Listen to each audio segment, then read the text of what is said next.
Yo, it's your boy LP once again.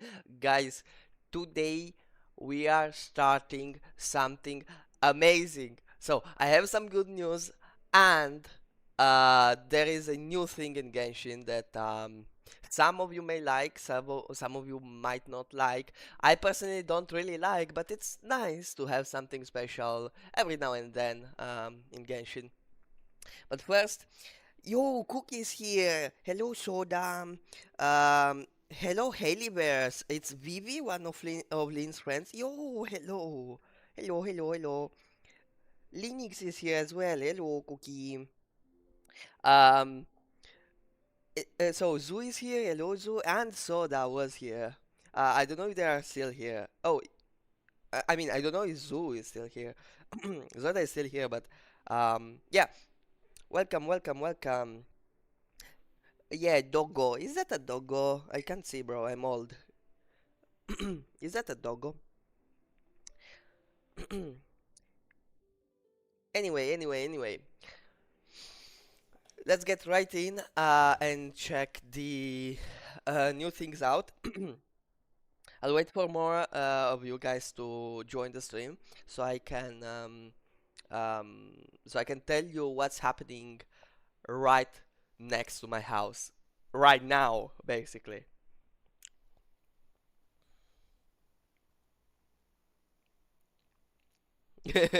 Yeah, that's true, Lynn. That's true. Okay. Ooh, Miliastra Wonderland unlock. Enter the Miliastra Wonderland. Ooh, hoo, hoo. Bro, bro, we got the Miliastra. Okay. I'm so excited. Why am I so excited for something that I don't even like? Um, okay. Here we have the new wishes, the Furina wishes. Let me select her weapon. What does her weapon do? Okay. And here we have Furina. We could already pull for her, but I will wait. I will wait. Let me check all the things out first. Oh yeah, I also have this thing. Okay, claim all. Problem is I don't really have Mora, so I can't do much. I need this Mora right here. So we have a new story, a new Archon quest. Um, we have the Miliastra Wonderland, bro. His streams sometimes get crazy, but low-key I haven't been coming to streams lately. Um, LP is very energetic today. No 20 subs in 20. Why do you want a fanboy, bro? Anyway, yeah, I know. Don't. Dear traveler, welcome to Genshin Impact Miliastra Wonderland. To ensure a positive community and that you have a safe, enjoyable, and healthy experience, please review the following rules before you begin. By entering Miliastra Wonderland, you agree to comply with these rules. If your behavior or speech violates them, we may restrict your access to certain services. Please note, these rules may be updated from time to time to comply with laws or to maintain a healthy community environment in Miliastra Wonderland, and updates take immediate effect once they are published through in-game notices. Your continued access will be regarded as acceptance of the latest version. Um, it is strictly forbidden to impersonate other travelers or official staff. Man, I'm not reading all of this shit, bro. Not right now, at least, okay? Okay, Miliastra Wonderland, it also starts here. Two mannequins devoted to you and Paimon will accompany you into the wondrous world created by Mage Octavia. Here you'll find an abundance of extraordinary games to choose from, whether you're playing solo for the challenge or teaming up with friends. There's fun for everyone. Beyond playing, you can unleash your creativity by creating stages with rules you decide. Turn your inspirations into reality and share the fun with fellow players. While enjoying the games, you can also relive the experience held by Mage Octavia into this wonderland and collect various cosmetic items. Maybe later. But first, bro. Um, Zemido, can you wake up? Thank you. Thank you. Would you be so kind as to freaking wake up, okay? Now, there is one thing I like about the Miliastra Wonderland, which is the creation thingy. We can create our games basically, as far as I heard. Bro hasn't touched Genshin in 2 years. Damn. Yeah, the middle dead. The middle, wake up, dude. Dude, just wake up. I think the middle woke up, bro. He's insulting me. Um, no, so the AI of the middle doesn't work yet. Many insects have a compulsion to follow the light, and humans are the same. Now we have male. Ooh, primos, give me the primos. We Okay, we have the new thingies, the new notifications, whatnot. But here's the thing. Let me go to the shop, buy some more pools. We can buy 5 pools, dude. How much time do we need to wait until? Okay, 9 days until we can buy with the Stardust Exchange. In the meantime, let me do the dailies first. Okay, let's do the basics first. We need to wait for the others to join anyway, because this is a big thing happening. This is a big update.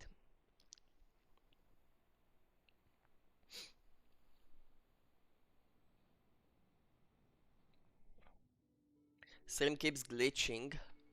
Um, yeah, that's probably because of the reason I was telling you that's happening outside of my house. Um, yeah. Um, I can't really do much about that. I'm sorry. It doesn't depend on me.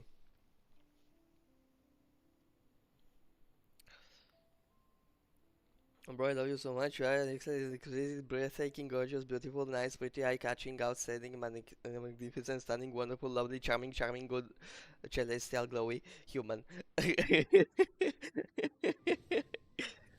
I'm glitching. What do you mean I'm glitching? Wait, let me check out the stream on my own phone.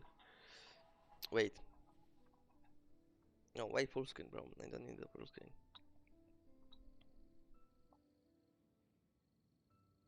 Wait. Let me go back. exploration and trials. Adventuring is right up my alley.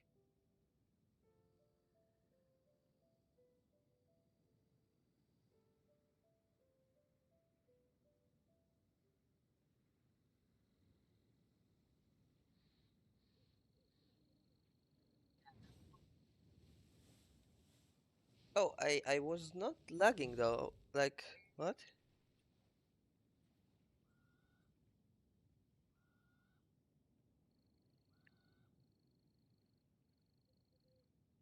So, so tell me, Cookie, where did you meet Vivi?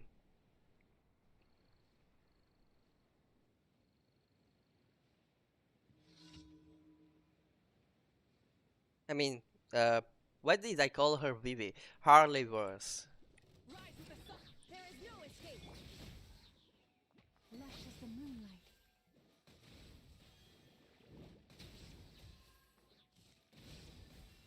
Illusion shattered.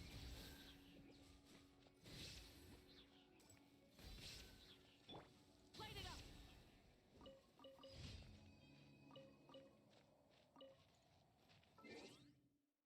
Hmm.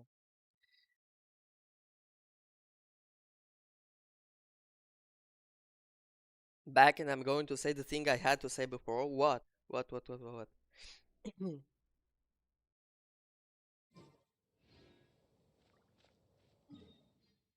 Okay, let me move over here. Let's go talk to Timmy.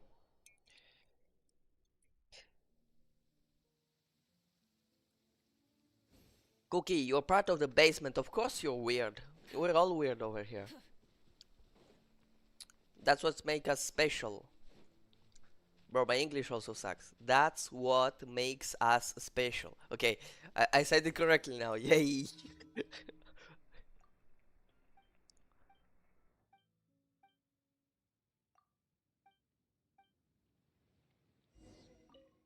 Found the wet? Yep, we have it. Okay, Timmy, let me.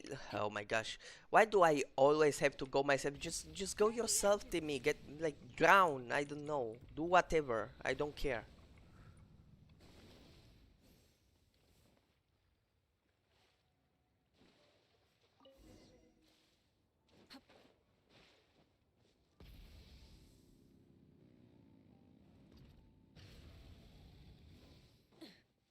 Okay, Timmy, I fed your stupid ducks, bro.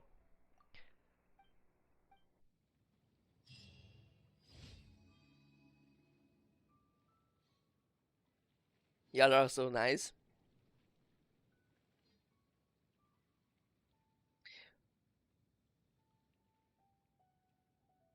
Many insects have a I want to have a compulsion to combo with follow the light, someone. and Oh, poor humans are the soda. same. Except we call that um, light hope. 95% of NPS watchers are nice. Yeah, I guess. Um, Also, my stream didn't end, and OBS isn't telling me there is any kind of problem though. Like literally, drop frames 0%. Like, dude, it could very well be one of my problems, but like, I don't think so. I've checked from my phone, and the stream seems to be going well. Um, Either there's some problem with YouTube, and I have to talk about this. Um, or it's just that um, something is going wrong. There is no escape. Inazuma shines eternal.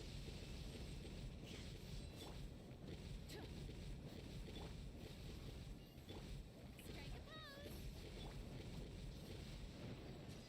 Okay, we did this quest, and now we need to do the last one. Bro, what are these dailies? Oh my gosh, I've never done these dailies. I mean, not all of them. Like the Timmy one, yeah, sure, but this one, like, sure, I did them, of course, but um, they aren't like they don't happen so often. Um,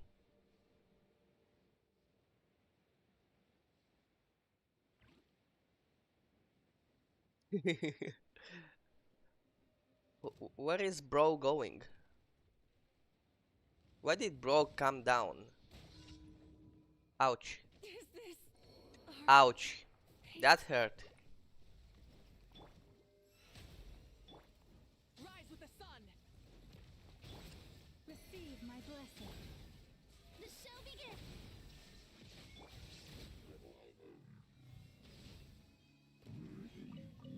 Give me the materials, and now I go to Catherine and claim my rewards. My little sister honestly really loves being weird, but that's okay. She inherited my humor and weirdness. Yo, Lane, where did you meet Hailey Verse?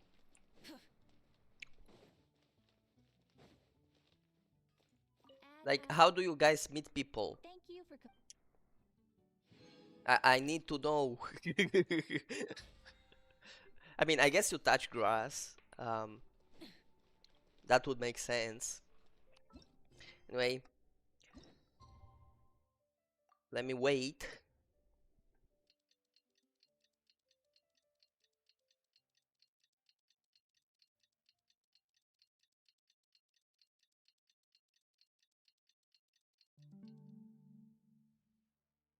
So, as I was saying, there is probably a problem with YouTube, Instead of confining myself. which we've seen an example like 2 days ago, yesterday. I don't really remember. No, 2 days ago, yeah, when I couldn't log into Epic Games.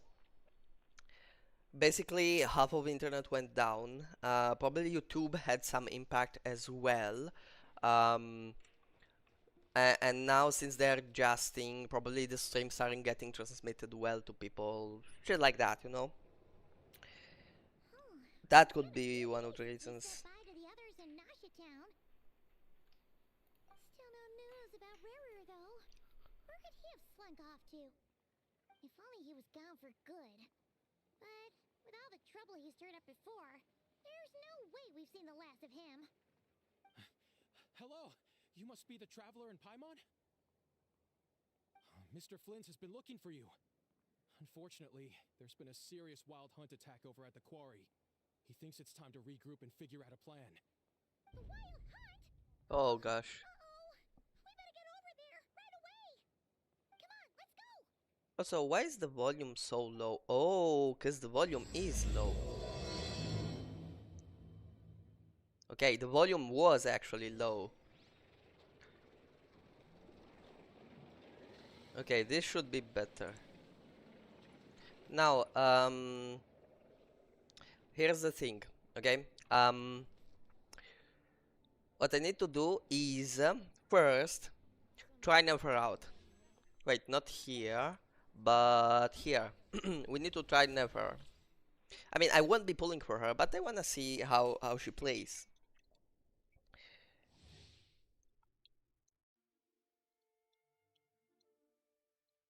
I was honestly a Zhongli Gunner back then. I forget about me being a Zhongli Gunner in 2022, 2023. You like older men, I see, I see. I'm joking. Within.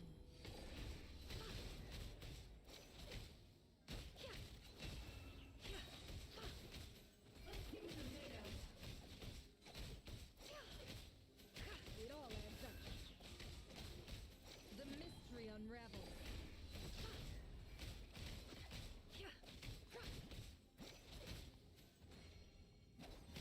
Can't hide the truth. So I place these things, then the charge attack does this. Okay. Got it. Got it, got it.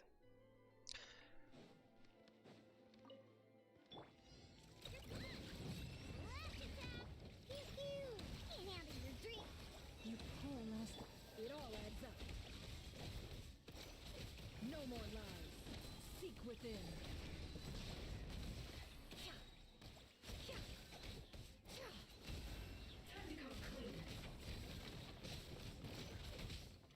I mean, she seems nice to play, but Song. not really my thing, you know what I mean? With one heart, we pray. It all adds up. Absurd.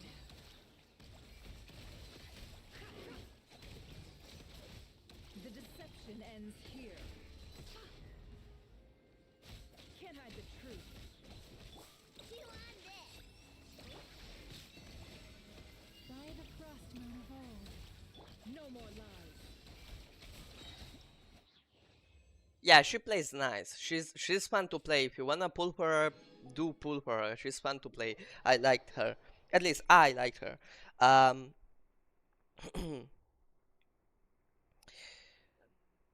I don't know when I will die, and when I do, I hope you all will be happy and kind forever. I love you guys and hope you have a great future. You guys have me really happy, even if you don't know it. Oh, that's so cute, Zo. Oh my god.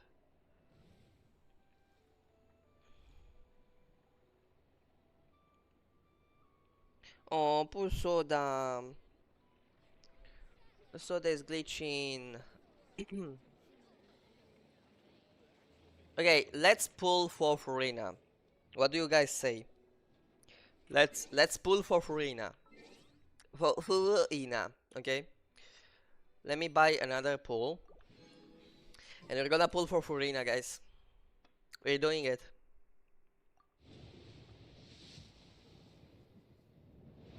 Okay, okay. A 4-star. It's Collei. I don't know if I have all her constellations, so it's okay.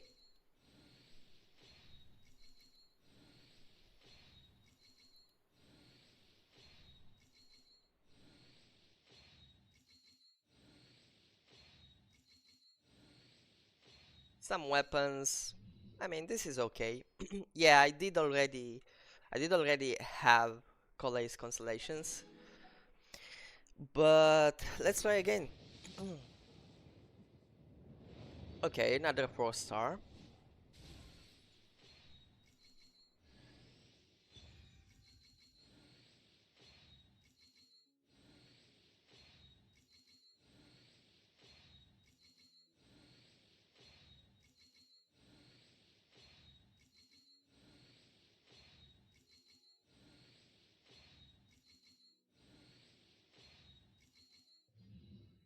Okay, not even a character. This one was a bad one. Let's try again.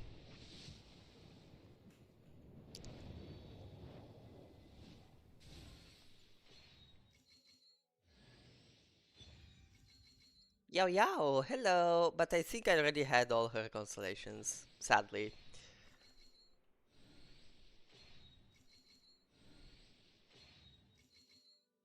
Me likey cutesy characters.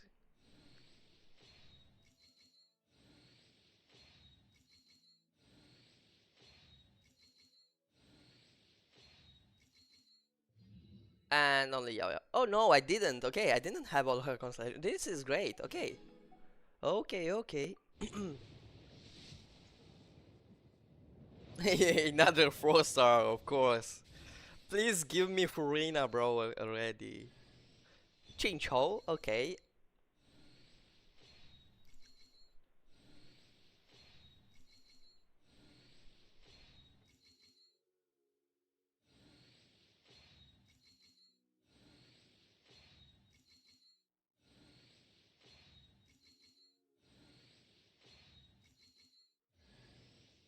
Chinchou again, bro. What's this, bro? Bro, what the heck is this? I'm sending this on the Discord, bro. Just go straight onto the Discord. I don't care. Chinchou 2 times? Bro, this is crazy. Um, Discord, okay. Discord is not booting up, bro. What's happening to Discord? Hello? Are you Discord? Are you alright? Let me try again.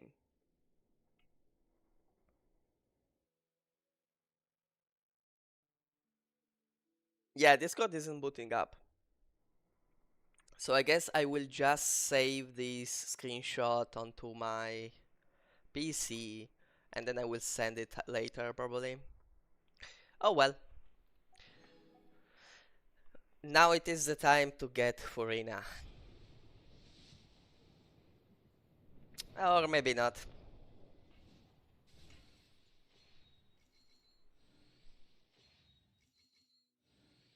Give me another Yao Yao please game. I beg of you.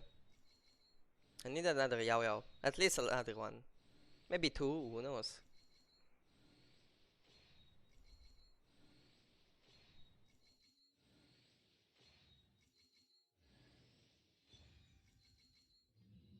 Okay, no character at all. Please give me Furina, bro, already. No, another 4-star. Oh my god. Oh my god, bro. At least Yao Yao, please. Yay, thank you, game. So kind of you.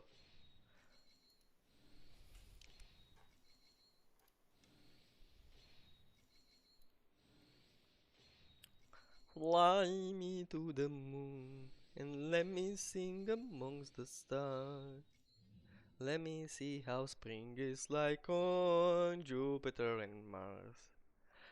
Please give me Furina or I'll die. Let's go, please be Furina though. 'Cause if it's not her, I think I will go under a bridge and live my life there for the rest of my life. Come on, please be Furina, bro.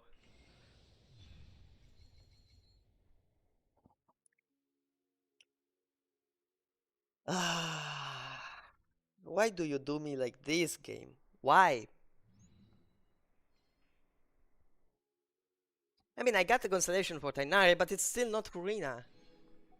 I need Furina, bro. Give me Furina, please.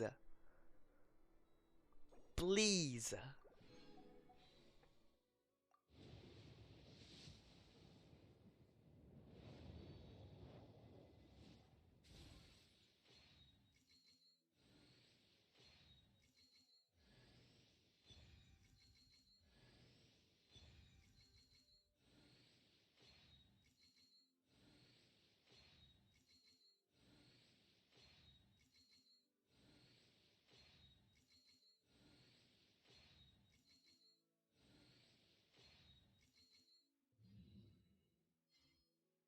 Bruh.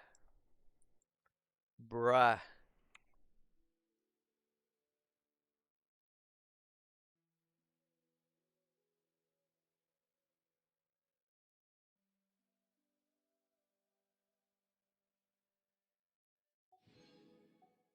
Hmm.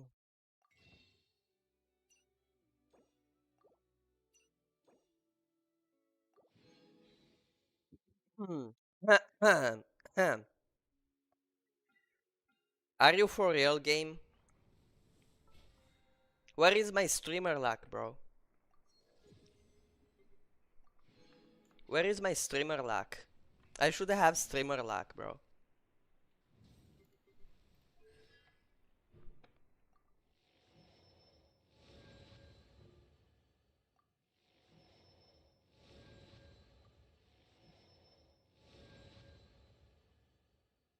I mean, we did get a ton of constellations, though, I guess. But still, I wanted Furina.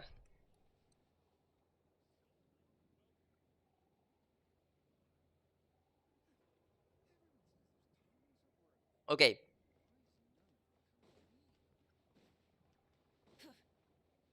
meet up with Flins at the quarry. Let's go to the quarry then.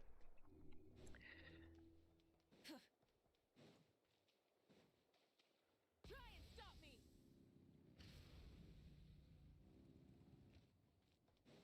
Oh, this doesn't look good.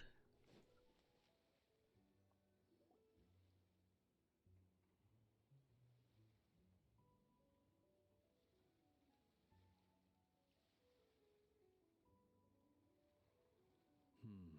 Bro, how can she give an opinion if the only thing I've been doing up until now is pulling for Furina and failing to get her and losing my 50-50? Bro, how is she supposed to judge if the stream is fun or not? um,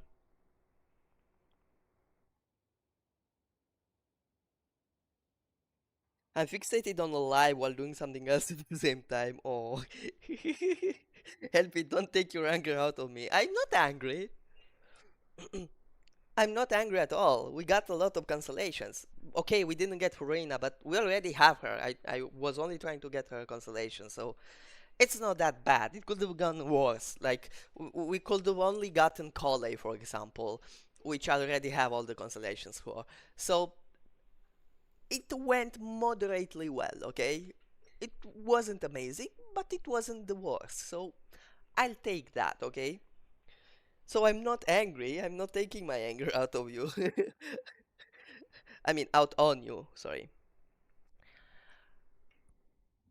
Looks like his appetite truly is insatiable. As if the power of that energy cannon wasn't enough. He's not seriously still getting stronger? What's Yeah, he I'm sure. thinking here? Why are you screaming though? We're here already. Hey, we made it. So, what's going on? We've all been on high alert since we split up a few days back, expecting Rerir to strike again. But it's like he just vanished into thin air. No one has seen him nor found any trace of his presence. That is, until this morning, when a ratnik found signs of I'm not wild screaming, activity you near are. the core. As you can see, the crystalite itself is physically intact, but the Kuvaki it contained is all but completely diminished. And we're sure that Rarir did this. Who else? He's the only one who could pull off a stunt like this. Kuvaki loss has reached critical levels. Reikir of Solnari set to maximum threat level. Warning, unless de-escalation measures are taken soon, he will pose a threat beyond our ability to contain. The consequences could be catastrophic. Traveler, do you remember when we encountered Rerir just after regaining his body? There wasn't a shred of sanity left. Nothing but madness and rage. Yeah, didn't he shout out a bunch of names? Then he started raving about how nothing in this world mattered to him. Oh, Paimon gets chills just thinking about it. Oh, but the thought that he's still out there, lurking somewhere in Notcry, waiting for his chance to strike? Oh, even chillier. last time we fought, we were already at a disadvantage. If he has such overwhelming strength, why would he suddenly go into hiding? Yeah, if I were him and I wanted more Kuvaki, I'd just take it by force. No point staying in the shadows. Unless something went wrong. His whole resurrection thing didn't exactly go smoothly. The other thing is, how does someone who's completely lost their mind still have the wherewithal to cover their Maybe tracks he's so being controlled by perfectly? somebody. Beats me. According to certain medical studies, insanity does not always entail a complete loss of rationality. It may be that he is simply living in a world of his own. Actually sounds about right. He was ranting away to himself the whole time, like he had zero interest in talking to us. There are many unanswered questions here. He could be right under our noses, and we'd still be in the dark. Besides his name and title, we know little about him. Certainly nothing about his past, or what he might be hoping to achieve. Exactly. And we wouldn't even know where to begin looking. Even Boss hadn't heard of the Rahir of Solnari before all this. I'd be willing to bet that even if we gathered together every scrap of intel in Nodcry, we still wouldn't find more than, like, 3 useful facts about him. So, if we do nothing, he'll just keep getting stronger. But if we want to investigate him, we have no idea where to look. Last time we had Marionette and her big robo-buddy to help us, and we still barely held our ground. If we had to face him alone... Oh, Paimon's head hurts just thinking about it. What are we supposed to do against a threat this big? Well, I do have a little hunch about his next move. Given that he attacked the quarry, I'd say it's likely he'll target other places rich in Kuvaki. Somewhere like the Eye of Krati, or the Pillar of Embla. One thing's for sure. If we just sit back and let him keep absorbing Kuvaki, we really won't stand a chance against him. A perfectly reasonable hypothesis. However, it is worth noting that these two locations are quite far apart. To investigate them both, we'll need to split up. I agree, we should split up. Right now, Rarir's goal seems to be gathering Kuvaki, not fighting us directly. Once we're done, let's regroup on Hisi Island. Wait, why Hisi Island? If I recall correctly, your largest goddess statue was carved from Kuvaki-rich ore, was it not? That's right. Yes, it could well be a potential target of his. I should head back and start evacuating the pilgrims.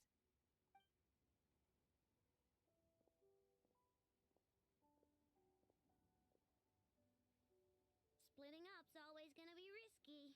But I guess we don't have much choice, right? We're in a race against time here. And if we do run into Rarir, what then? That's when you follow the third rule of treasure hunting. Run like the wind. Didn't you say the third rule was go with the flow? I don't know. Did I? Anyway, whatever. In this situation, go with the flow means go find backup. Agreed. If anyone finds so much as a trace of Rarir, do not pursue him. Get out of the area and alert the rest of us as soon as possible. We need to put safety first. All right, we'd better get moving. Come on, Anefa, let's go. Okay, let's go.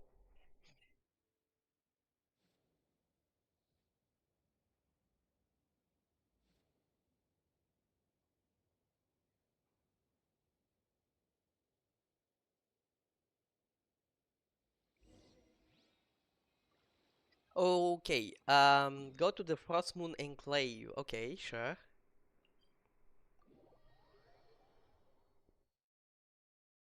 Hello, new people in the stream. Welcome. Welcome, welcome.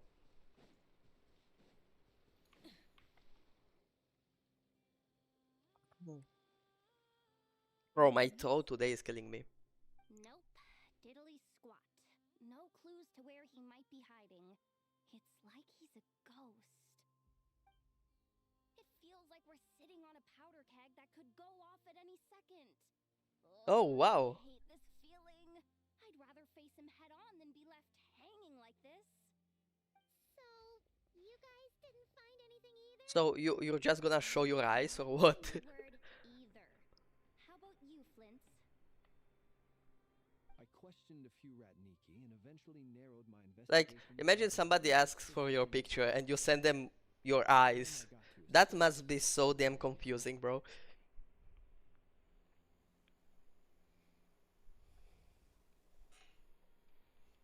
Almost as if he knew someone was on to him. Either that or he's just extremely cautious and doesn't stay in one place for long. He has been biding his time for a while now. The question is, where or what is his next target? No idea. Since regaining his body, he seems to have lost all interest in the fragment in my possession. If he did still want it, he's had plenty of chances to take it. All we can do now is hope that Aino and Anefa turn up some leads. Darn it, Rerir! If you've got the guts, come face me one-on-one! Wait. Oh, they changed the wall join request thingy. I swear! Wow, okay. It's coming from Silvermoon Hall. The Lady Kutar might be in danger. Let's get over there, quick! Can I have a paperclip, bro? Ooh.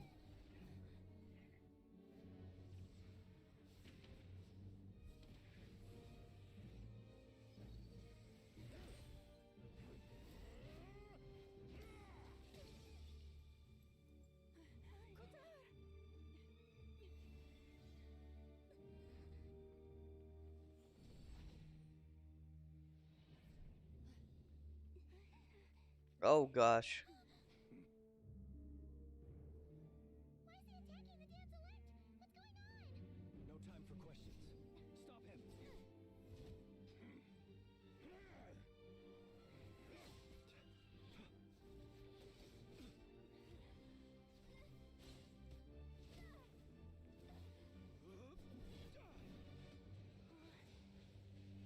This is insane. Yehuda, get Kutar out of here. On it.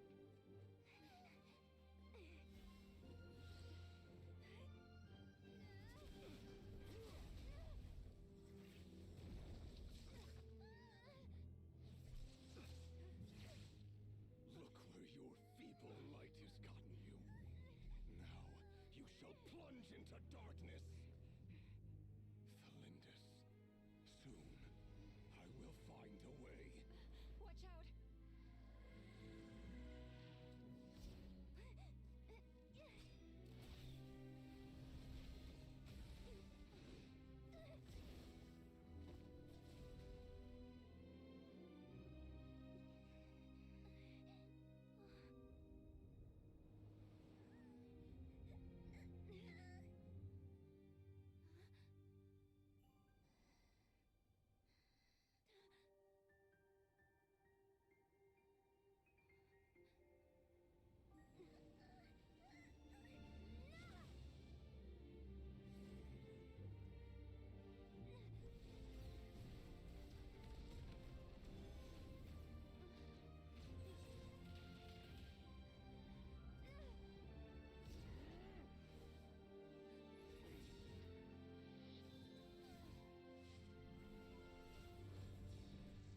Ooh, wow, okay.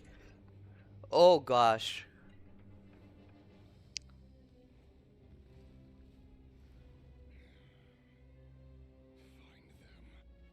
Even if it means turning this place to ashes.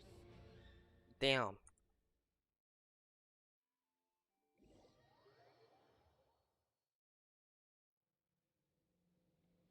was too close.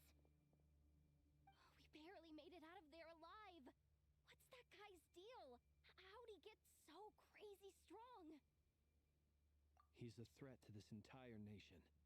I doubt his strength could even be measured by conventional standards. I have a question.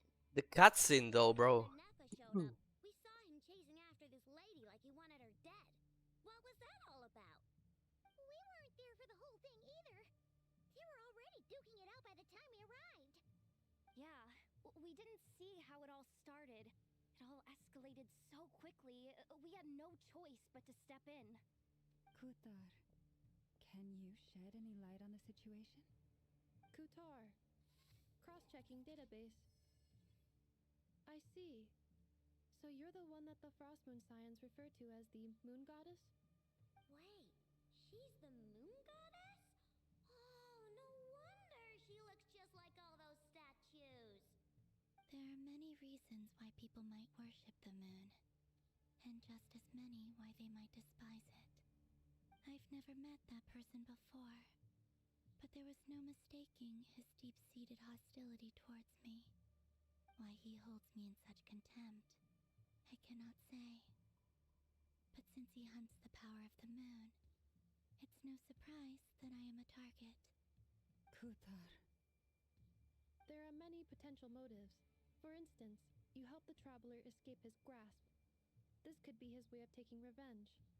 It is also possible that he covets the Kuvaki inside you, and seeks to take it for his own. The list goes on. But, right now, devising a counter-strategy should be our #1 priority. The likelihood of this location being discovered is close to 100%. A counter-strategy?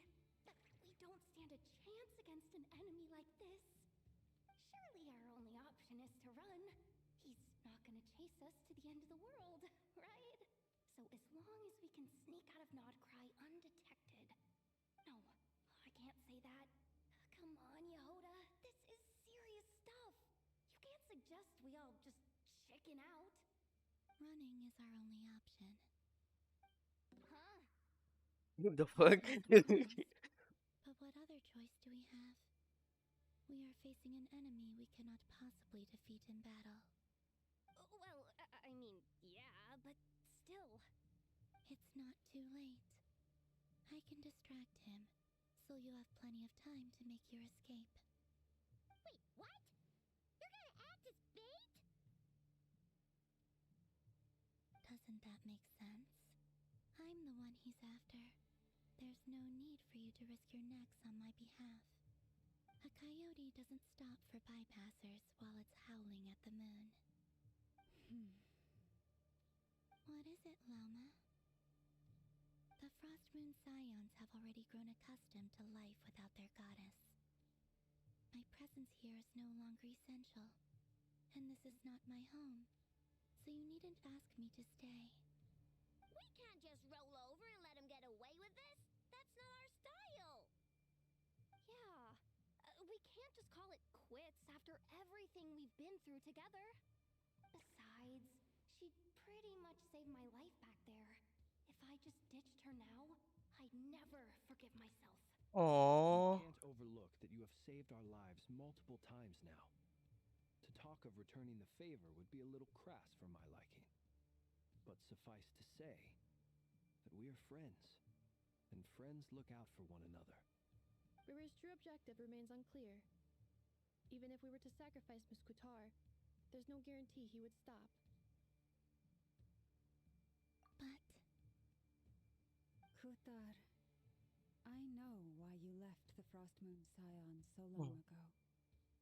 It was because Steve, should I pull you Never? considered trading She's pride fun to as a play. form of truth. I tried her and It she, would make at least to me, she's sense fun to play. for If him you to like her, accept sure, meaningless go on. offerings in return, and then expect you to perform miracles for them, as if that were their entitlement. If it were me, I might have walked away too. But I believe that time can change everything, and that sometimes it takes losing something precious to appreciate its true worth. After much reflection, I've realized that this was never about whether the Frost Moon Scions need you. Any relationship based on need is purely transactional. What I truly hope is that you'll choose to stay, not out of obligation, but as part of our family. You were born here, and now you've returned. Who knows? Perhaps it was the moonlight that guided you home. Thank you, Lauma. But my power is on the wane. I'm afraid I will be of little use to you now. Very well then. I'll do as you say. Both times you saved us, we were transported across great distances in an instant. Is that one of your powers as the moon goddess? It is, but I find it very draining. I barely managed to pull it off just now, and it will be some time before I'm strong enough to do so again. Rejected by the world, my power is dwindling. Like a lake, cut off from its source, slowly shrinking away. Now, it has almost run dry. What do you mean, rejected by the world? The 3 moons belonged to the ancient bygone era in which they came into being. From the moment I was born, the world itself has been steadily sapping away at my strength. The 3 moons are not one and the same. As the goddess of the frost moon, I cannot wield the powers of the other 2. Yet moonlight has a way of blending together. Each can reflect the other's glow. So when our fingers touched, I was able to restore my strength by drawing Kuvaki from the eternal moon's marrow. But this method of recovery is painfully slow. If only we could find the... It's the Wild Hunt! Even faster than we expected. We'll have to finish this conversation later. See how those wild hunt creatures are running away from us. They're likely just a scouting party, which means Rerir won't be far behind. Then what are we waiting for? Let's get the heck out of here!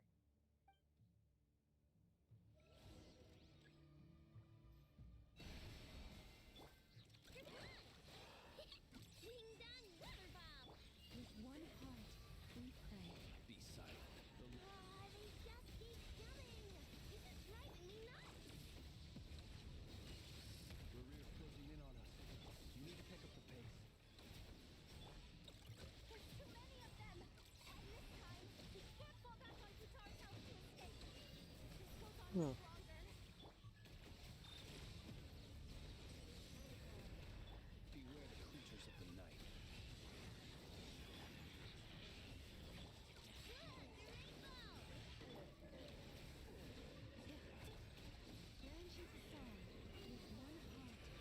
Oh no. What happens if the bar fills up? Does Rerir really come? Hmm.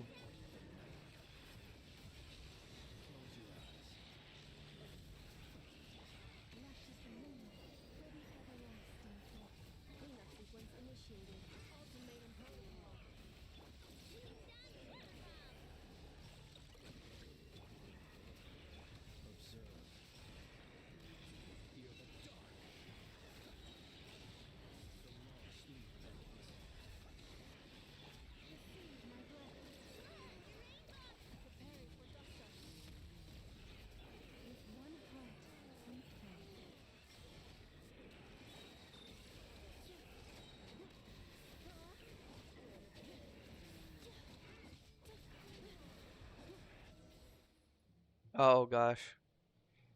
Hmm.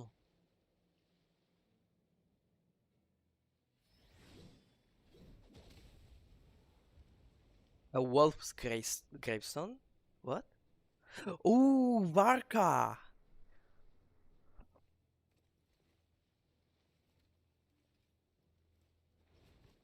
Yeah, see, this is what I mean by a cool looking dude.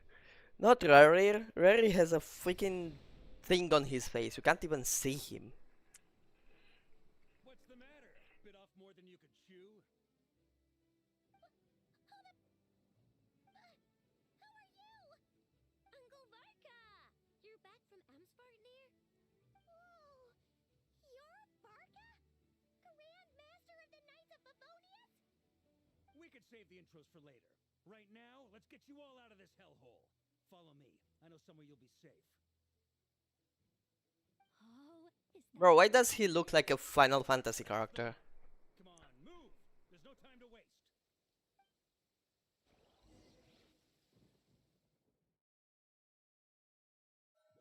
Yo, hello, Shy. Welcome. For some reason, YouTube is pulling tricks on me. I can't even see your profile pictures. This is so well hidden. Well, that goes without saying. This is the Knights of Favonius' meeting place in Nodcry, and a contact hub for the Northern Intelligence Network, aka the black market of intel. No matter what faction you're with, it's the place to buy and sell information. Their headquarters are in Nodcry, but they've got contacts in every nation. As an expeditionary force on foreign soil, working with them has Pretty always nice, been an right? effective way of getting our hands on reliable What about you? intel. This is where we meet, so naturally, it's secure. Anyway, where were we? Folks from Nodcry should be pretty familiar with me by now, but I believe this is the first time we've met. Allow me to introduce myself. I am Varka, Knight of Boreas, and Grand Master of the Knights of Favonius. We've heard all about you. This meeting's been a long time coming. You look way younger than Paimon expected, but you definitely have that Grand Master vibe. Well, I'm no spring chicken. Just not showing my age yet. Definitely feeling some of that back pain today, though. Rushed back from Amsfartnir without a wink of sleep, only to get right into another fight with that freshly revived maniac. Another? You mean you fought him before? Yep. He wasn't nearly as strong back then, but It's he was okay, still a Shy, don't formidable worry. foe. I brought some of the knights along to give him a little surprise, but he saw us I hope coming you'll from get a better mile soon, off. by the way. My squad took heavy injuries, and I barely made it out alive myself. We knew it might have been our last chance, so we staked everything on it. But still, it wasn't enough to stop him. I tried tracking him down afterwards, but he didn't leave a trace. Even in his unhinged mental state, he's as cautious as any trained operative. So, I decided to come find you. And as luck would have it, turned up to find you being ambushed by the Wild Hunt. The rest, you already know. Is that why he's been frantically absorbing Kuvaki these past few days? Because he sees you as a threat? Maybe I'm part of the equation, but even if I weren't, I'm sure he'd still be gathering power. He's clearly working up towards something. Note to self, Uncle Varka's strength rating officially upgraded. Guess it's my turn to ask questions now. So, what exactly has been happening in Nodcry? Why has the Wild Hunt returned in humanoid form? And why is it after you? That's a long story, but I'll try to make it quick.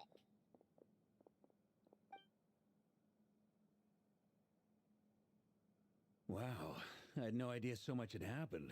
Uh, Sounds like you guys have really been here's the through thing. it. I have pulled for Furina, right? But I got Tainari. That's the story. So, The end. the Kutar is actually a Fatui Harbinger. And all Bro, this my Wild throat, Hunt oh my god. activity in Nodcry is the work of the Raker of Solnari, one of the 5 sinners. Oh, that's a lot to take in.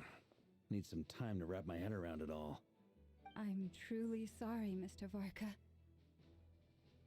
You stood with us against the Wild Hunt and did everything you could to stop it from escalating into a full-blown catastrophe.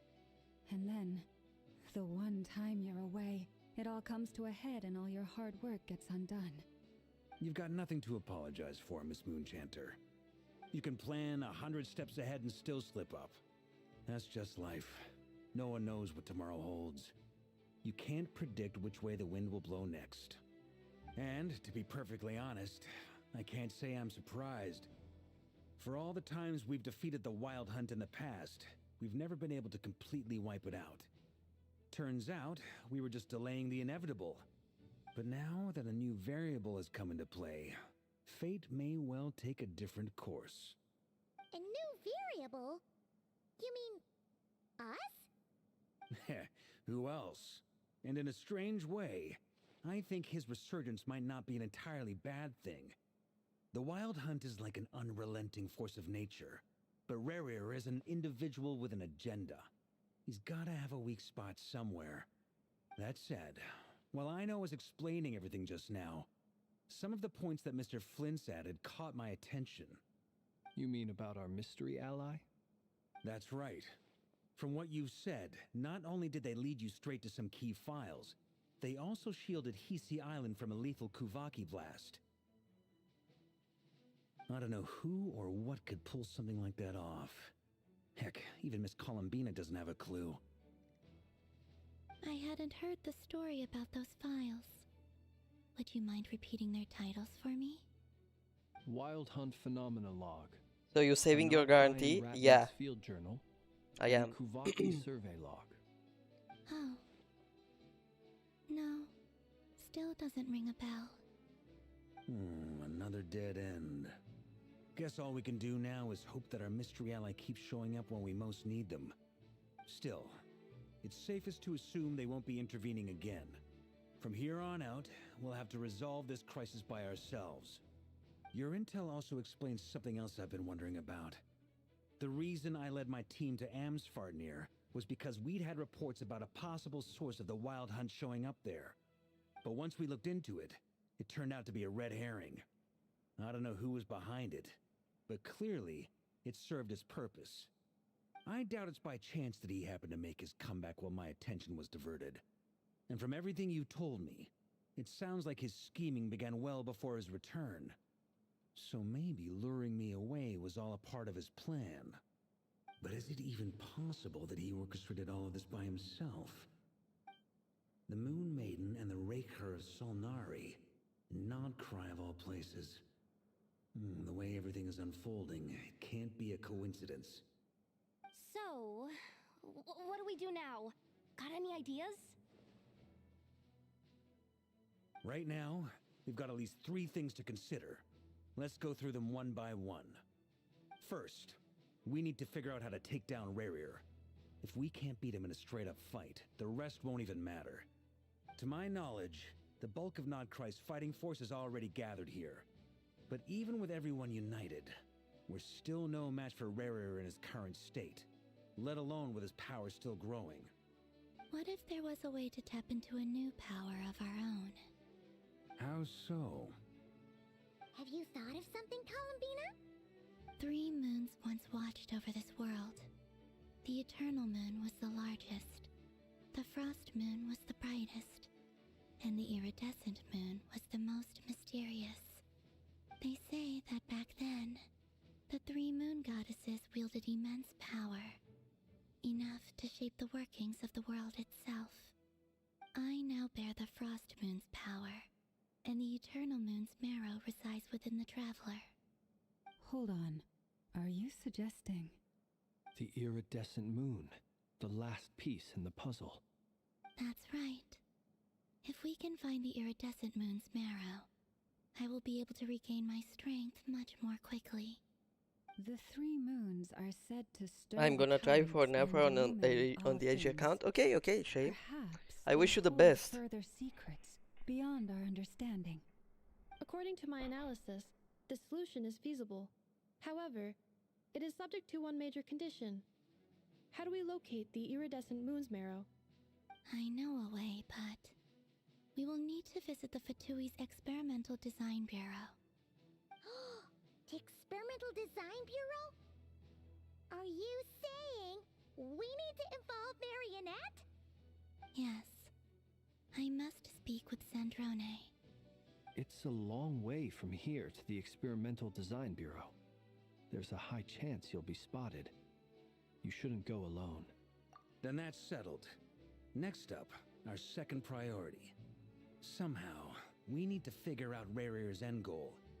As you saw for yourselves, when he was still in his Wild Hunt form, everything he did was for the sake of recovering his body and resurrecting himself. His first act since then, after laying low for a while, was to try and assassinate this young lady. People's obsessions often reveal their greatest vulnerabilities. There must be a reason why he despises the moon so deeply. Perhaps it sheds some light on his title, the Raker of Solnari. The Wild Hunt has plagued Notcry for centuries now. If we want to stop it for good, we have to get to the root cause of what's driving it. It's true. We still know very little about him. If Kuthar hadn't given us that lead, we wouldn't even know his name. But where would we even start? I doubt even the Intel Queen of Notcry has a clue, and she has info coming out of her ears. Oh? That's a rather hasty conclusion for someone who's so painstakingly meticulous when it comes to dealing with machines. She heard me.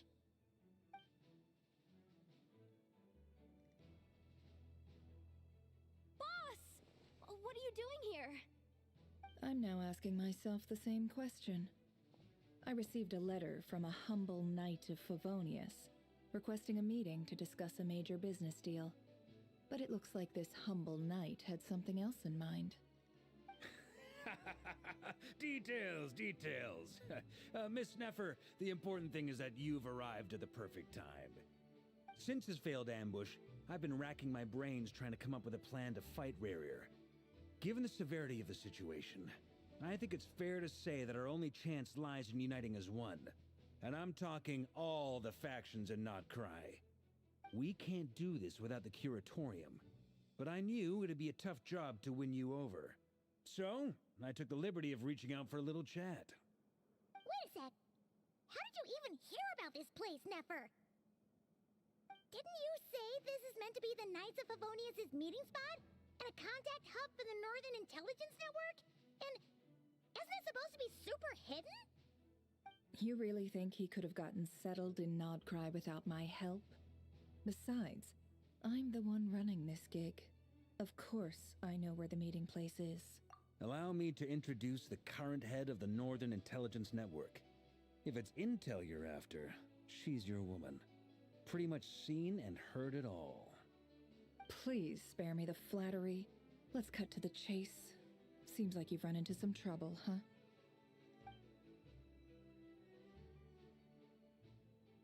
Well, this certainly qualifies as an unforeseen crisis.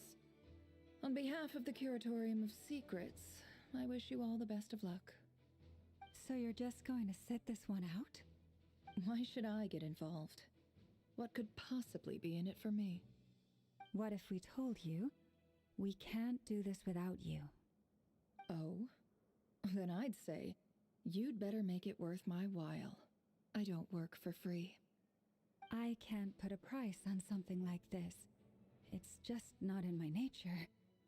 But then again, you and I have always been polar opposites in this regard, so I can't exactly say I didn't see this coming. If you insist on compensation, I will pay you. Consider this a formal commission. Sound fair? You just don't give up, do you? Too bad. I know you well enough to know you can't afford my prices. The riskier the job, the more it'll cost. And a Moonchanter's stipend isn't exactly generous. Unless you're planning to start passing the donation box around among the faithful. Boss, just a thought. If they come up short, maybe you can take the difference out of my next few paychecks. Things got really dangerous during the fight with Rarier. If this girl hadn't saved me, I'd be ley line fodder by now. I'd be gone for good, boss. If there's any way we can make this work, I'd really like to help her. Please? I'm begging you. This is why I'm always telling you never accept favors. They are the hardest debts to repay. You have to be careful who you get involved with, or you invite all kinds of misfortune. Very well, Yehoda, I will help. But just this once. Don't count on this happening again. Flins, that fragment that Rarier was after, do you still have it on you? Of course. Let me borrow it. I need it to follow up on some leads. Wait, you actually have some leads? Shh. This is top secret information. I get it. We all have things we'd rather keep to ourselves. Plus, I know we can count on you, so we'll leave the intel gathering in your hands. And that brings me to the third and final item. We need to find a way to distract him. We need time to make our move, so someone will have to stall him. I'm in for this part, no matter what. Anyone coming with? Count me in too. Come off it, you two. Quit playing heroes. I'm way ahead of you here. Nefa did a scan of the Moon Goddess's Kuvaki signature, and we're gonna use it to make some decoys over at the Krumkake craft shop. Anyone who's in, follow me. Once they're ready, we'll deploy the decoys across Nogcry. So as long as the rest of you keep moving, he won't catch on to your scent and won't be able to track you down. I like it. Genius idea. No biggie. All right then, we'll split into 3 teams. Once your team has finished their mission, return here and wait for the others. Dismissed!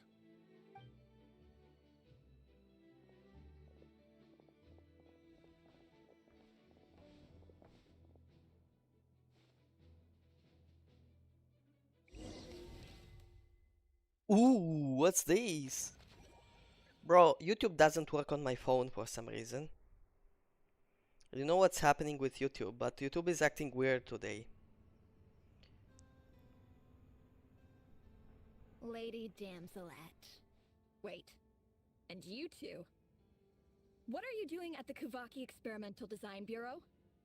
We've been doing our best to mind our own business lately. But if you're just gonna waltz up here like this, you're seriously pressing your luck. Don't blame us for doing what we have to. Huh. You really think that's gonna scare us off? We're not looking for any trouble. I just want to see Sandrone. Do I need to remind you that you're still a wanted fugitive for deserting us? Out of consideration for our former ties and the crisis we're all up against, we'll let you leave in one piece. But don't even think about trying to get inside. Let them in. But Are you going to make me repeat that? no, my lady. Sandrone seems to be in a good mood. Must be maintenance day.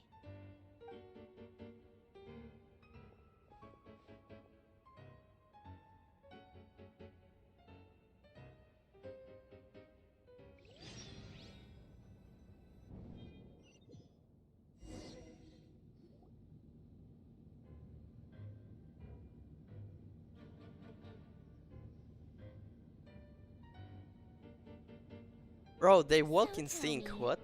To what do I owe the honor this time? Actually, before you answer that, just so we're clear, we're not colleagues anymore, Columbina. I don't owe you anything. I promise it's nothing big. It seems like you've gotten the wrong idea here. The only reason I let you in was because I was bored. It seemed like a way to kill some time and satisfy my own curiosity. Whatever miscalculations I may or may not have made in the past, I haven't lost the plot enough to even consider sticking my neck out for your sakes. I'd like to speak with Arlecchino. What? Huh? You mean the knave? I'd like to speak with Arlecchino. Is she in Nodcry? No, she's not. Once the work on this facility was completed, she went back with the Rooster and Regrator. The only ones in Nodcry are me and... what is it you need to speak to her about anyway? Rerir is hunting me. If I'm going to face him, I must first retrieve the lost moon.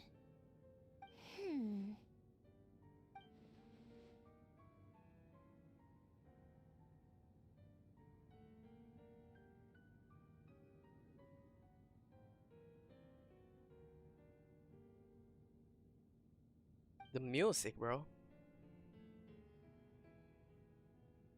I can't read the chat, guys, by the way.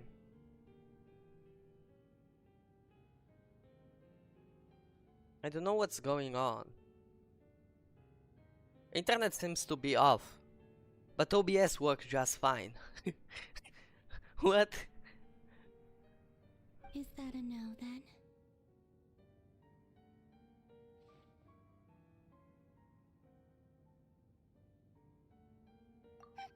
As if I need reminding.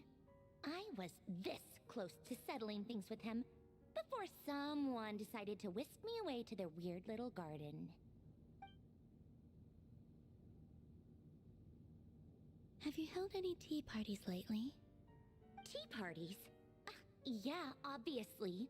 You don't seriously think we'd pack it all in just because you aren't here. If anything, they've been more eventful than ever. Just me, Arlecchino, and a bunch of insolent, insensitive guests who won't stop asking where you've gone. Oh, they've been a real joy. I bet you served them the worst tea you have. Just like you used to do to me when I upset you. Who cares about how good the tea is when there's no one around to drink it? I keep losing people. First Oh. Rosaline, now you. I'm running out of people who can make me laugh.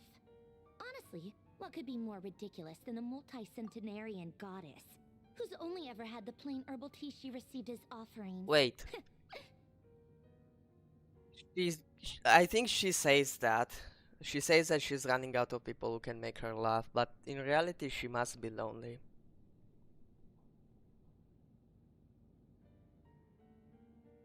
What do you guys think?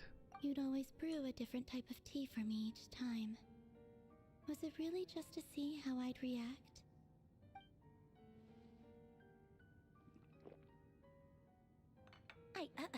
Well, duh. Why else? Watching you squirm was practically my only form of entertainment.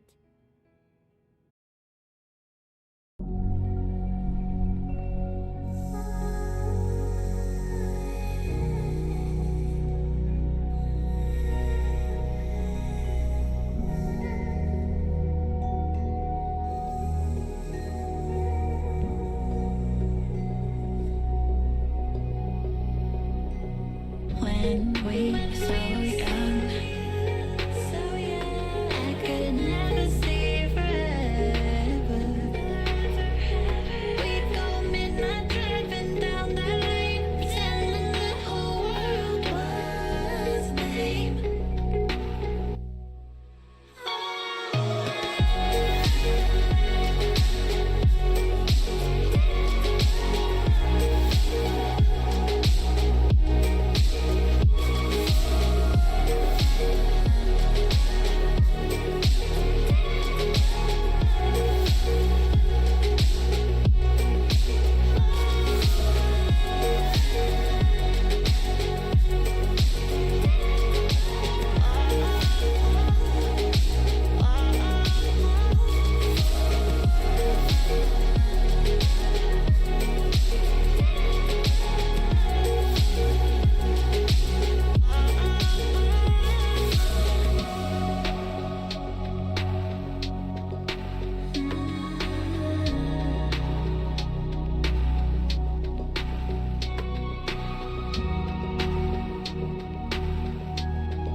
Yo guys, I'm back. A little bit late, but we're back.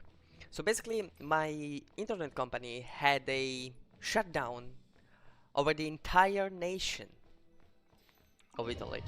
Okay, so yeah, we had some problems over here in Italy, definitely. Lady Damselette. Wait, and you two? What are you doing at the Kuvaki Experimental Design Bureau? But we are back now. We've been doing our best to mind our own business lately. But if you're just gonna waltz up here like this, you're seriously pressing your luck. Don't blame us for doing what we have Welcome to. back, Soda. Welcome back. You really think that's gonna scare us off? We're not looking for any trouble. I just want to see Sandrone. Do I need to remind you that you're still a wanted fugitive for deserting us? Out of consideration for our former ties and the crisis we're all up against, we'll let you leave in one piece. But don't even think about trying to get inside. Let them in. But Yeah, I know she's so pretty. Are you going Pretty, to pretty. repeat that? no, my lady. Oh, my lady. Sandrone seems to be in a good mood. Must be maintenance day. Welcome to the stream.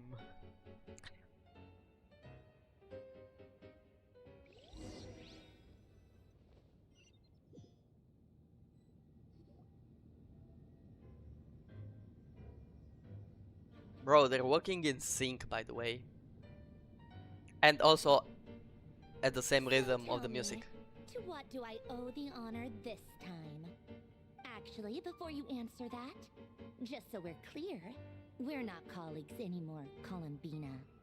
I don't owe you anything. I promise it's nothing big. It seems like you've gotten the wrong idea here. The only reason I let you in was because I was bored. It seemed like a way to kill some time and satisfy my own curiosity. Whatever miscalculations I may or may not have made in the past, I haven't lost the plot enough to even consider sticking my neck out for your sakes. I'd like to speak with Arlecchino. What?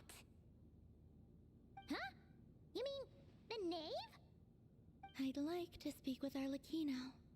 Is she in Nodcry? No, she's not. Once the work on this facility was completed, she went back with the Rooster and Regrator. The only ones in Nodcry are me and... what is it you need to speak to her about anyway? Rerir is hunting me.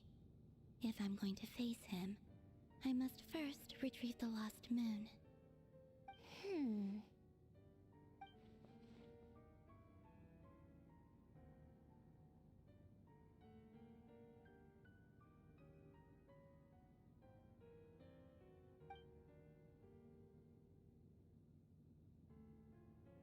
Is that a no, then?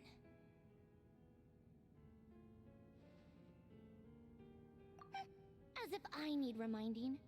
I was this close to settling things with him before someone decided to whisk me away to their weird little garden. Stream is glitching. Have you held any Damn. tea parties lately?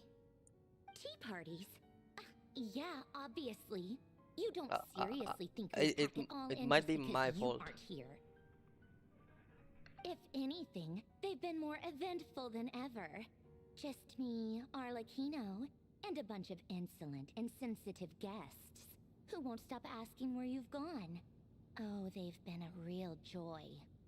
I bet you served them the worst tea you have. Just like you used to do to me when I upset you. Who cares about how good the tea is when there's no one around to drink it? I keep losing people. First Rosaline, now you. I'm running out of people who can make me laugh. Honestly, look, You'd always brew a different type of tea for me each time. Was Oops, it I really pressed just to space by see how mistake. I'd react?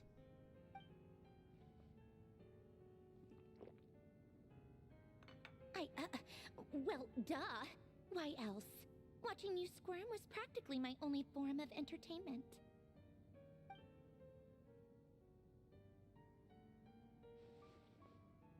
Yeah, yeah. What the traveler is saying is actually true, I think. 'Cause like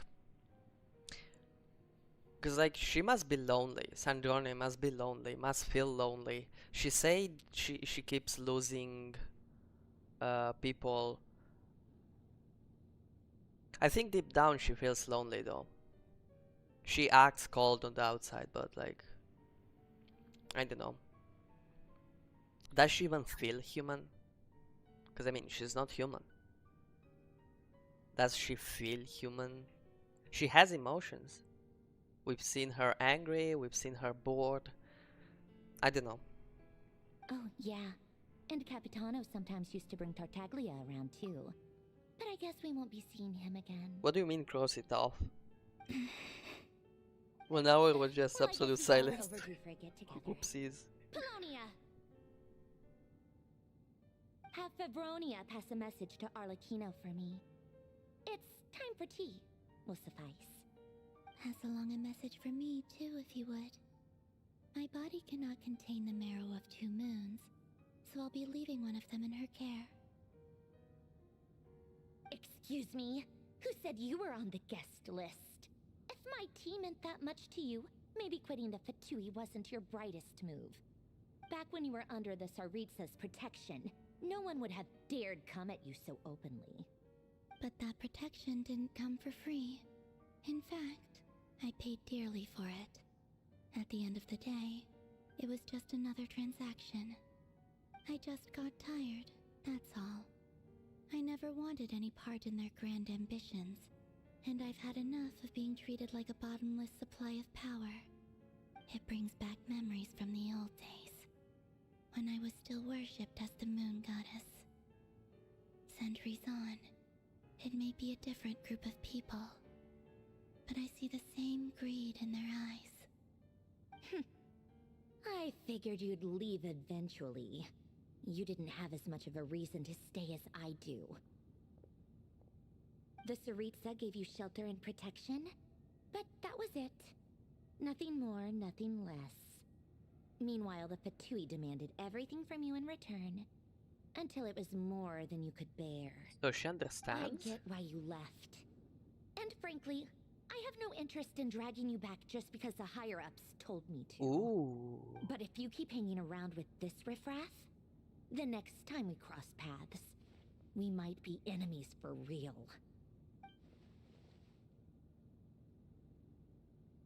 Yeah, exactly.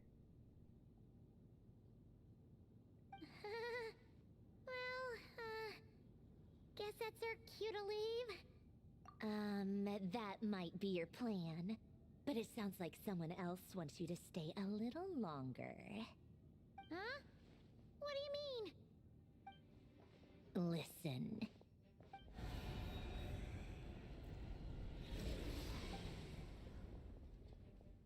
My lady, it's the Wild Hunt.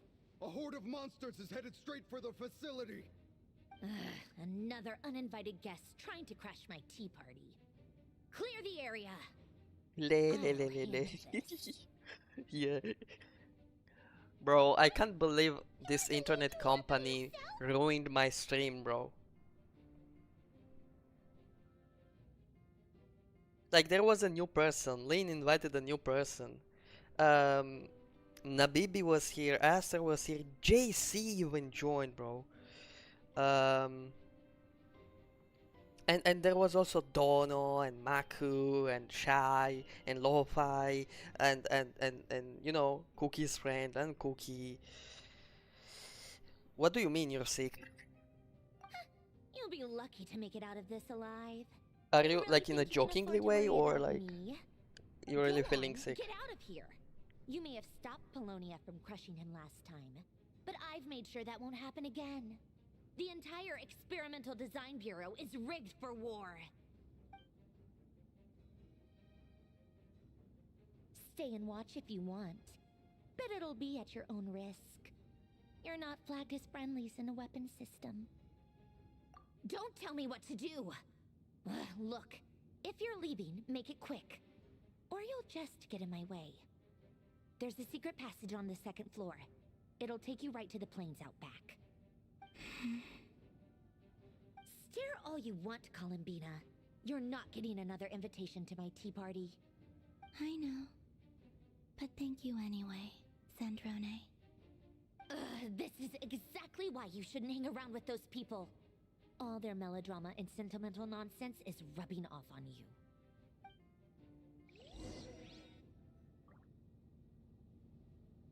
Yeah, internet company is so bad. I mean, Come on, then. they stay aren't. here. Actually, Let's pick up where we left off. I've had very few problems, and each time I had those problems, I just texted them on WhatsApp, because you can actually text them on WhatsApp, and they had fixed my problems in minutes, bro. Not even hours, minutes. Okay. Um, there was this period in which I couldn't pay the bill for my internet. They allowed me to go 4 entire months without paying the bill. And I even paid them with a discount at the end of it. Then I needed, for what I do for my work, basically, I needed a public IP, a static public IP, which basically means an IP that never changes. They have activated it for me. Usually this kind of thing is paid. They do it for free. Like, this company is really great. It has amazing customer service. And, you know, shit happens. Amazon had a problem 2 days ago, and now they are having a problem, probably because of Amazon, basically. So, I'm not really angry at them or anything. I don't consider them to be evil. Shit happens, you know, even to big companies. So, I do understand that. And I didn't have problems as big as this one up until now. And I've been like using this company services for like what, 6 years now. So yeah.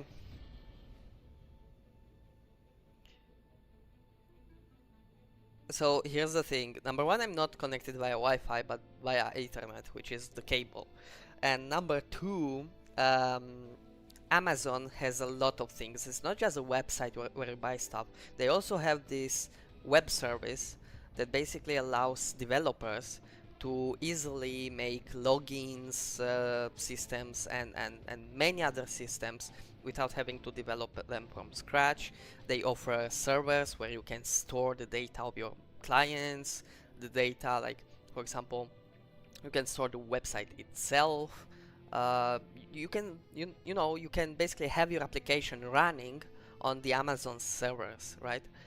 And 2 days ago, part of the Amazon servers went down, which meant that even YouTube had problems, since they use Amazon as a CDN, which is Content Delivery Network, which means in order for you to receive the video and not having high loading times, basically you have a CDN in your area, and that CDN gives the video to you, okay? So it's a closer distance and the video loads faster. Well, part of the mostly European CDN servers went down, okay?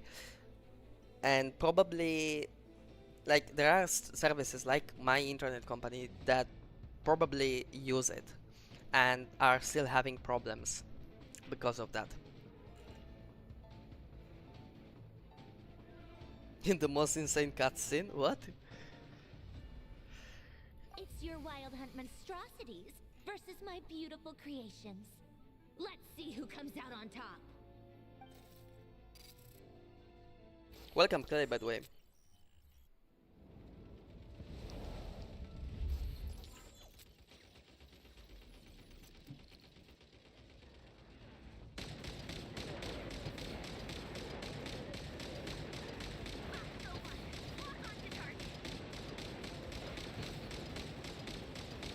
Oh gosh, this is amazing. This has become a first-person shooter, bro.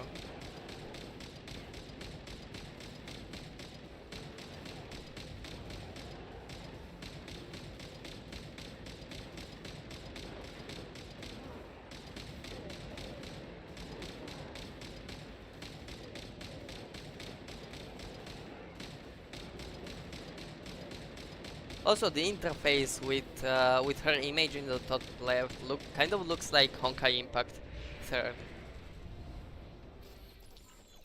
Kind of.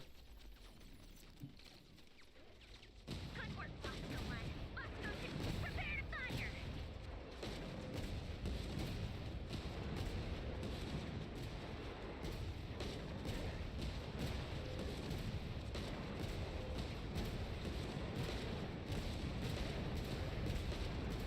I can just spam though.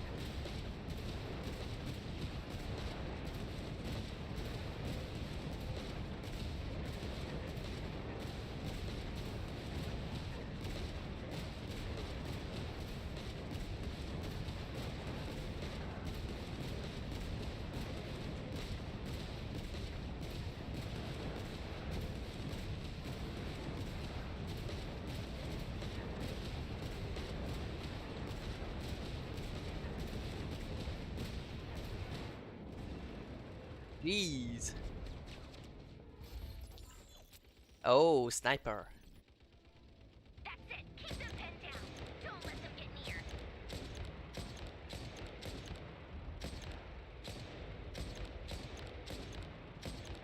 I love snipers, bro.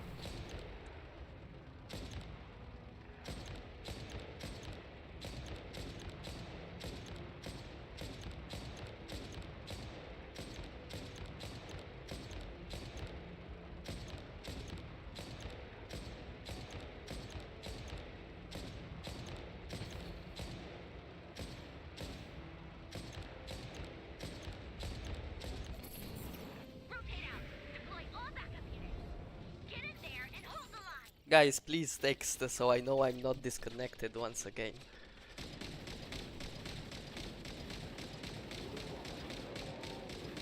There were indications that I thought. Whatever. This is where the real fun begins.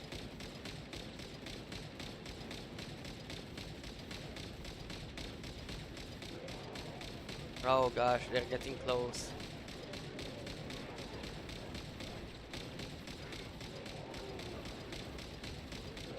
This is a mobile game, by the way. Just saying. Don't worry. This, this is a mobile game. All back together again. I promise.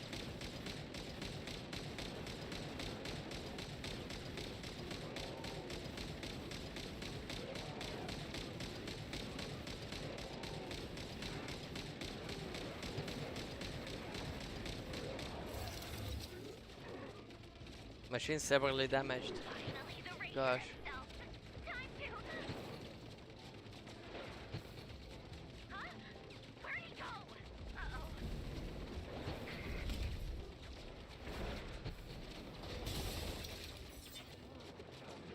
Uh-oh. Uh-oh. We are alive, but my throat is dry. You gaga. What?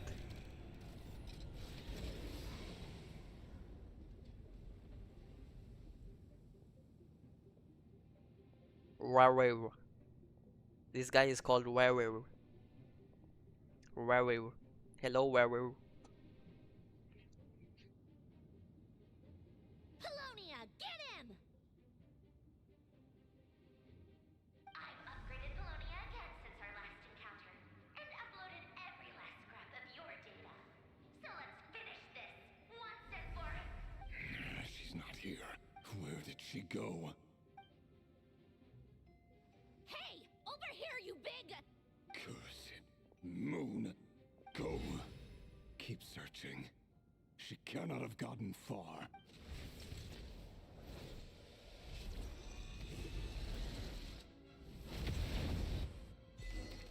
What happened? This UI though, this UI is great. I love it.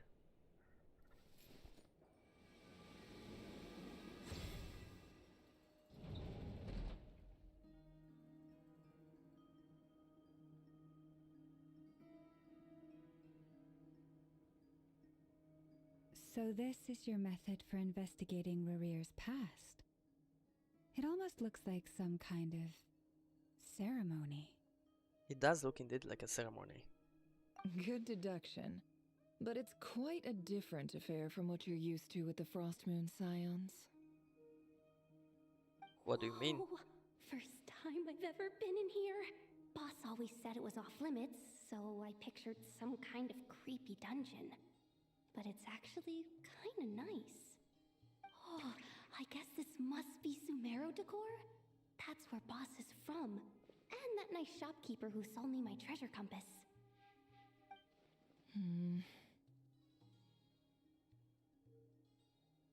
I'm not sure exactly what you've got planned, but it looks like you're all set. When do we begin? Whenever we wish. But for some reason, I've got a feeling this isn't going to end well. I've never faced Rerir myself, but from what you've told me, his power is beyond anything I could imagine. I, on the other hand, am just an ordinary businesswoman. Our paths should never have crossed, yet here I am, forced to make an enemy of him. If you ask me, you're about as far from ordinary as it gets. So what are you saying? You're getting cold feet? Once I take a job, there's no backing out. Still, I have to ask myself if the power I'm relying on will even work on an opponent of this caliber. And also how to make sure I come out of this alive if things spiral out of control. Death is the one thing we can't Bro's take for playing on granted. phone, It's glitching the for great me. equalizer, Oh. however fortunate or unfortunate we may YouTube otherwise says it's be. excellent So connection, it's but I won't important to believe it. consider how to spend what lifespan we have left. Come on, boss. Lighten up. Quit talking about death. It's bad luck. For once, I agree with you. When you're up against a foe like Rerir, there's no such thing as being too prepared. Is there anything I can do to help? That won't be necessary.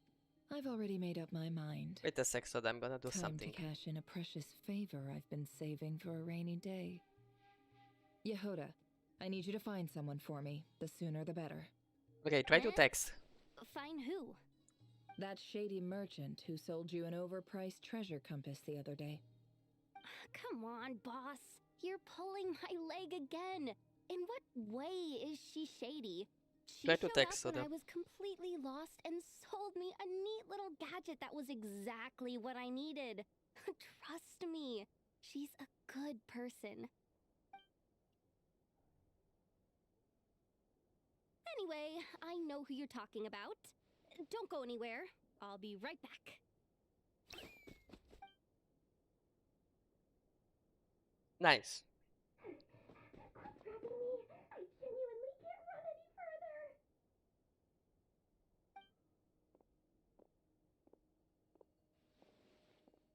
Hey, aren't you? What is it?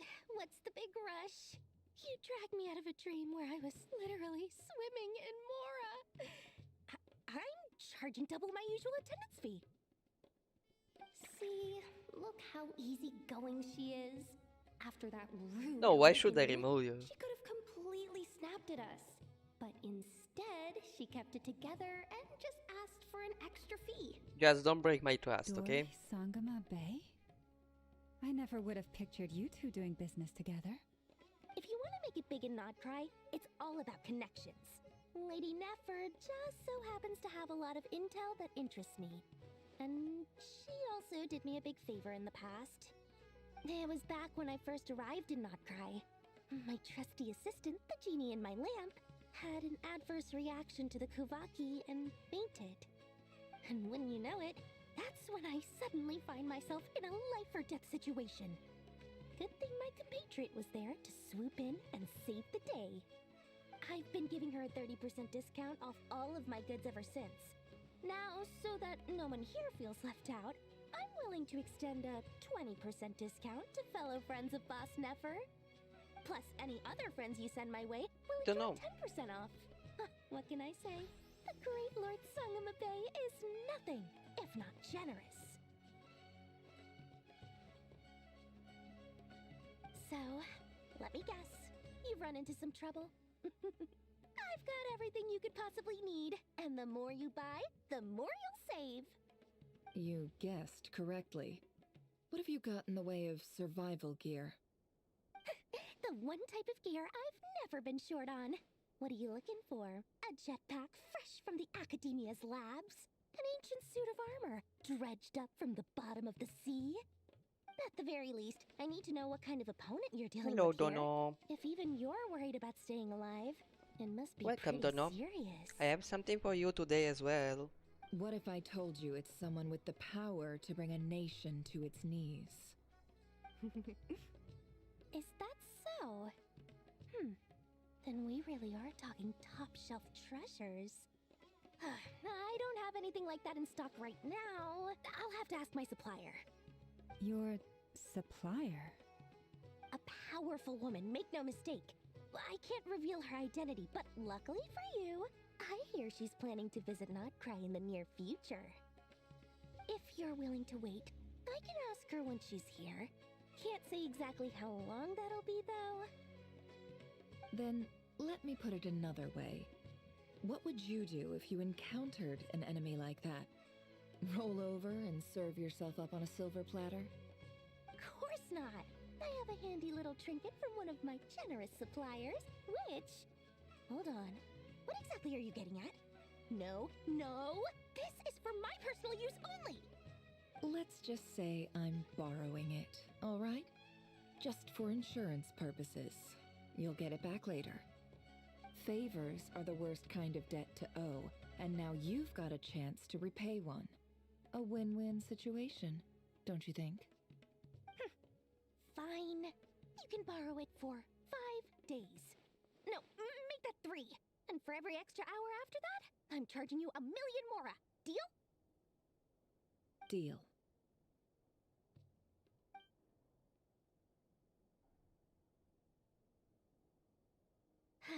What a way to start the day. Now, was there anything else you wanted? Or can I go back to bed now?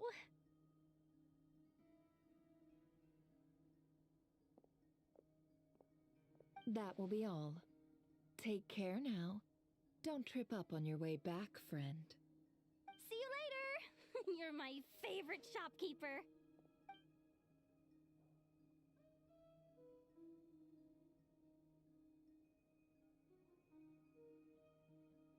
Excellent. Everything is well and truly ready. The ceremony can now begin. After initiating the ceremony, your minds will follow me wherever I go. You will see many strange things in your mind's eye. Uncle, how was your day? Did you eat? It was not great, I'ma be honest. Basically, the company that provides me with internet stopped providing internet to the entirety of the country because some internal problems. Not only that, but I argued with my parents, and they are not helping me with the 20% um, of the money that they used to help me with for the rent, which means I will have now to pay my rent in full. And the last thing is that no, I didn't eat. I didn't really feel hungry. I'm not hungry, so I will just not eat. Because my neighbor doesn't use the same company that I use. That's why my neighbor didn't. My neighbor still got internet. So now.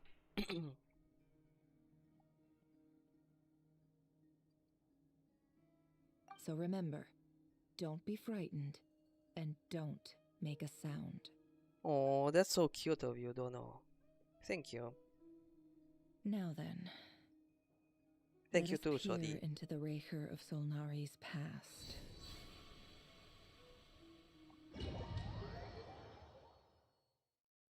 Yeah, she's always here, so I made it. yeah. I don't recognize this style of architecture. Must be Conrian. Simple furnishings, table and chairs. This looks like in It's Kanomia. a more ordinary house than I might have expected. Looks like the fearsome Raker of Solnari came from surprisingly humble beginnings.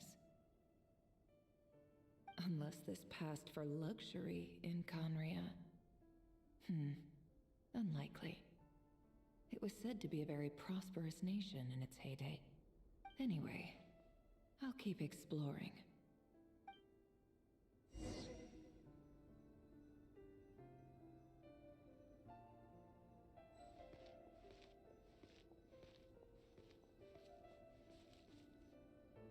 Damn, bro. Bro, her sides. Oh my gosh. Like you can see them from top. From the top. Look.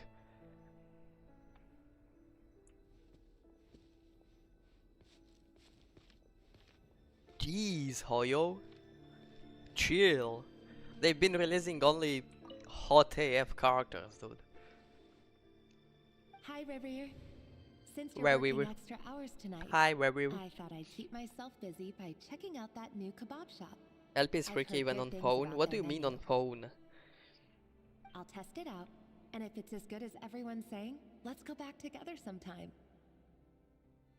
P.S. New stash from the Universitas Magistrorum. I brought some goodies home. Let me A check few how the teacups and stream a pin rack. looks. Hope you like them. They didn't sign their name. But they must have been close. Sounds like they were living together. Yeah, I'm playing Genshin on PC, of course. I hate playing on mobile. Also, my mobile doesn't really support any games. Let me check.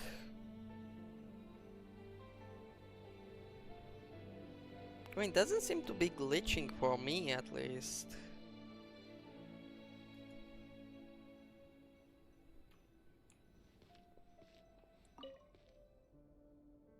I thought this was mobile. Why? What made you think it was mobile? Today. They have a fine collection, but I went alone. Felindus was tied up with something and couldn't make it. Joseph asked why I came alone, but I didn't really have an answer. He then went on to ask about other things. If you ask me, someone who asks that many personal questions is too nosy for their own good. But if he invites me again, chances are I'd still go. The Lindis. It's cropped and the buttons are small. Crane imports It has keep always falling. been like this, bro. If things don't pick up, we'll soon be back to meat and mushrooms only. It has always been like this. I just have an ultra wide screen. That's why it's like longer. I mean, I guess you can't see my cursor, but yeah, I'm playing with mouse and keyboard. Honestly, I'm not a huge fan of that new type of mushroom everyone's been into lately.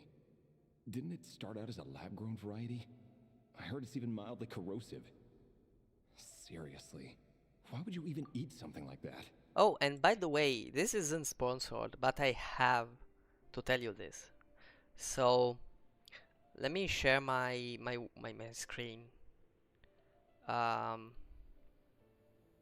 Okay, let me just transform and fit it into the screen. Perfect. So here's the thing. If you want a good screen, okay, this is an amazing screen, okay. Let me see if they have the English. Okay, search Huawei Mate View GT34.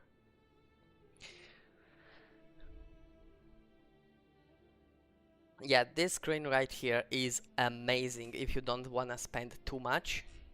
I spent 400 euros for it, which might seem like a lot, but for a screen of this with these specifications is basically like so low. Okay. Welcome, Shy, by the way. So here's the thing. It is a curved monitor. It is a 3K monitor, but it looks like 4K because it's longer. And it has a 165 Hz display, which means that things are smooth AF. Of course, you have to have a PC that handles that can that can give the screen 165 frames per second, but like yeah, if you buy a screen like this, it means you have a good computer probably.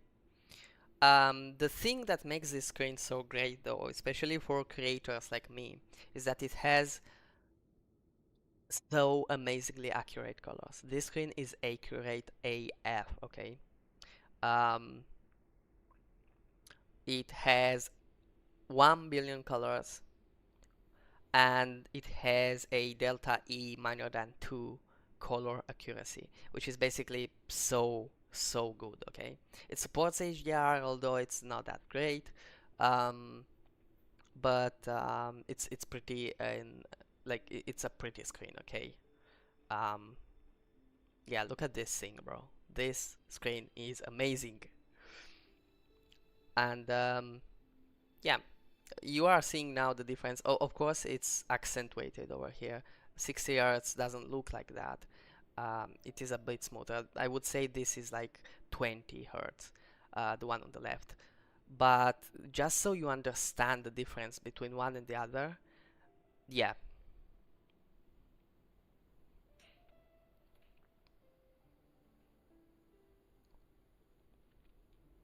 I low-key don't like when things are sponsored because the person has to like it.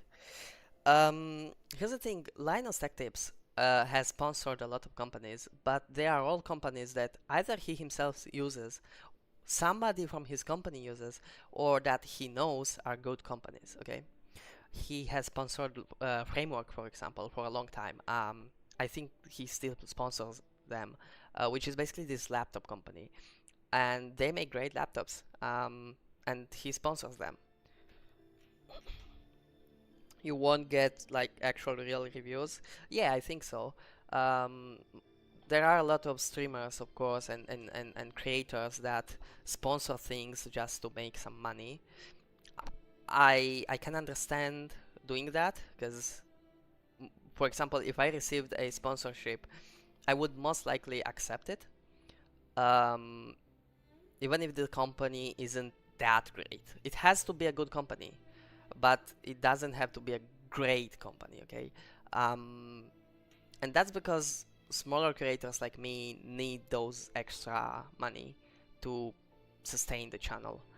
Um, I can't blame the creators, but at the same time I kind of blame them because they should showcase only things that they would use or they would like, you know? Still, this isn't sponsored. I actually like this screen so much. Yeah, this is what HDR should do. Doesn't really work that great. At least in my experience, it didn't work this great on my screen.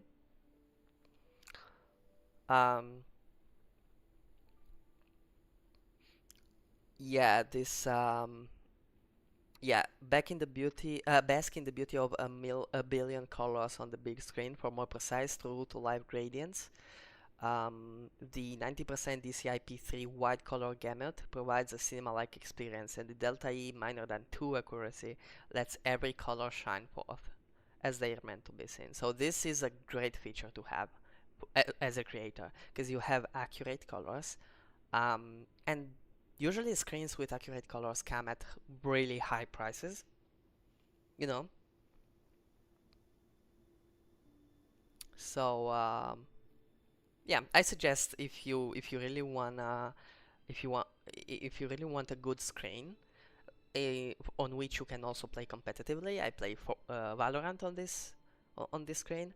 My brother played Fortnite.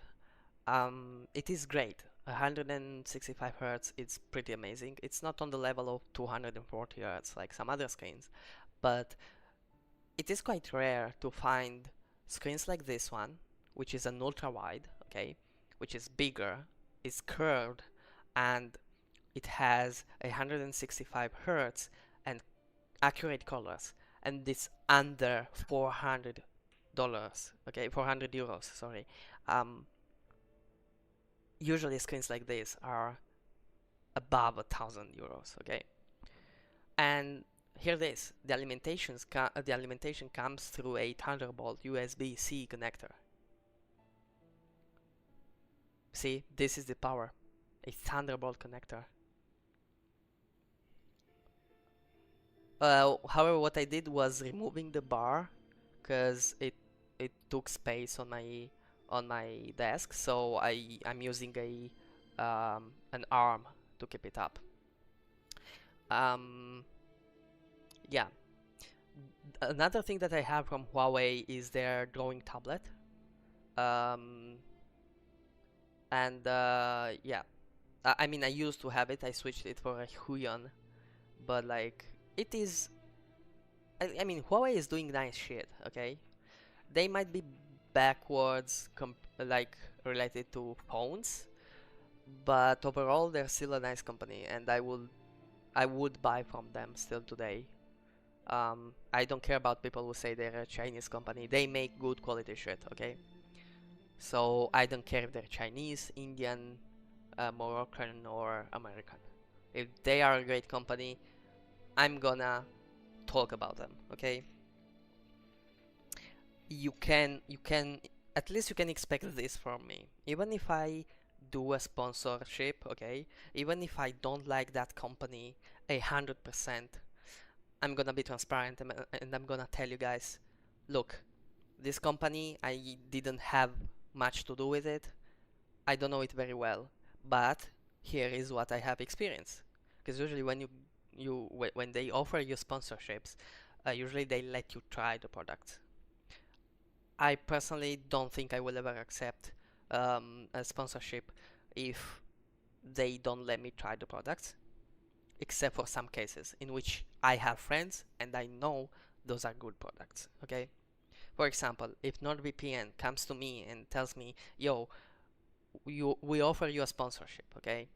Um, you have to talk about us on one of your videos or your streams." I'm gonna say, "Okay, I know the company. I have used it in the past. My friends still use it, so I know it's a good company. I'm gonna sponsor it, right?" So yeah, that's what you can expect from me at least. Um, this is what I base my channel on. Okay, I always say my opinions. I try not to be offensive, but I still try to say my opinions and say the things that I think explicitly, without trying to hide or say that I like something when in truth I don't.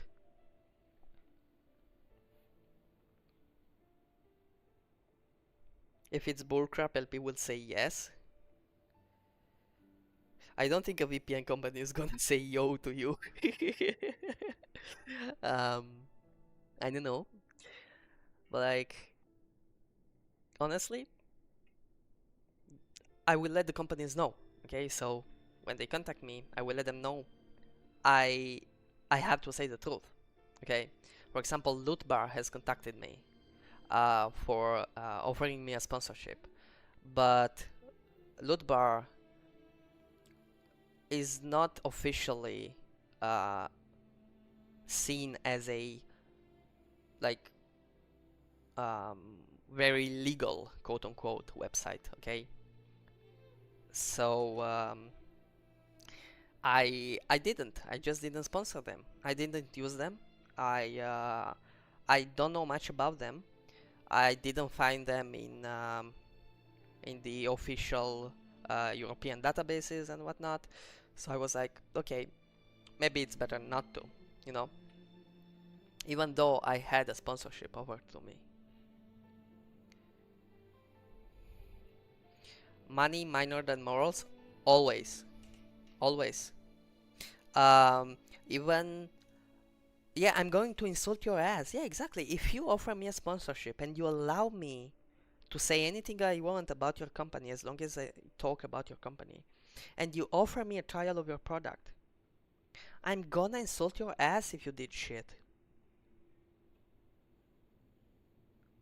Of course, I'm gonna give you a proper critique and offer you solutions. Okay? That's what I mean by insulting a company. So, for example, you make a laptop. The laptop is plasticky. It feels cheap. Okay? I'm gonna tell you that. I'm gonna tell that to my viewers. if they come to me with, for example, a phone, the phone is ugly AF, but it has great performance, I'm gonna say that. Look, if you want a good looking phone, don't buy this one.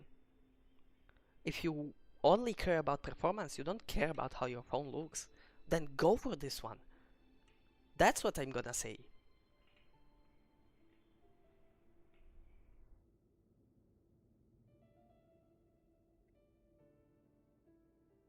Best is the shit sucks, so don't buy it. I recommend it goes on sale. Yeah, phone is ugly. Yeah, Apple in a nutshell. You know what? I am a professional Apple hater. I hate a lot on Mac. I hate a lot on iOS. I hate a lot on a lot of Apple products like the earbuds. However, their UI, their environment, their attention to details in the graphics is amazing. Like, listen, I would love to have a phone that has the functionalities of an Android but looks like an iOS, okay? Because here's the thing, the the quality of life things that that iOS offers you, you know, the fact that you can seamlessly connect your phone to your iPad to your Mac like instantly and like control your various apps and calls and messages from either of those devices. This is amazing, okay? I love this so much. The graphics of the iOS, they look so crisp, so nice, okay? The UI looks polished. Um, but everything else sucks, okay? You're paying too much for a phone that isn't worth as much. Um, or a Mac or whatever device you're buying, you're paying too much because usually they aren't worth that much. And with the same money, you could buy yourself or build yourself a better device that isn't Mac.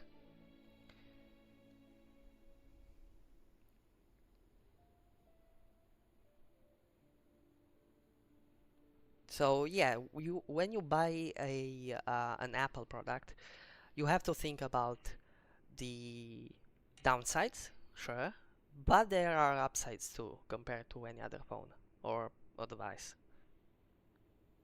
The integration that Apple has is something else. Like it's instant. You receive a file on your phone, you can check it from your computer without having to open softwares, or you just have the notification on your computer popping up and you open it, you get the file, you open the file, you edit the file, then you send it back. This is why Macs are usually used by people at work.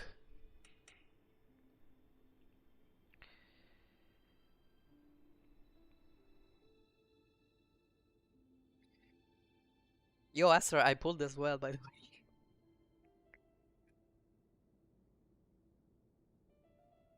I don't care if it's an impressive feat of alchemy. That just isn't the kind of thing I like to eat. Grain has to be imported, and they're eating a diet of mostly meat and mushrooms. Could it be because Conria is underground, so it doesn't get much sunlight? And by the way, sorry if I yap a lot about these things, but it's something that interests me a lot, and I see that people tend to not have enough knowledge and judge things by their limited knowledge. Because I've heard, for example, one of my friends saying that they prefer iOS because when they bought an Android phone, it sucked. It kept getting stuck on apps and stuff like that. But then I asked them what phone they bought, and they bought this Samsung A10 or something, I don't remember, which was like 400 euros. And of course, number one, you're not gonna get that much of a performance compared, like that much of a performance improvement compared to a like $1,200 iPhone, but like like you should know that, you know, you're paying 400, not 12,000. Of course the phone is gonna suck more than an iOS. But then she also bought one of the most problematic phones, I think, that Samsung made.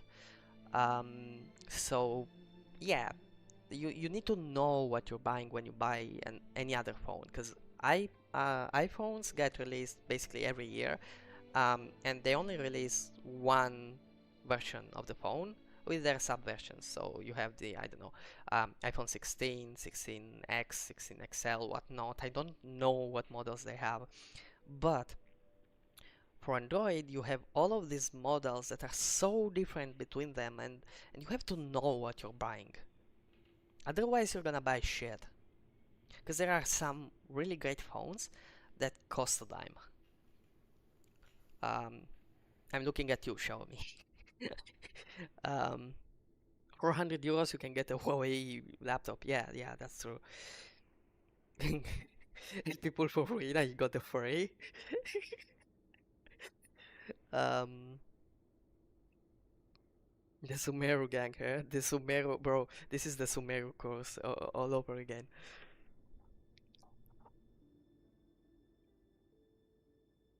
He seems to want to convert you, Granny. No, I don't. If you have always used Apple products, it's very hard to switch. Um, and I don't think it's even worth the hassle, especially if you have the money to sometimes upgrade your shit. Um, so yeah, just stay on iOS and Apple products. It's not like you have to switch if you find yourself comfortable. After all, the devices are all the same. As long as you feel comfortable using them, doesn't really matter. You get the work done, and that's it. That's what that's what computers were invented for, to help you do your work.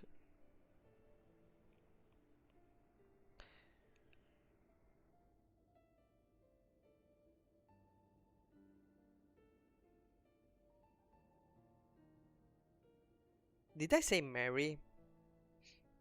Oopsies. I meant Asta. You are one and the same to me now. um so yeah, this is the thing. Like, for example, I'm starting to hate Windows because all of their advertisements and and shit that they are putting into the system. Um, I would rather use a Mac at this point. Um,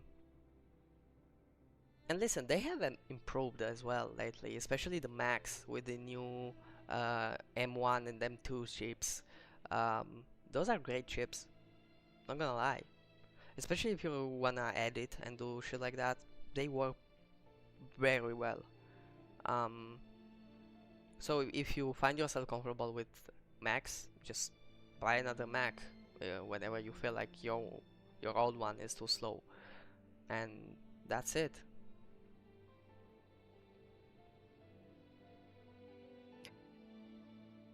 I have Windows. Yeah, I have Windows too. I have to use Windows because um, Adobe is a shit company and they don't want to release versions for Linux. I would have just switched to Linux by now. But those software are really important to me. And I can't just not use them anymore. I have my thumbnail projects, my logo project, my editing projects, um, all on Adobe programs. So can't really do the switch right now.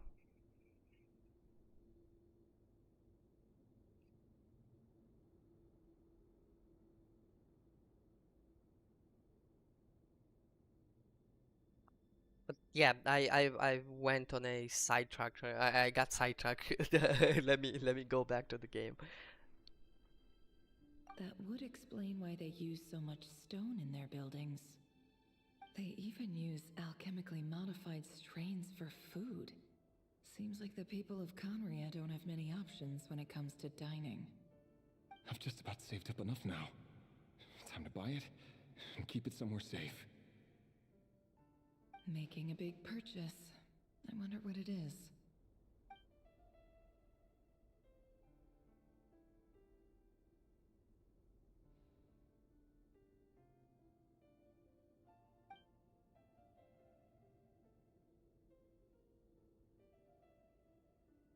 He really is a professional. No wonder he's so good at covering his tracks. Despite what he's become, it seems like he's retained certain habits, at least in this regard.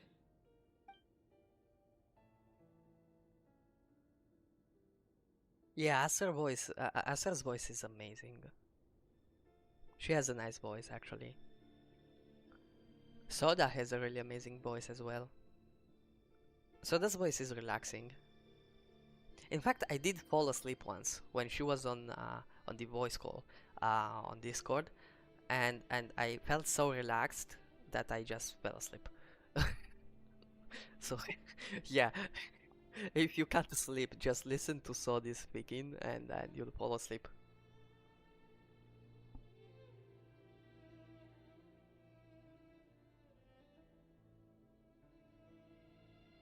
Did Rary rip it out himself? Where you? Where you?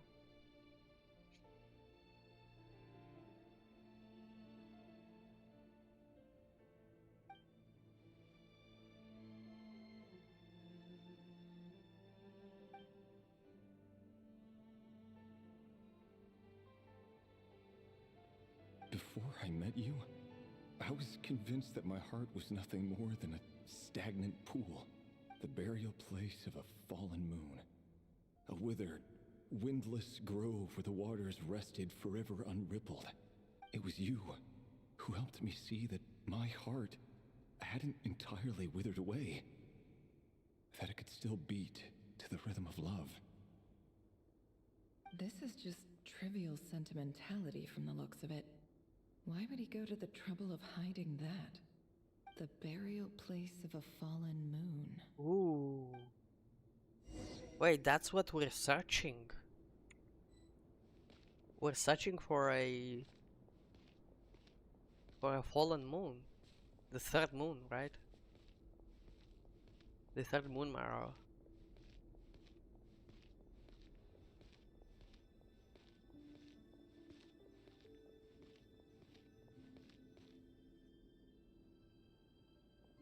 Reverie, over here. Where? Over here. Dane! Oh, and, Vedelfin here? What a surprise to see you here, sir. Hello there, Rerir. Where? You need not address me so formally outside of court. He doesn't get that much free time, so I invited him over for a drink. Dane sleep. Oh gosh. Even the court prophet deserves a break every now and then, right? Well, I'm flattered. Where? So, what are we discussing today? Weatherfallner and Hey, Dane sleep. don't look at me. As far as I see it, we don't need an excuse to have a few drinks. Come on, don't give us that.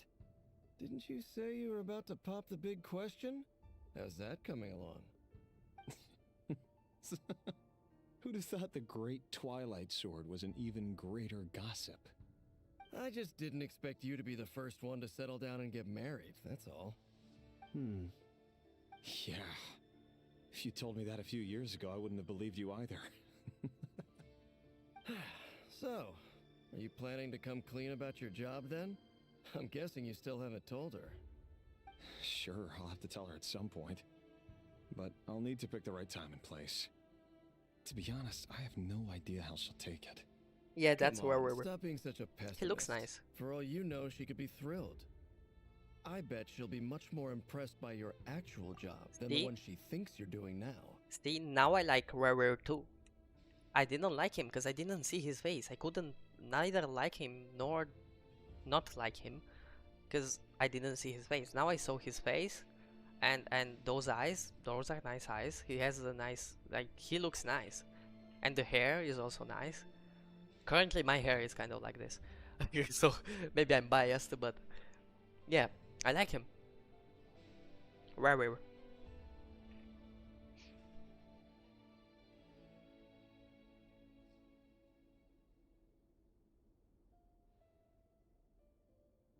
Werewolf. Yes, werewolf.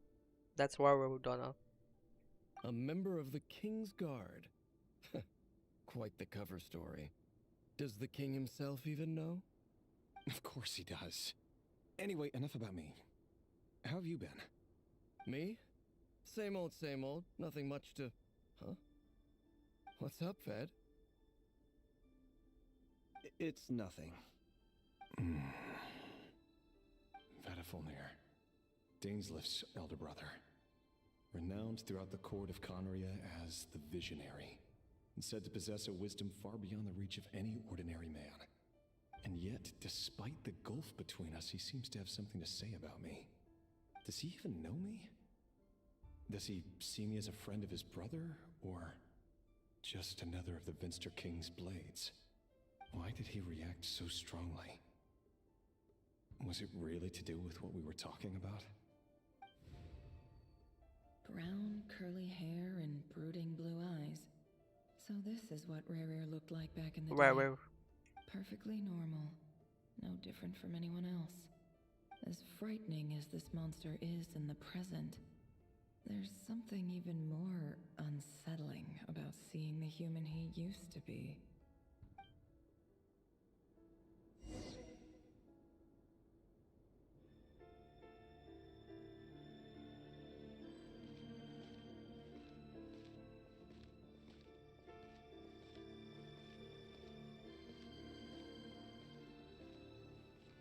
Yeah, by the way, Soda, I'm moving and there isn't the joystick on the left.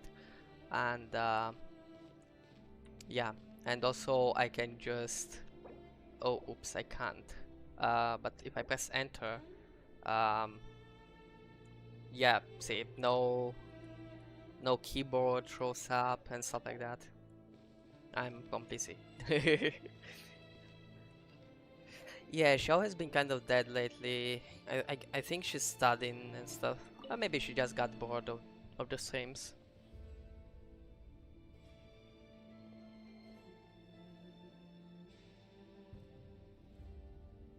Never step on me, what? Felindis? You're back early? Our equipment's being serviced today, so I got off earlier than usual. How's your day been?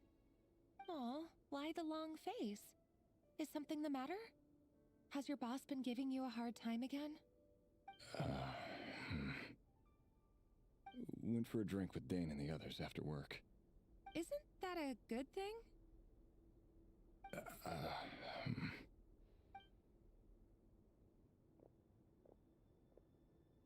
Vedafranir showed up today, too.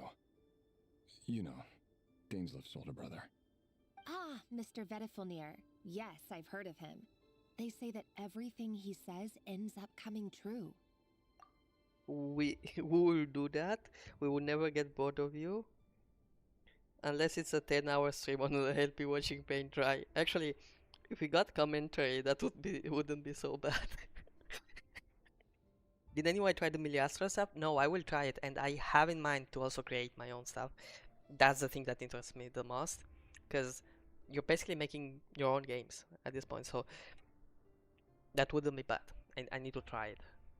He overheard Dainslift mention that I'd recently proposed, and seemed to have an issue with it. But when I asked what it was, he kept it to himself. So, you're worried? You could be such a child sometimes, Revier. We're nobodies. Why would the Visionary be concerned about us? I'm sure someone in his position has much bigger fish to fry. Maybe you're right. You worry too much, Revier. Revier. We've been together for ages now, and everything's been going so well, has it not? You've even proposed to me. So, you do remember. Tell me then. What's your answer? Like I said, I need some time to decide. You can't just rush into things like this. We may be nobodies in the grand scheme of things, but if we want things to work out, we've still got to plan ahead. All right. Take your time. Just don't keep me waiting forever. Nobodies. Sounds about right. In the eyes of people like Vedafulnir and Dainslift, what do we matter? Can someone whose gaze is so fixed on a far-flung future even see the present clearly? Besides, the dynasty's fate rests with the king and his inner circle. Whatever I do, it won't make much difference. Meanwhile, every idea they come up with and every decision they make, it affects everything. These days, the king is lost in his research, and the purge of the Crimson Moon bloodline grows ever more intense. The opposition tried to speak out, but nothing came of it. And I'm under no illusions as to why. Because we eliminated them and got rid of their bodies. A man can have 1,000 reasons to carry a sword, but there are few good excuses to use it. Yet the king has never even considered a gentler approach, and he never will. What becomes of someone who kills on another's behalf? Can he ever find true peace?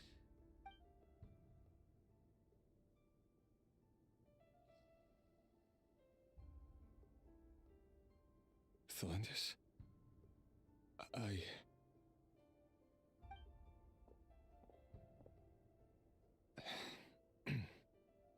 It's nothing. You were right. Fate has never smiled upon nobodies like us. But by the same token, it's unlikely to bear a grudge against us either. There's no reason we can't keep living happily together, cherishing the simple joys of each day as they come. See? You just need to stay positive, Revere. I can feel your warmth, your breath. You're right there, right by my side. Just seeing you makes me happy in a way I can't explain. And that's something that no one could ever take away from me. So smile, my love. Let go of that frown. Man, I want a girl like this. Oh wait, I do already have one. Bro, saying this makes me realize how lucky I am. You're right, Thelindis. I've just been overthinking things. That's better. Getting caught up about things like this will only ruin our evening. Speaking of which, all set for the ball tonight? I need to go get ready. You go ahead. I just have a few things to take care of, then I'll come join you. Even busier than the big shots, huh? Fine, I'll go get started. But don't be late. If you keep me waiting too long, I won't be a happy bunny. Relax. I'll be there. Seriously, though, you drive a hard bargain. You're really gonna leave my proposal hanging and still expect me to take you to the ball? Well, that goes without saying. I already told everyone I'd be coming with a dance partner. Besides, they're two completely different things. Let's take it one thing at a time, all right? All right. White outfit it is. It seems like Rerir was deliberately hiding his ties to the intelligence services by giving the impression that he was just an ordinary member of the Finster King's Guard. He clearly doesn't want his would-be fiancée to know about his other life. Then again, that's hardly surprising. People in the intelligence trade rarely do. Who'd have thought we were in the same line of work? Let's dig a little deeper. Is Rerir bad? I don't know if Rerir is bad. What is bad?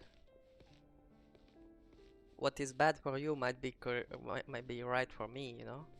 It might be good for me. What's wrong for others doesn't mean it's wrong for me as well. You know what I mean? Don't know.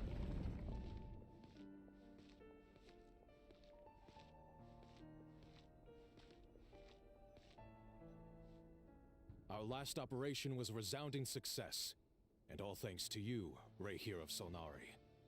In total, we apprehended 32 dregs of the Crimson Moon, and 67 accomplices. After all these years since the dynasty's fall, so many of them still linger on. Indeed, it cannot be denied. Yet it was destiny that the Crimson Moon should be overcome by the eclipse, and that His Majesty, the all-seeing Finster King, now guides our nation on the path to prosperity. Conria has no further need for a dead moon. But alas, there will always be those who refuse to see the truth, choosing instead to romanticize the past. That's not entirely true. Much about the Crimson Moon era was worthy of remembrance. and that's exactly why they keep trying to see it restored. Many of its secrets remain unsolved to this day. As it happens, that's precisely the field of study my partner is devoted to. You still haven't told her what you really do for a living. Where would I even start? How do you tell someone that you're one of the king's hand-picked executioners? That your hands are steeped in blood? You didn't choose this life, any more than I did. Orphans like us don't get a say. But I'll sure as heck be the one to pay for it. Speaking of which, we need to be more rigorous in the way we identify direct descendants of the Crimson Moon. Someone, it seems, has strong opinions about my future plans. Most likely my marriage in particular. I have a feeling that we may soon become targets of the Crimson Moon's retribution. Your concerns are not unfounded. They've taken out many of our colleagues these past few years, and for that very reason. These are no helpless lambs we're leading to the slaughter. They're wolves in sheep's clothing. Take care, Rayhir of Solnari. I look forward to toasting you at your wedding. Thanks, Thorkel. You look after yourself, too.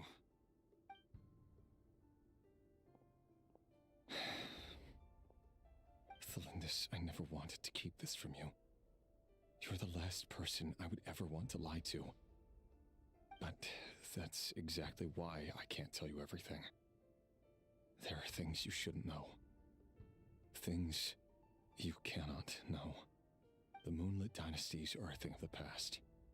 Yet even now, with the sun shining high in the sky, there are those who would call forth a dead moon's ghost. Could that be why Vedalfnir held back? Or was it because of some court secret he's not at liberty to share? I have to get a clear answer from him. No matter what happens, I will protect Thelindis. Rerir seems to be very concerned by Vedalfnir's reaction. Vedalfnir and Dainsleif, the Visionary and Twilight Sword. So that's what they were really like.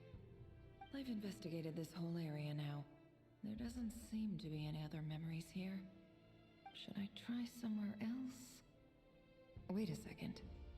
What's this black smoke?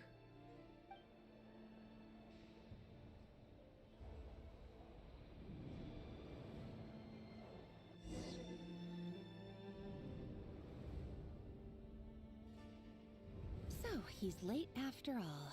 Just you wait, Rerir. Rerir. We're in for it. Big time. Are you waiting for someone, ma'am? Could I tempt you into buying some flowers? Oh, sure. Pick me out a pretty bunch if you would. Thank you. But I'm afraid none of them are as pretty as you. For someone so young, you sure have a way with words, don't you? I'm only telling the truth. Look me in the eyes. You'll see I'm not lying. Oh no. May we have a word in private? Oh Who shit. are you? And what do you want? It doesn't matter who I am. Too many of our kind have fallen lately, so I decided to take the risk of reaching out. Not long ago, the Rayhir of Solnari led an assault on one of our strongholds. We suffered many casualties, and many who came to our aid lost their lives as well. Sorry, I don't know why you're telling me this. And I don't want to get involved. Wait, hear me out. This time we finally got a clear look at his face and learned his true identity. His name is Rerir, and he claims to be one of the king's guards. What did you say? A cruel irony, isn't it? The man you're set to marry leads a double life as a brutal executioner. But surely, you must have caught a whiff of the blood on his hands. Why are you telling me all of this now? Simple. It's because... How strange. Rerir was nowhere to be seen in that memory. It clearly belonged to Thelindis. Rerir couldn't possibly know what happened if he wasn't even there. Why would her memories appear in his fragment? The ceremony won't last much longer. I think it's time to call it a day. Rerir. He's a warrior. His name is Warrior. Warrior. So that was your doing? Did you just pull us inside Rurir's fragment Warrior. to spy directly on his memories? Any more questions, and I'll have to start charging. I had no idea you could do that, boss! Seriously, that was amazing! We're not worthy. We're not worthy! I gotta admit, though, I'm itching to see what happens next. Feels like we barely scratched the surface. Warrior. I'm just as curious as you are, but the ceremony only allows for limited time inside. That's all we can see for now. Luckily, we managed to learn quite a lot. So far, so good. I just hope the others are doing okay too. Especially the group with the Traveler. Their mission is a risky one. Let's hope it's all going smoothly. If you're worried about them, go see how they're doing. If I know boss, she's gonna need some time to write up all the details and make sure it's all coherent. I'll stay behind to lend a hand, but feel free to head back and meet up with the others. I'm never gonna see his name normally ever again after this. You're talking about Warrior? Why? I wonder why. Oh, they've been prowling around for nearly 2 days now. These things just won't quit. Oh, they might not have seen us yet, but them constantly sweeping the area, our way out is completely blocked. Oh, that's never gonna work. One little slip up and it's game over. If they spot us, they'll run straight back to Rare. Warrior. Once he knows we're here, it won't be long before he's breathing down our necks again. Oh, guess you're right. All right, time to zip it.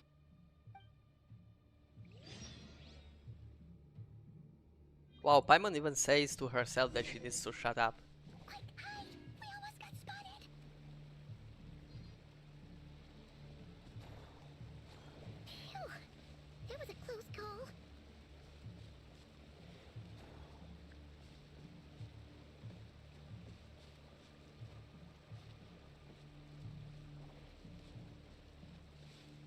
Watch out! It's coming this way!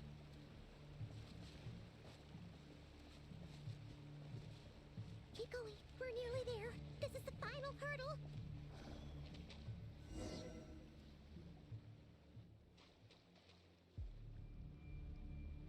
Oh, there's no end to these things.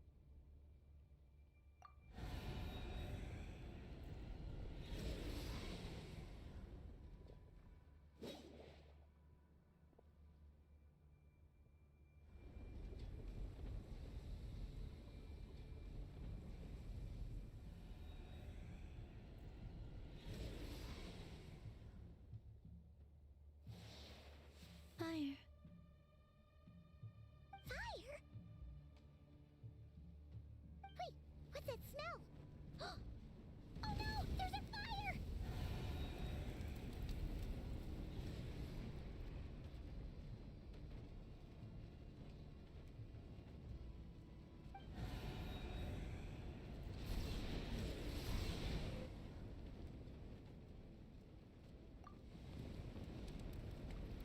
Ooh, Arlecchino. Oh, bro. She's so cool.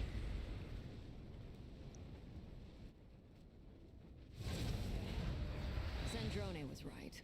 You look weak, Columbina. The old you would never have let such lowly creatures bar your way. Word has it that you did something for the Tsaritsa, and that's why you've lost most of your power. Freedom comes at a heavy price, doesn't it? It's Arlecchino! You came! Hello again, Columbina. And greetings, guests of the House of the Hearth. It's been a while, Arlecchino.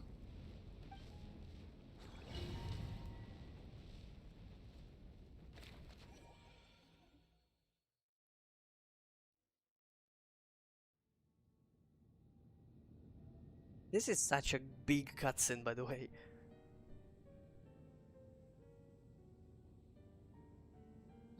stupid right here of stupid Solnari. Ugh, whatever. I've got all the data I need. Next time we meet, you're finished.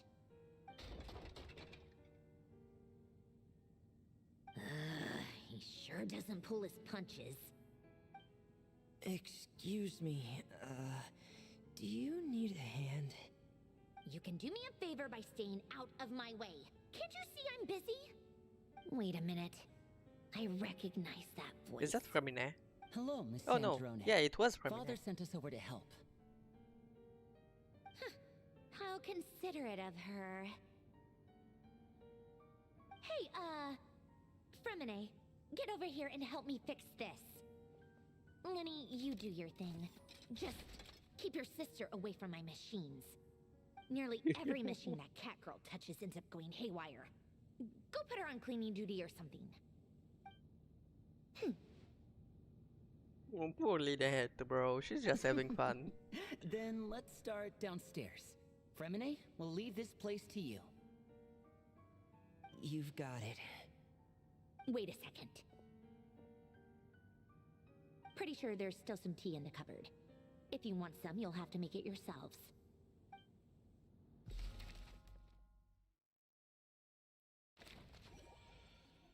Wait, is offering tea for her like does offering tea mean you're her friend for her?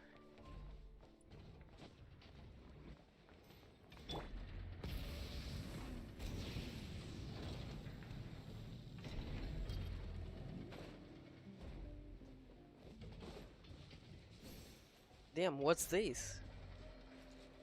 Oh, new mobs.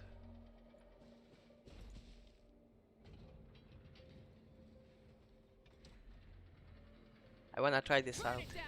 Illusion shattered. Strike a pose. Lush is the moon. Time to shine. By the frost moon of old. Shine down. Now you shall perish.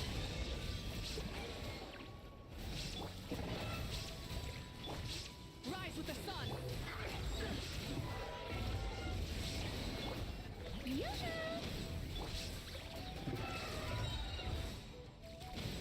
Receive my blessing for the everlasting forest. A grave transgression. Wow. It is kinda strong, not gonna lie. Okay, so there are new bosses. They just got added in this area, which was already here.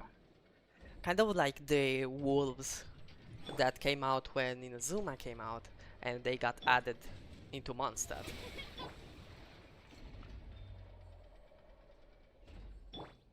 You know, the abyss wolves, the flying ones.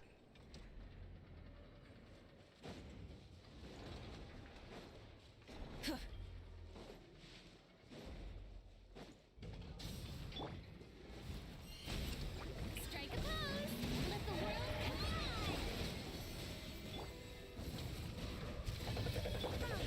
There is no escape.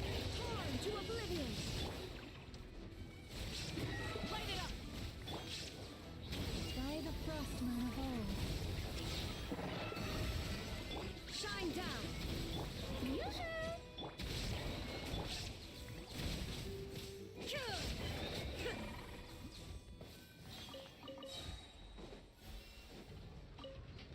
Here we go. Let me heal.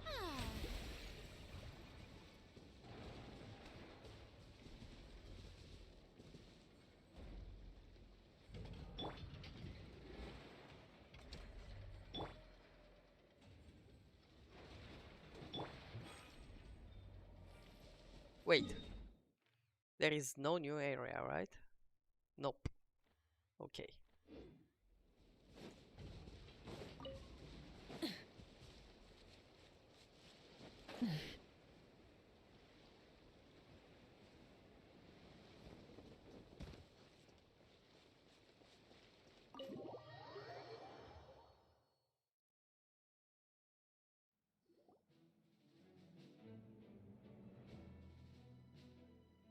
It's a relief to see you all made it back in one piece. Huh? Feels like there's quite a few people missing. Where's Flint's and the others? And what about Niffer? I returned ahead of them. Flint is helping Ino and Anefa to set up the decoys and buy some time. As for Miss Neffer... Yo, hello, Mary. Boss is still wrapping Welcome. things up on her end. Mary. She sent us back to fill you all in on the top secret intel we've been gathering. I see. Then let's get right into it. But first, who do we have here? You brought someone else in to help? Greetings. I was invited here to help as a longtime Tea Party companion of Columbina's. You may call me Arlecchino. Surely it can't be. Those eyes. Oh, where have I seen them before? Wait, of course. In those memories we just saw. The only Arlecchino I know is the fourth of the Fatui Harbingers. So either you share a pretty uncommon name, or you're more than just a Tea Party buddy. You're well informed, Grandmaster. A man from Mondstadt living all the way out here in Nodcry, and yet the people and affairs of Snezhnaya seem to hold a special place in your heart. Oh, the feeling's mutual. Sounds like you know all about who I am, too. A Fatui Harbinger. The atmosphere in here just got really tense. Guess we can't just start trusting Fatui Harbingers, even at a time like this. I must admit, though, I'm a little curious. Seeing as the Moon Goddess no longer belongs to the Fatui, what makes you so willing to put your neck on the line here? Nor does Nodcry belong to Mondstadt, Mr. Varka. Yet still, you're fighting for it all the same. Things don't always have to have a tangible payoff. Sometimes, stopping things from spiraling out of control is a higher priority than chasing the spoils of victory. Of course, I can't say there's nothing in it for me at all. But that's between Columbina and myself. Forgive me. I don't mean to doubt you. It's just that the Fatui really have been the source of many of our troubles. We have our own way of doing things here in Nodcry. But ever since they arrived, the Fatui have treated us with nothing but hostility. I know there's been a lot of bad blood between us in the past. I've done my utmost to avoid friction whenever I could. But sometimes fundamental conflicts of interest simply can't be settled amicably. That's why I'm here solely in a personal capacity. This has nothing to do with the Fatui. As a gesture of good faith, I'll be frank. I can help Columbina track down the iridescent moon's marrow, which will help her restore more of her power. Anyway, what else is on the agenda? Let's begin. She says she'll be frank, then completely skips over the details. Looks like she doesn't want to give away too many secrets after all. But she clearly wants to change the subject. It'd be awkward if I tried to bring it up again now. I guess we'll just have to go along with it. She's the fourth of the Fatui Harbingers after all. One look and you can tell she's not someone you'd want to mess with.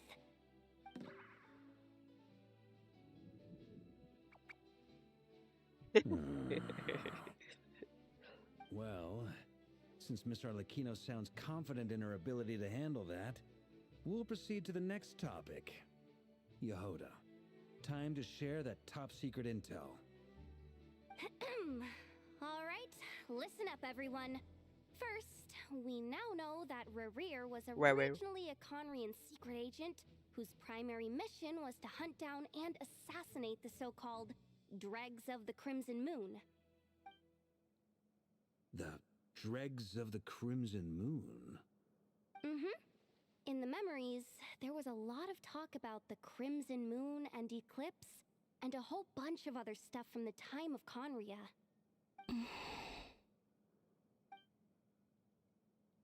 To my knowledge, those were the names of two different Conrian dynasties.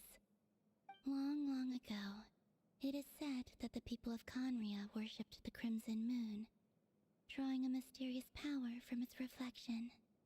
But one day, a coup saw the Crimson Moon eclipsed, hence the name of the new dynasty that replaced it. and how it became the new emblem of Conria.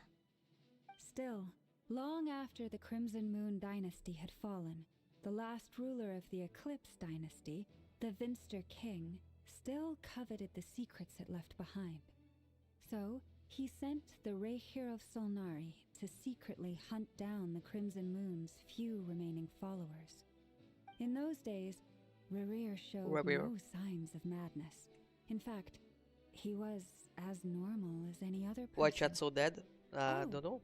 And he had a Welcome back, fiancé, Sodi. or at least a would-be fiancé, called Tholindis. What's the matter? Where we go?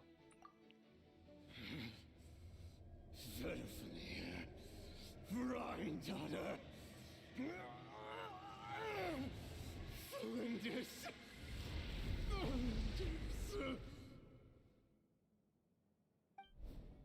Interesting. Anything else? What about this would-be fiancé of his? Do we know anything about her?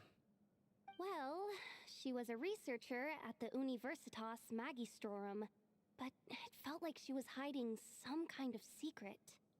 Oh, and one more thing. For some reason, Rerir's fragment also contains some of Tholindis' memories, though only a very small portion. Well, no shortage of potential leads, I'll give you that. In any case, Uncle it sounds like Silent? we can conclude Yes. that while Tholindis was still around, Rerir appeared to be lucid and quite normal. So here's the thing. Why do I have to say this every time? If there is a dialogue, I prefer not talking, because number one, I wouldn't understand shit of what's happening. And number two, you wouldn't understand shit of what's happening.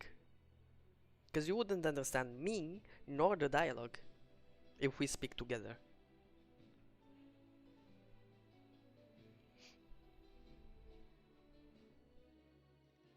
Tholindis, it seems, must have been the one thing in this world that he couldn't let go of. Tell me, though, were these pure-blood Conrians we're talking about here? Why do you need to know that? Hold on. If she was a pure-blood Conrian... Oh yeah! Just like how it was with the captain! If we could somehow find her, do you think there's any chance Rerir might regain some of his sanity? It's possible, but it would take a miracle. We can't pin all our hopes on that. That merchant who Nefer knows, Dori Sangama Bay. Maybe we could hire her to look into it. All right, then. Let's keep working in our separate teams. Traveler, Paimon, Kutar, and Miss Arlecchino will go look for the iridescent moon's marrow. As for the others... On the way over here, I noticed that the Wild Hunt monsters had grown even more frenzied in their search for Kutar. At this rate, the people living here will be in grave danger too. So I'm thinking of gathering together some of our followers to go wipe them out. I'll head back to the curatorium and meet up with the boss. Feels good knowing we've all got something to be getting on with. Given that the Wild Hunt has been a lot more active lately, the Lightkeepers have likely begun their own operations too. If that is the case, someone will need to pass the news on to Flint's. I'll hold the fort for now, then discuss our next move with Flint's, Aino, and Anefa when they get back. Alright then! Well, the clock's ticking. If that's everything, we'll be on our way. We'd better get moving too. We'll try to buy you as much time as we can. Relax. Just do your thing. Now, I decided to call in some backup since things are getting so hairy. Our reinforcements should be here any minute now. Stay safe, everyone. Dismissed.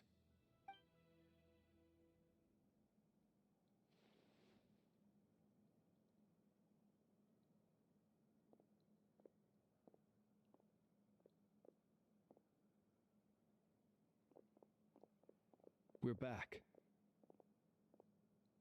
Did we get here a little early? Or a little late?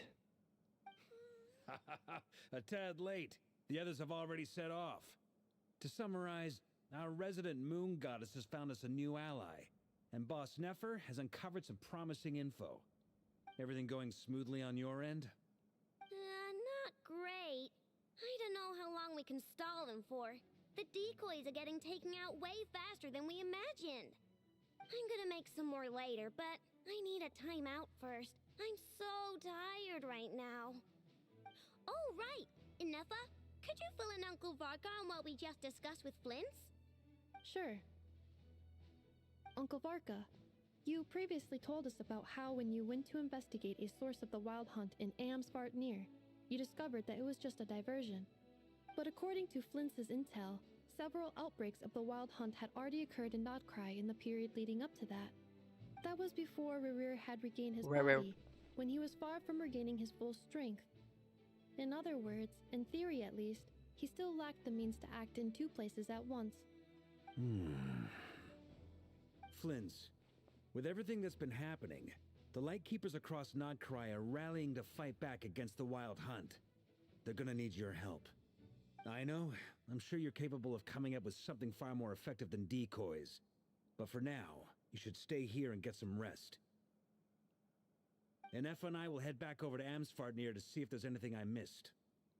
I told you Uncle Varka would say that, didn't I? A deal is a deal. Not a word about my snack intake for the next week. Database updated. Reliability of Aino's predictions increased. What does that mean?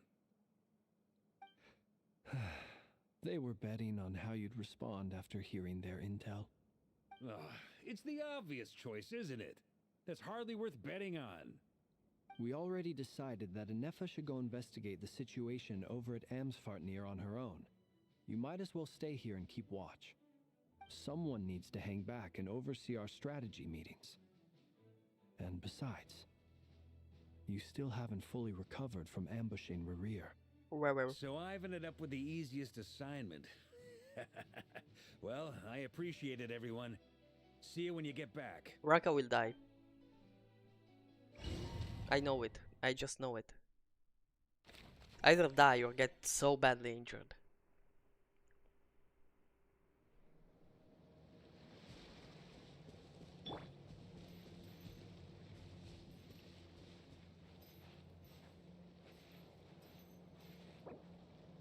I can't take pictures. So bad. Oh my god. I wanted to take a picture here.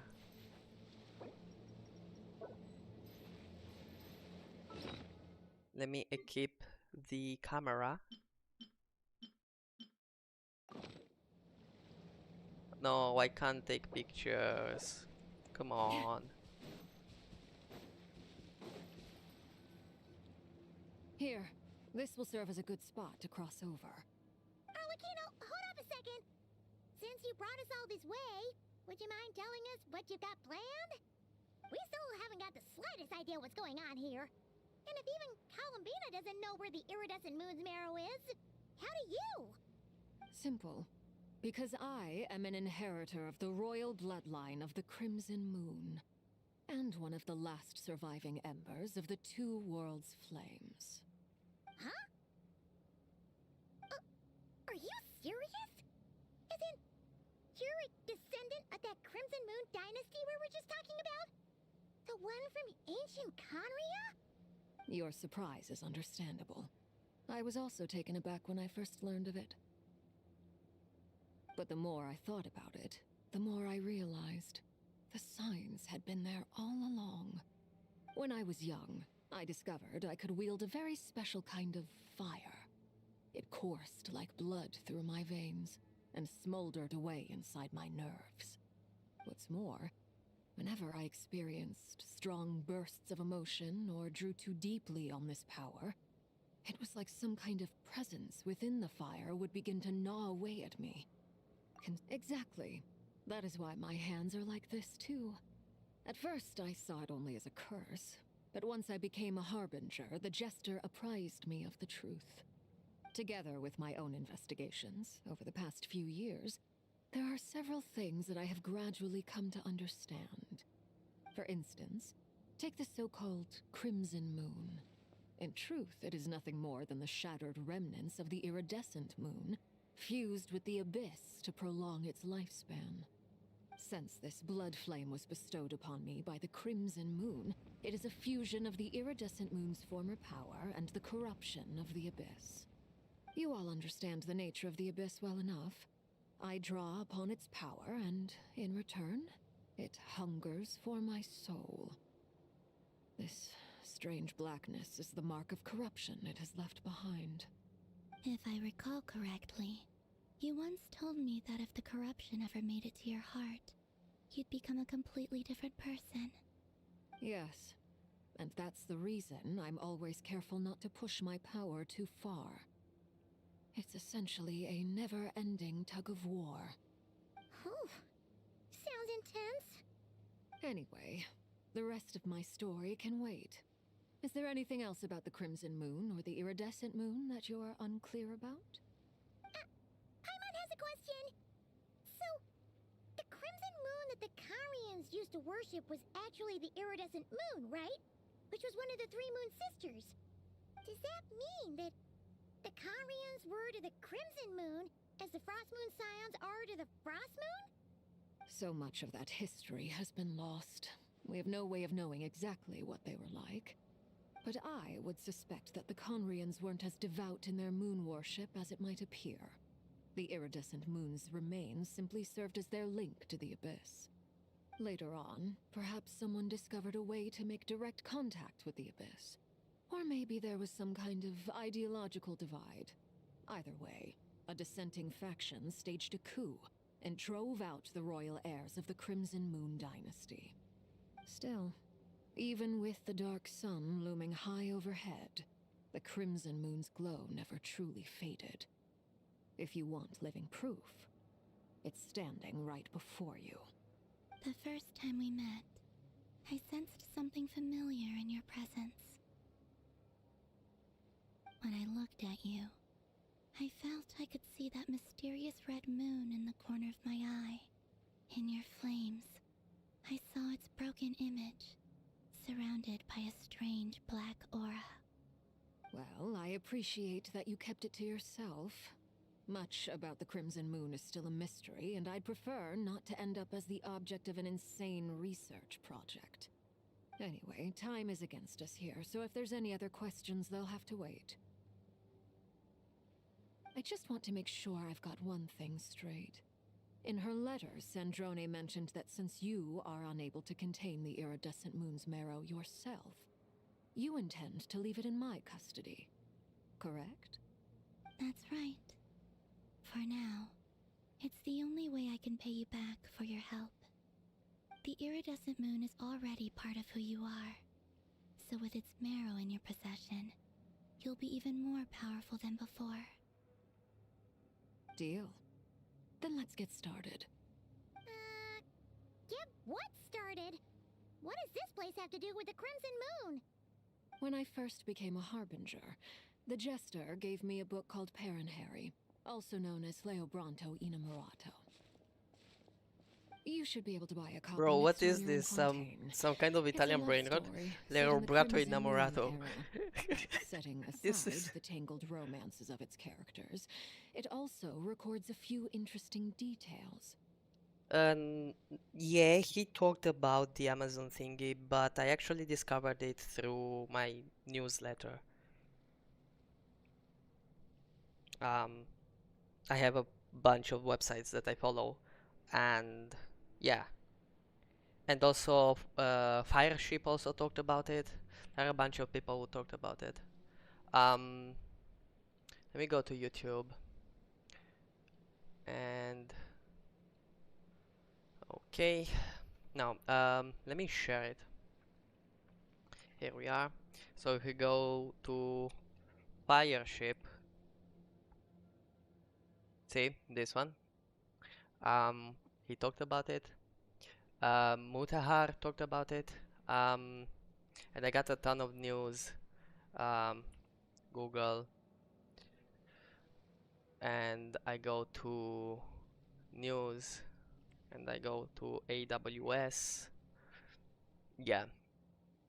Amazon AWS down, AWS down. Wired also talked about it. A lot of Italian newsletter thing is. So yeah.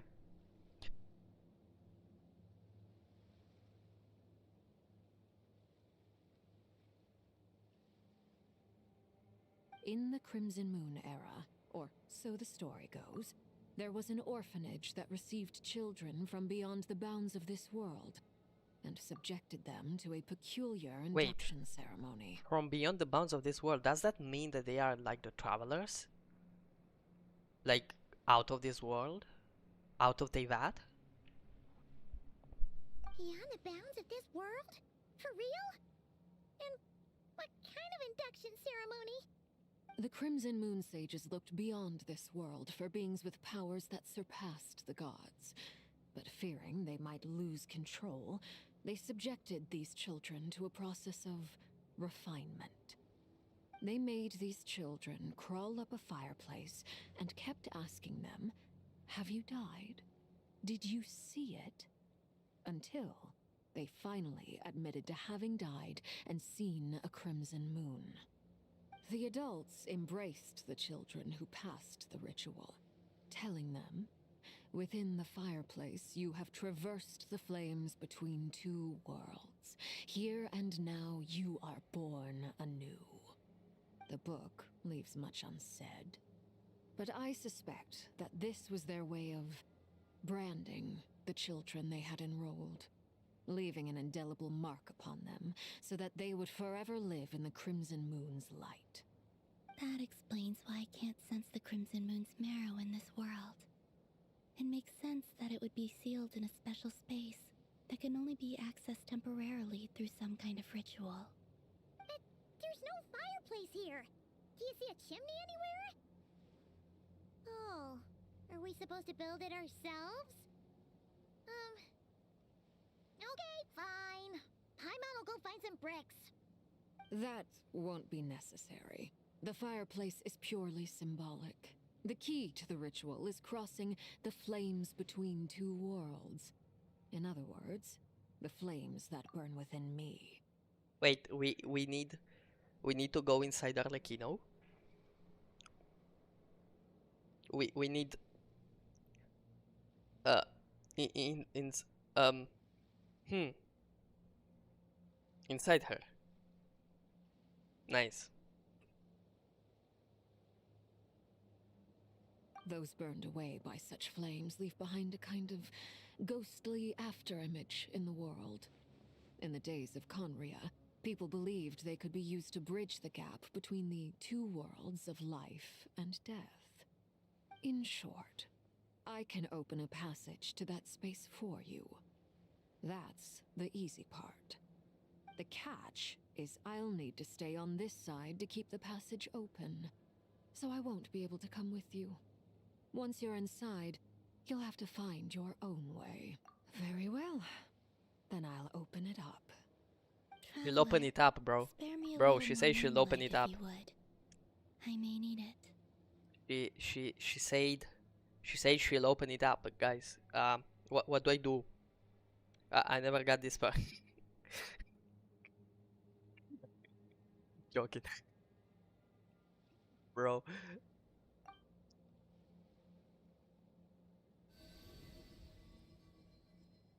Thank you. I feel like I've recovered some of my It's okay, strength Soda. now. Bye bye. It should be Thank you enough for to move staying us here across despite short being sick and distances everything. and confront whatever dangers might await. Bye bye, Sodi. Take care. Yeah, and rest a lot. You keep saying I'm amazing. Oh my god. You keep flattering me like this.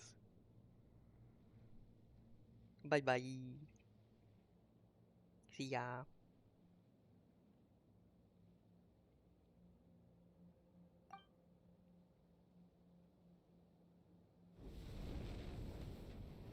Mistress of the seven hues of ages past, great mother of the present, crimson-clad sovereign of the two realms, by fire severed, by fire renewed, I offer myself now and beseech your descent.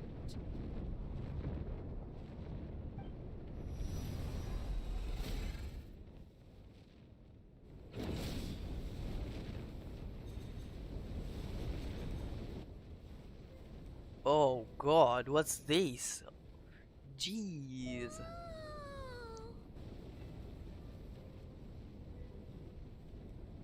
One word of advice. As you're crossing over, no matter what voices you hear, do not answer. Got it. I sense a sinister gloom inside, but also the familiar light of the moon. I feel that I am about to meet an old friend who has changed beyond all recognition. All right, let's go.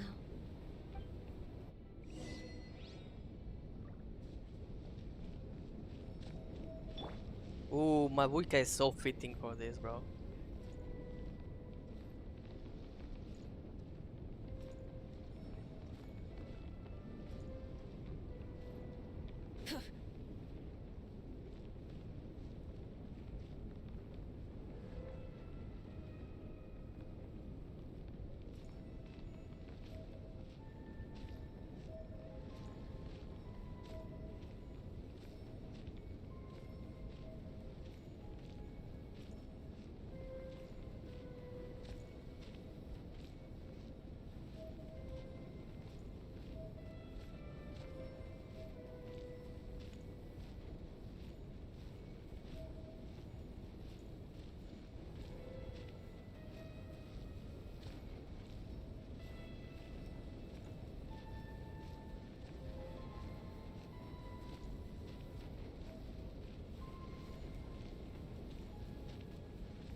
My Wicca with this background looks amazing, I know, right?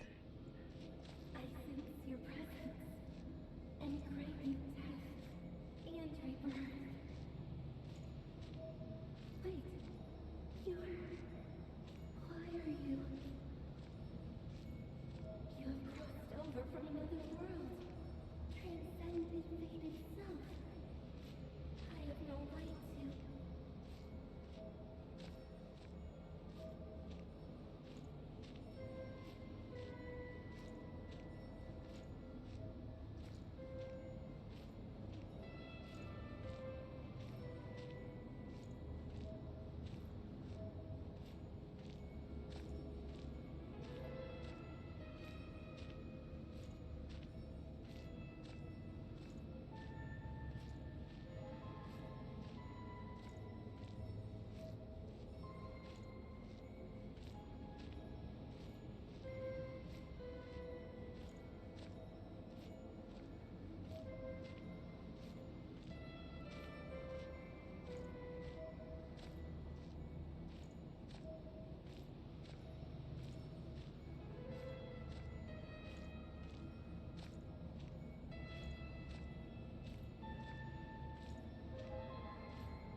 Is that the abyss? It's practically filled the entire place. What now? What a tragic sight.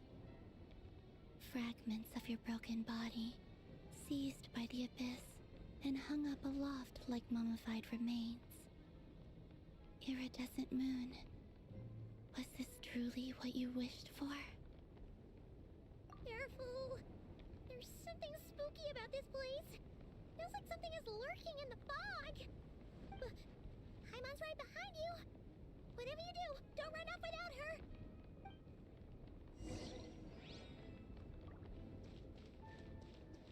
By the way, Columbina, didn't you tell us that the iridescent moon had shattered into pieces? The moon up there looks pretty whole to Paimon.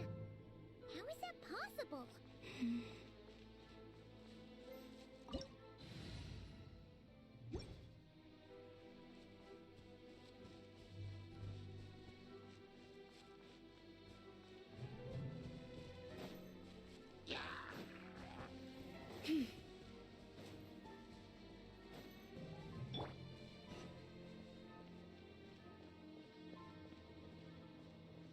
Just like I thought. It was only a facade.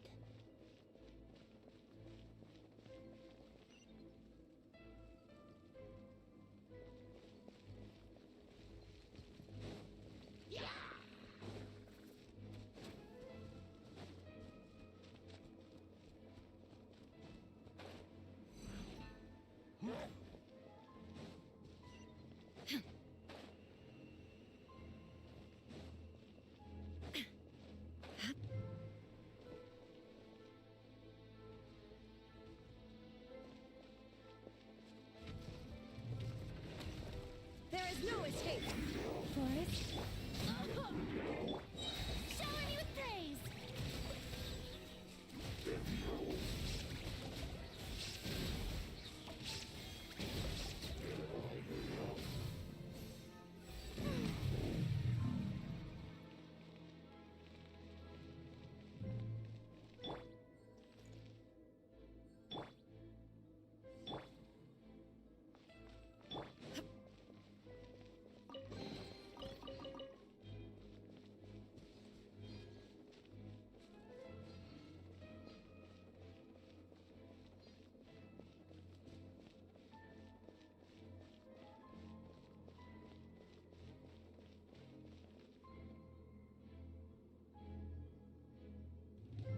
Huh?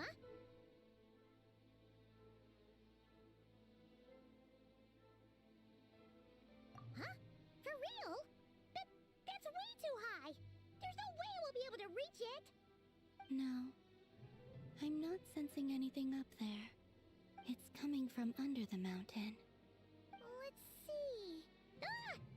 There's some kind of weird shadow over the water. Wait, see that? Wait, Looks like a those mechanism of some those sort. thingies were also in the chasm.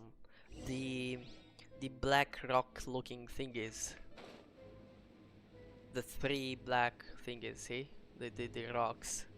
I don't know how to call them. Those were in the chasm as well. And the chasm was infested by the abyss as well. Ooh, So looks like a device from the time of Kalia. Maybe people once came here to study the Crimson Moon's domain, and they left this behind. Oh, if we can activate it, we might find some clues.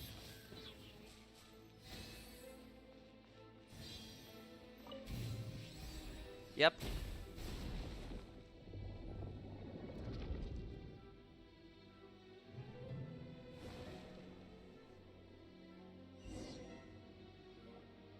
Hey, look at that! Now that the mechanism's running, the shadow in the water looks different. Do you think these mechanisms might be the key to unlocking the secret? Let's try to find more of them! Thalindis, we'll leave the rest of the research in your hands. We'll be heading back now. I hope this isn't ruining date night. Ugh. Mind your own business. Just leave me some snacks on the table. Thalindis? Is that Rear's girlfriend? How come we're hearing her voice here? Oh yeah. So, do you think she was studying this strange space all along? The Abyss has made this space extremely unstable. Maybe that's why some of the things she said and did were preserved here. Like echoes. Or after images. Whenever I see this view, it Yeah, I takes love me back to a Raffaello too. poem from my childhood. Waning moon, oh lifeless damsel, weeping on the mountain crest, mourning still in wistful tone, her fragile soul now laid to rest. For me, of all people, to be here investigating the mysteries of the Crimson Moon space, is it a coincidence or something more?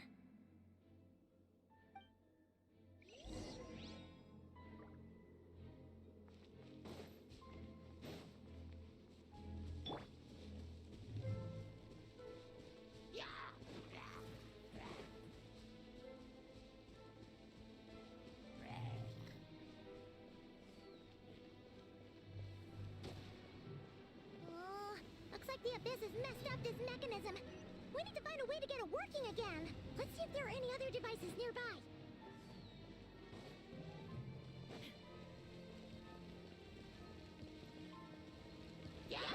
You powerless. Burn it down! Shine down!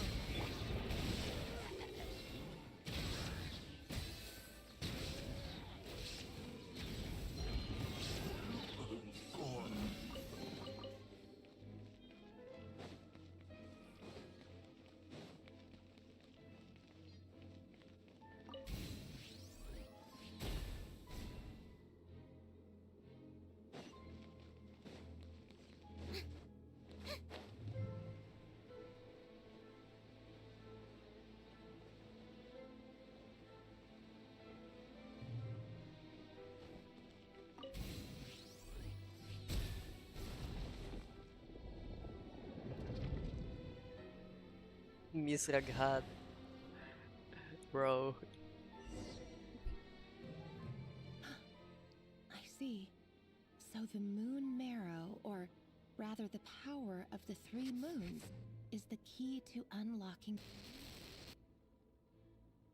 If it really does exist, then maybe this madness can finally be put to an end.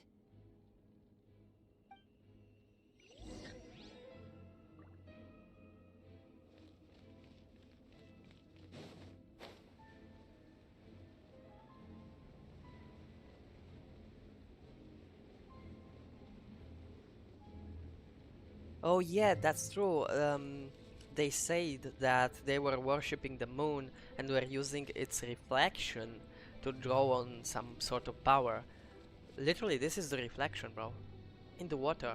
Reflection of the moon that we have right there.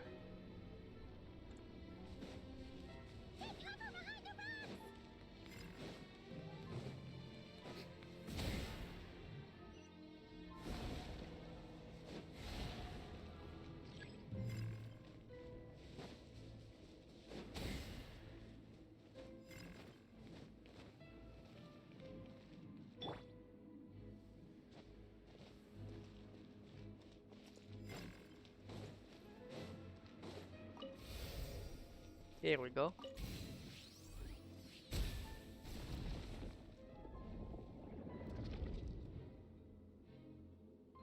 There it is.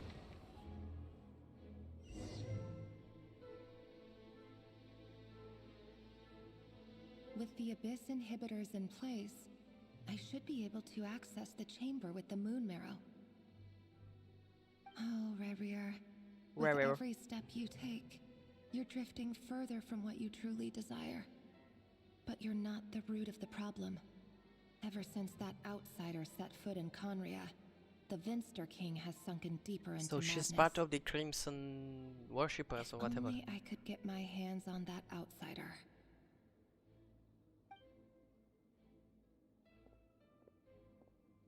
Is it our brother? Is she talking about our brother? The moon's reflection is back to normal. Lindis's voice mentioned a chamber with the moon marrow. Do you think maybe it's hidden in the moon's reflection? It must be. I think For Furina, within it, although Nefer is I quite sense strong. the fragile aura of a dying soul. Then there's no time to lose. Let's go. Nefer is fun to play. Like, if you feel like you don't have enough Dendro DPSs, I guess you could pull for Nefer. She's quite fun to play actually, and she also does a ton of damage.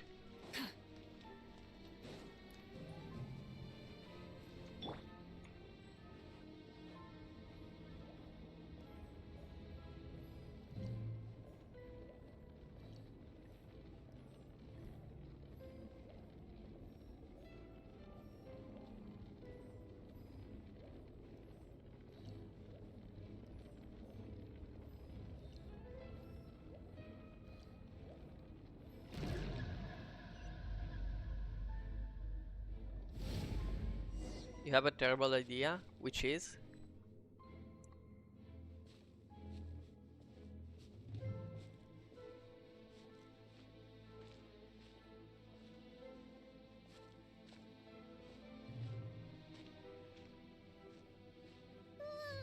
These things are so creepy. Looks like we'll have to destroy them if we want to get to the iridescent moon's marrow.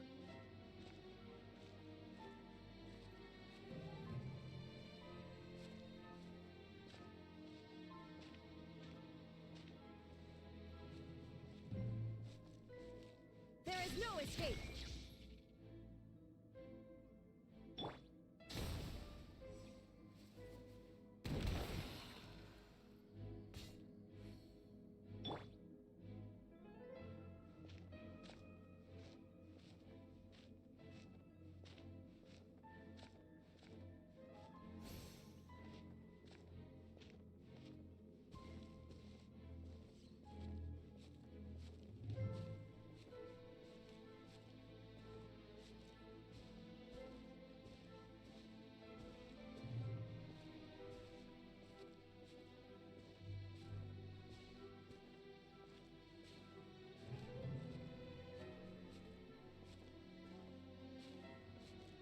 Shine down.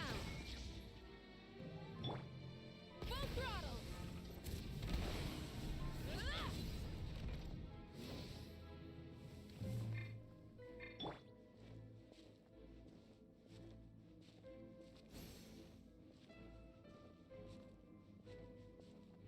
That must be the iridescent moon's marrow. Oh, we'll need to destroy these things before we can reach it.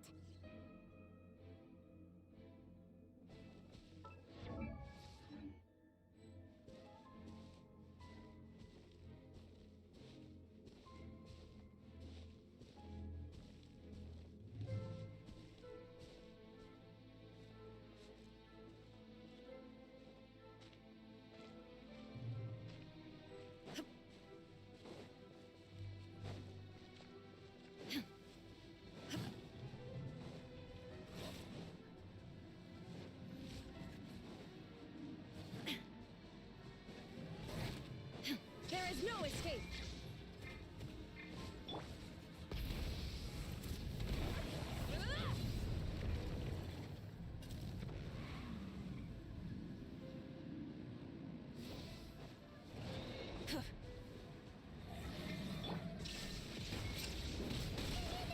We're so close.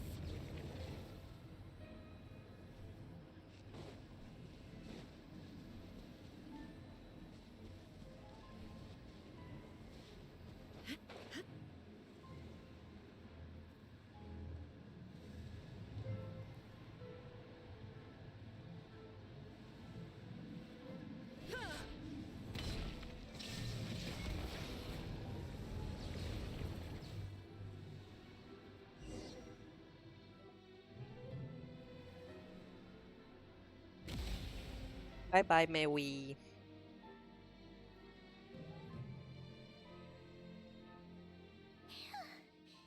finally did it. The iridescent moon's marrow, still burning away like an undying flame, yet now contaminated by the abyss. It has taken on a new form entirely. If we can purify the abyssal power within, we should be able to obtain its untainted essence.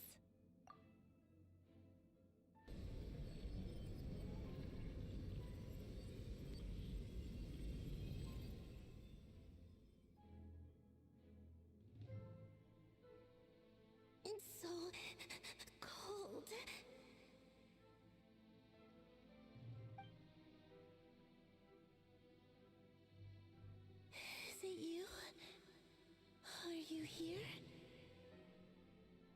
Huh? Are you talking to us? Who else? Rest. I can see you once more. Our fates have crossed, and I am finally free. I'm sorry. I lied to you. Even knowing what was to come, I still couldn't let go of the fear in my heart as death drew near. The moment the moon shattered, my body began to split apart piece by piece. Like I was being cut into pieces by 1,000 blunt blades. My thoughts scattered as the cold crept in, but I could not bear to fade away like that. Tell me, what was it that brought you to us all that time ago? If only I had possessed your courage, then I might have been spared this torment more painful than death. You look so puzzled. That's how I felt too when I first saw you.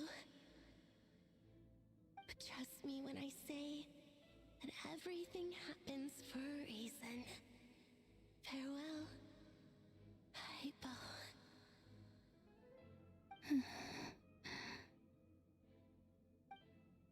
What was that all about? Was that the goddess of the iridescent moon? Oh, it sounded like she was speaking to a long-lost friend. But none of us have ever met her before, right? Perhaps. She took me for the goddess of the frost moon she once knew. For a fading soul like hers, our auras must be too similar to tell apart. But anyway, we've got the iridescent moon's marrow now.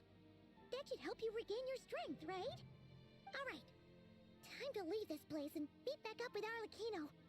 Let's go!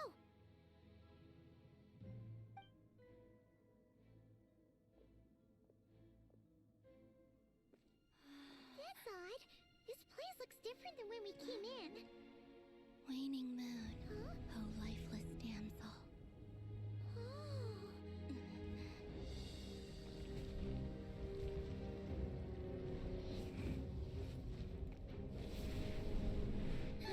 Hurry! The place is collapsing! It wants to trap us here. Who's it? The abyss? Now we've taken the moon marrow. All that's left here is a dark will. It will show us no mercy.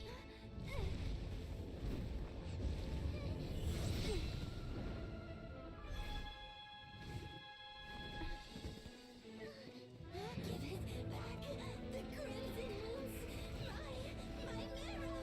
My heart!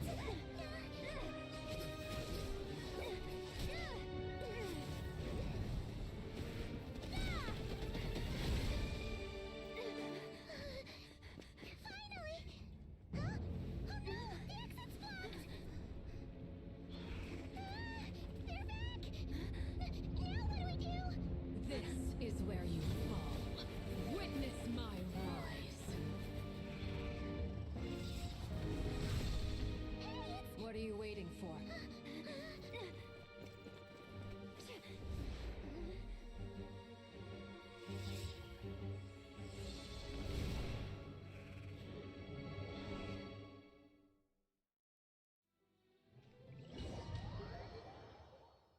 Bro, what was this cutscene?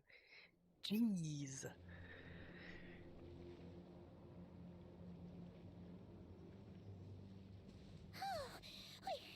We made it! Was that you, Arlecchino? Did you save us?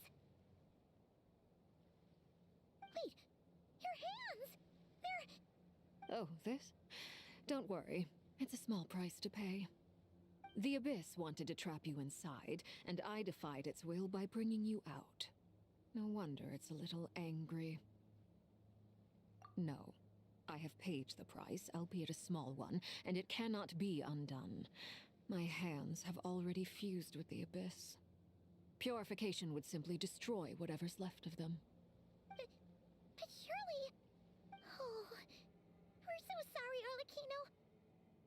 can't believe you'd make a sacrifice like this for us. As much as I'd like to call it a favor, the truth is I was simply holding up my end of the deal.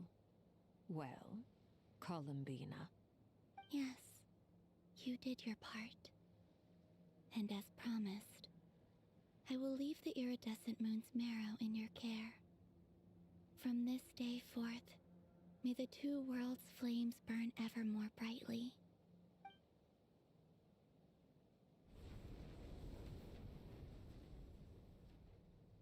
I'll take that as a blessing. Now, Columbina, give me your hand. Accept this moonlight I offer in return.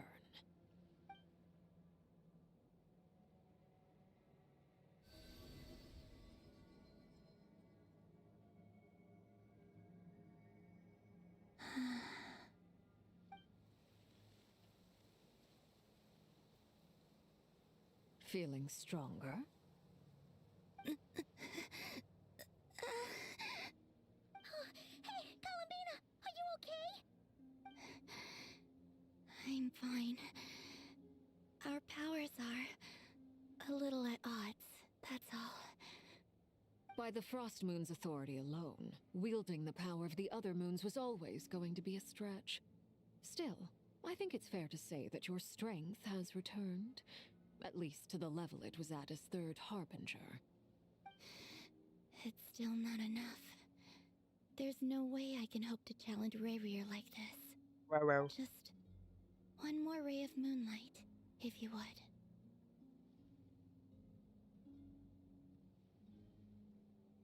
It's okay. I can take it.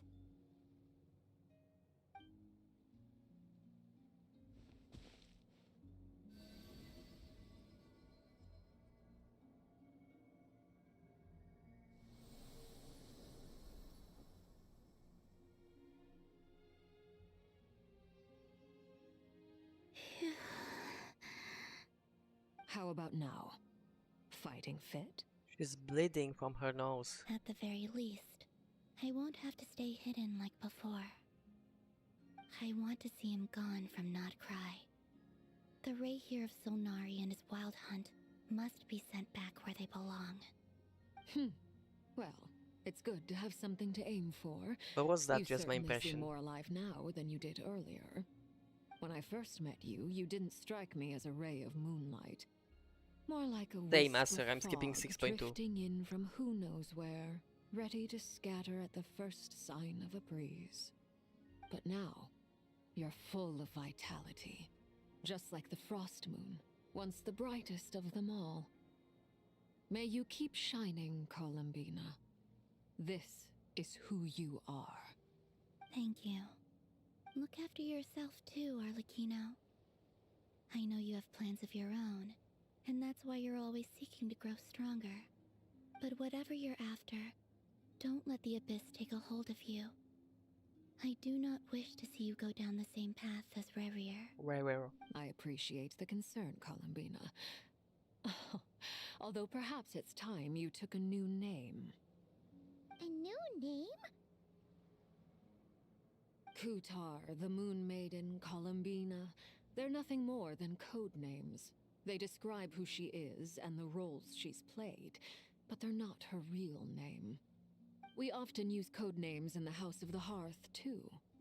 But it's knowing your real name that keeps you grounded. Up till now, you've been living a wandering life, so you've probably never really cared. All I'll say is this. Once you've defeated Rayrier, give it some thought. All right, that's it from me.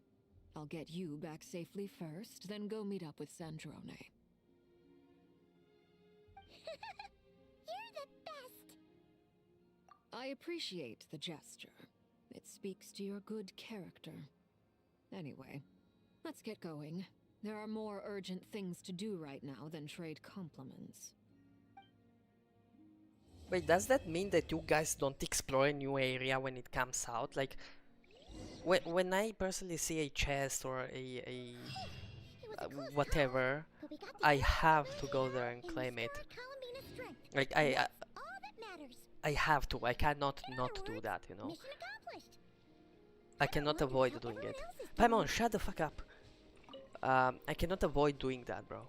Like, I have to go and collect the chest. And also, when when I'm exploring, I'm trying to not get myself spoiled too much too fast. Like, I try to see the world, the new areas piece by piece. So I collect a little bit here, then when I feel like I've collected enough chests and whatnot, I go to the next part of the map. That way, I always have that feeling of a new thing coming up, you know? I have that feeling of, you know, what's gonna be next, you know?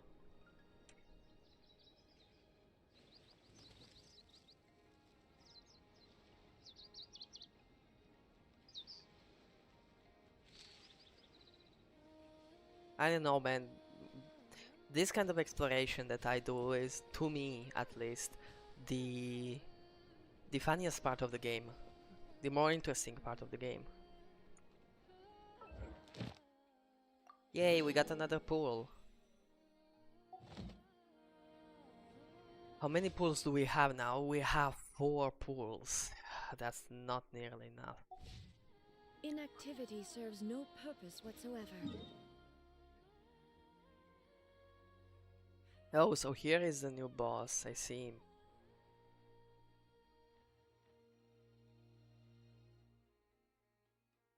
Where do I TP? I will TP here. The desert is pain. I always say this, but try it without the layered map. Hehe.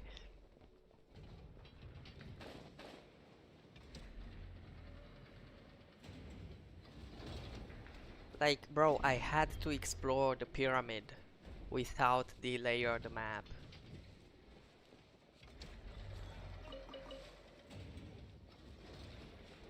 I repeat, I had to explore the pyramid without the layered map.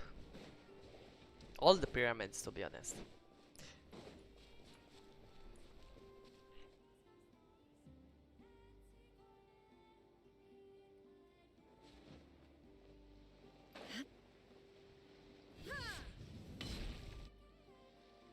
Oh, do you think the others are making good progress?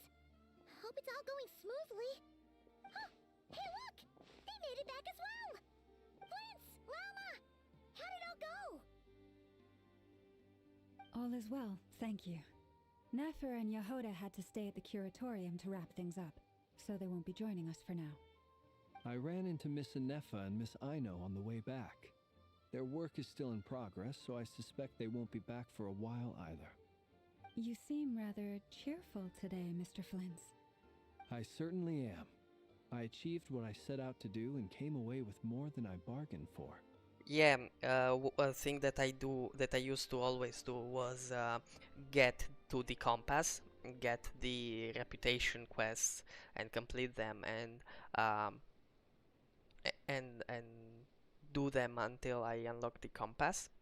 And I kept focusing on those more. Like, what I would do were the dailies, and then the reputation quest, um, every week. So, oh yeah, and the bounties, of course.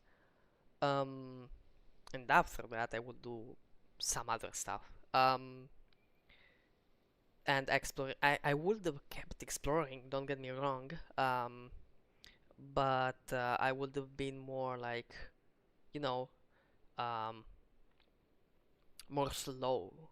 I wouldn't just go open the game one day and think like, okay, today I'm gonna explore this area at 100%, because I knew I wouldn't have been able to.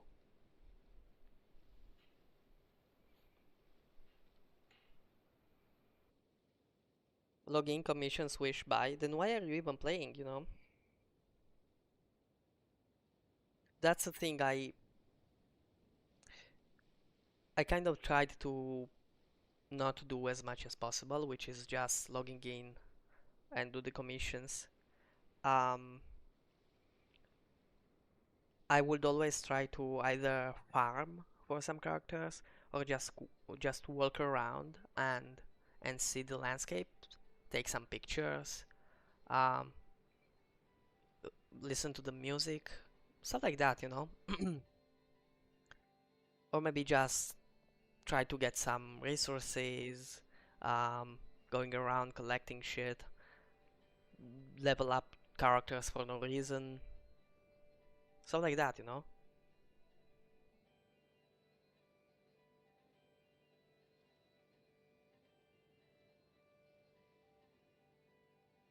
Fighting alone can get quite tedious, but I had the good fortune to run into a pair of brave young warriors. We meet again. How have you been? Albedo! Albedo! What are you doing here? Wait, is that behind him? That would be a natural assumption to make. It's also the correct one. These two courageously lent me Oh a hand gosh, while I was it's fighting him. the wild hunt. When they told me they were Servarka's colleagues, it all made sense.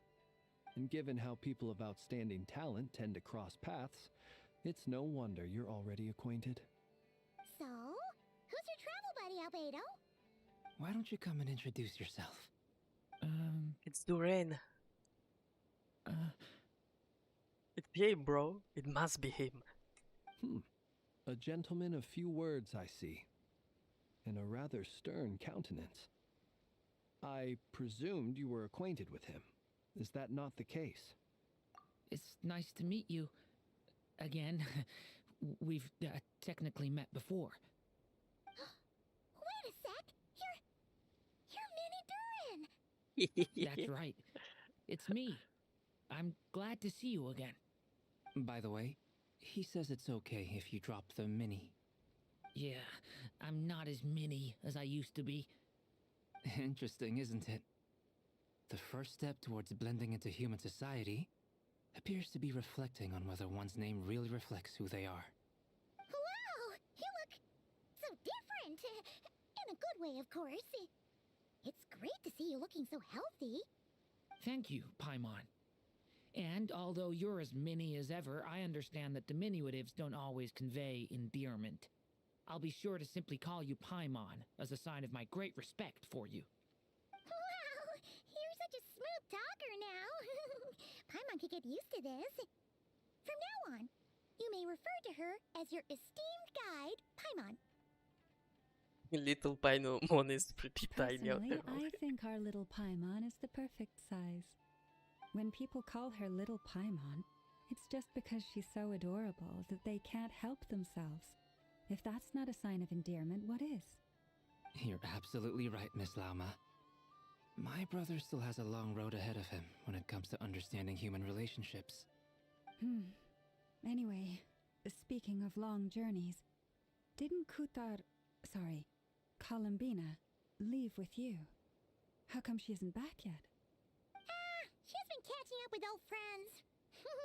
Wouldn't be surprised if she stopped for a cup of tea or 10 on the way back. Uh-oh. People are talking about me.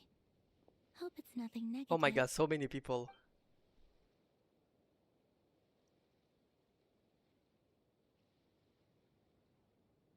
Judging from your expressions, I'm guessing it all went well?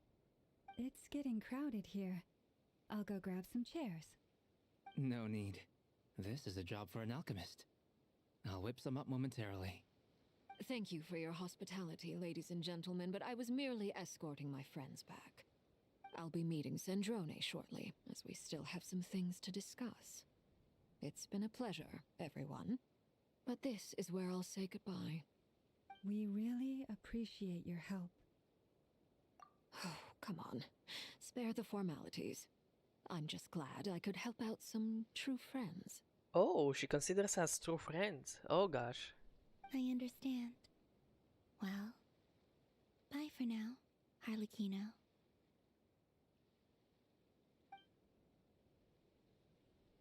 Oh, this place is hopping. It's probably a good thing one of us left. Otherwise, we might not fit all these people in. Are you saying we're about to run out of chairs? As a matter of fact, I am. Come on in and see for yourself.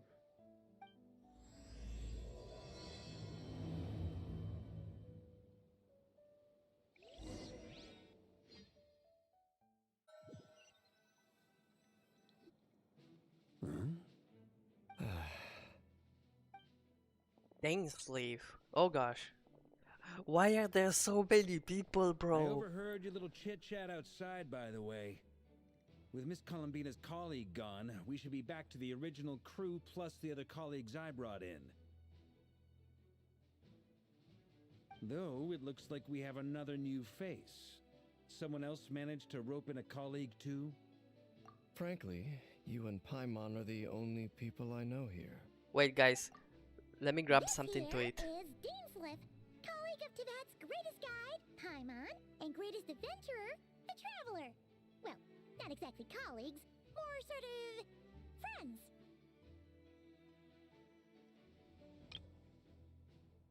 This here. Okay, be right back, guys.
Stay kind.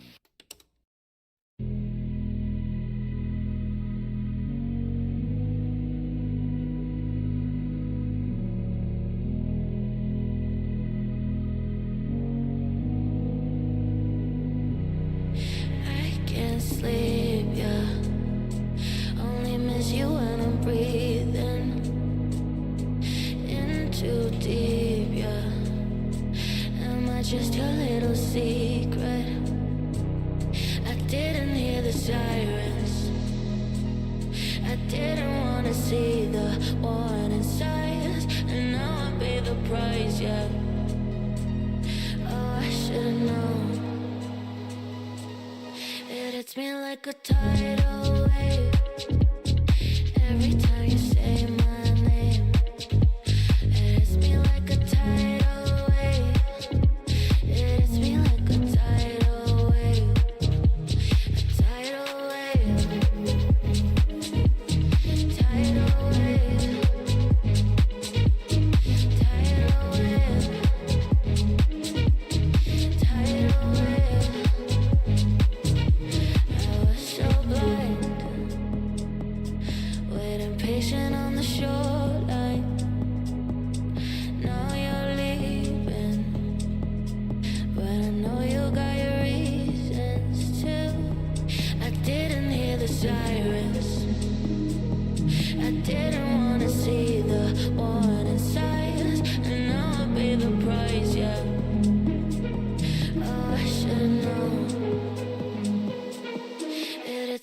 like a tidal wave.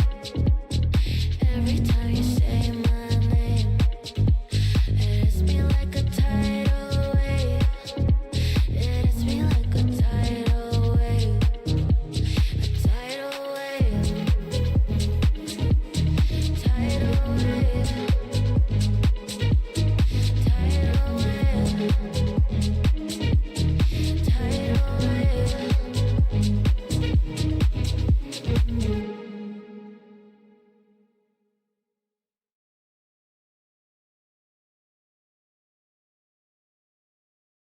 Hello, I'm back. Now, let me just continue the dialogue. And in the meantime, I'll be enjoying my meal. Because, bro, this is just like watching an anime. For real, this is how I like playing the game. Just enjoying watching the anime. This is a freaking anime, it's not a game anymore. So, yeah, I like this. When someone else jumps in to do the announcing, you know you're speaking to someone important. Let's hear what he has to say. Note to self. Once Paimon knows your name, the rest of the world will soon follow. When he comes looking for us, it's usually something important. Paimon's guessing you've heard about the Wild Hunt, then. From the looks of it, you're about to hold a meeting. If I were to say that the Wild Hunt is our mutual enemy, would that earn me a seat at the table? As the saying goes, the enemy of my enemy is my friend. Mr. Dainsleif, there's a seat with your name on it. Though, I can't promise the same for everyone else. Hey, Albedo, think you can rustle up a couple more chairs? After all this time apart, Grandmaster Varka's first order is to rustle up a couple more chairs. I've missed this. Is he being sarcastic? Hey, he's your brother. Why are you asking us? I've still got a lot to learn about the nuances of human conversation. Trying to decipher Albedo's way of speaking has been like jumping in at the deep end. Oh, good point. Paimon gets you now. Don't sweat it. There are people who go their whole lives without getting the hang of it. You're ahead of the game already.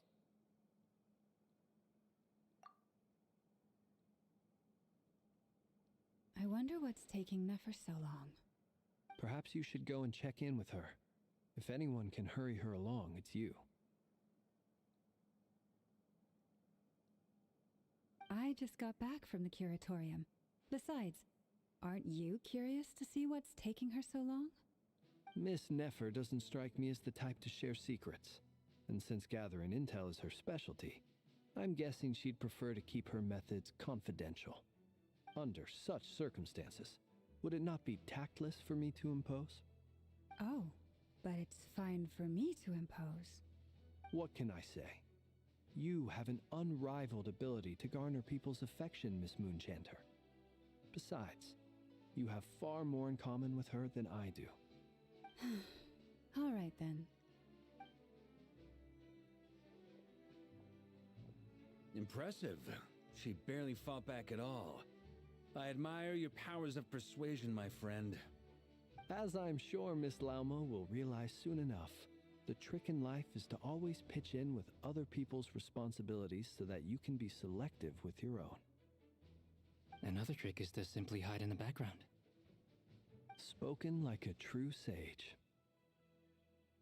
Anyway, looks like we've got some time to kill before the meeting. Let's take a little breather, folks. And feel free to chat amongst yourselves. We'll get down to business once the other two arrive.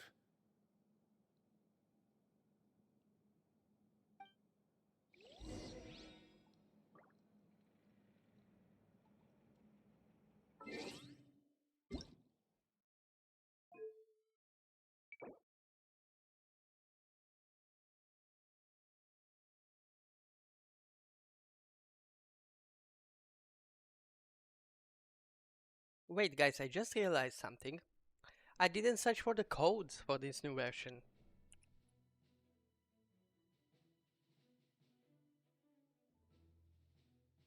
Let me use them. So we have this first one. which is Nefer 1022 Ashro, which is expired.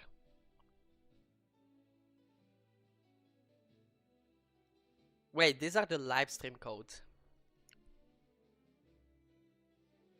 So I guess they are not available anymore, right?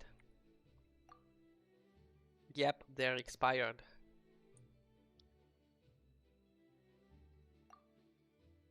Huh.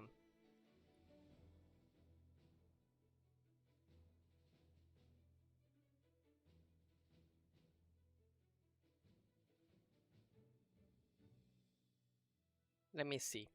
This one? Yeah, this one works. This one? This one works as well. Okay. This one? Nope.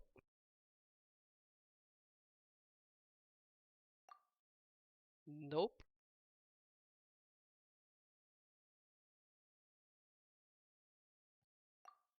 Yep.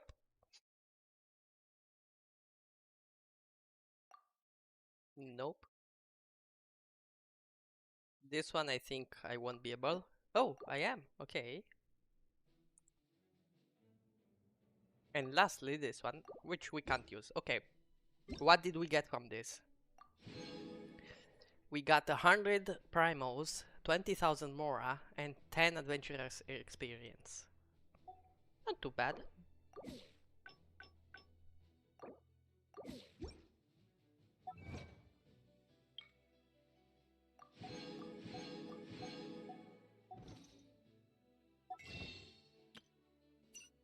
I can buy another pool, just like that.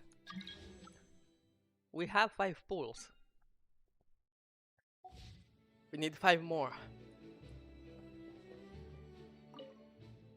You're both awfully quiet. Why don't I start us off with an icebreaker? Much obliged.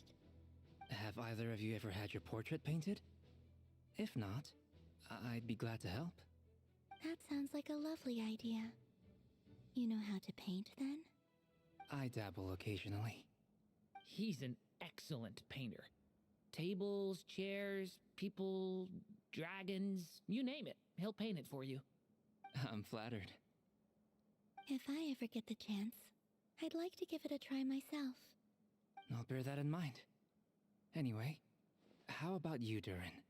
What sort of portrait would you prefer? Oh, I'd be fine with anything. Whatever style feels best to you. Very well. Then I'll play it by ear. You can replicate any style I want? I can try. If you show me a sample, I'll do my best to match it. Thank you. In that case, I'll dig up some reference material for you.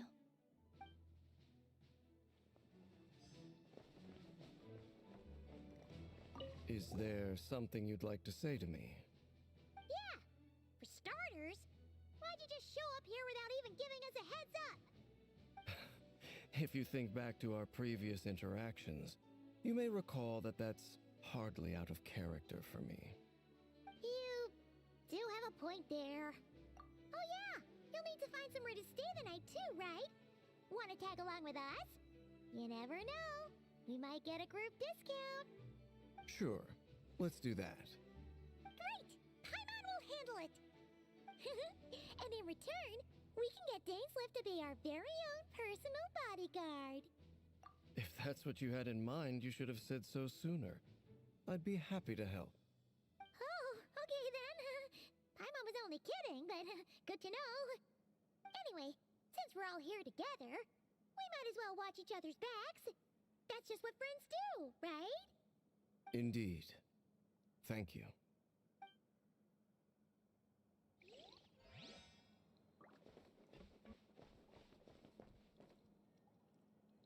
Okay, the last one should be Varka. Truth be told, I can't remember the last time I was in a meeting with so many people. You're not alone there, my friend. The Lightkeepers also struggle to bring everyone together for a serious discussion.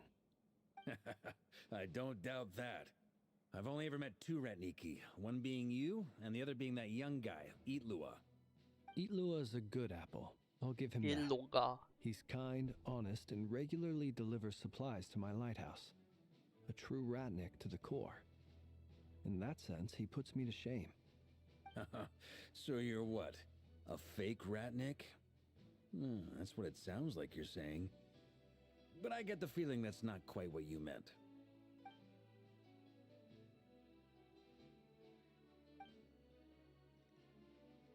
Come on, why the awkward silence? Sorry. I'm not even gonna bother trying to hide it. You've known all along, haven't you, my friend?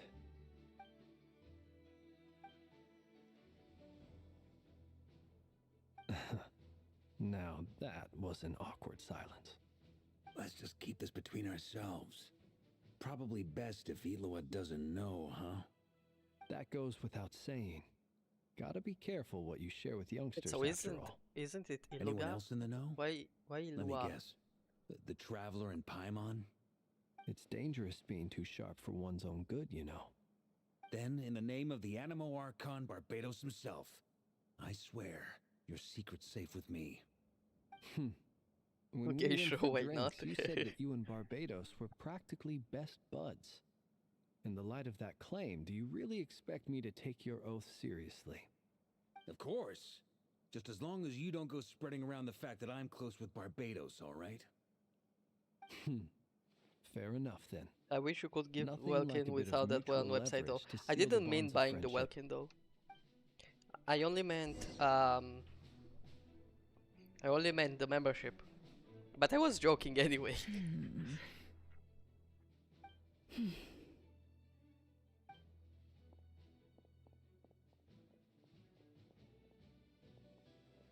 Ah, Miss Nefer. You made it after all. But what about Yehoda? I'm here to give you an update on how things are going on our end. Once this is over, I'll be heading straight back to continue my work. I left Yehoda back at the Curatorium to watch over things while I'm gone. Huh. So much for just this once.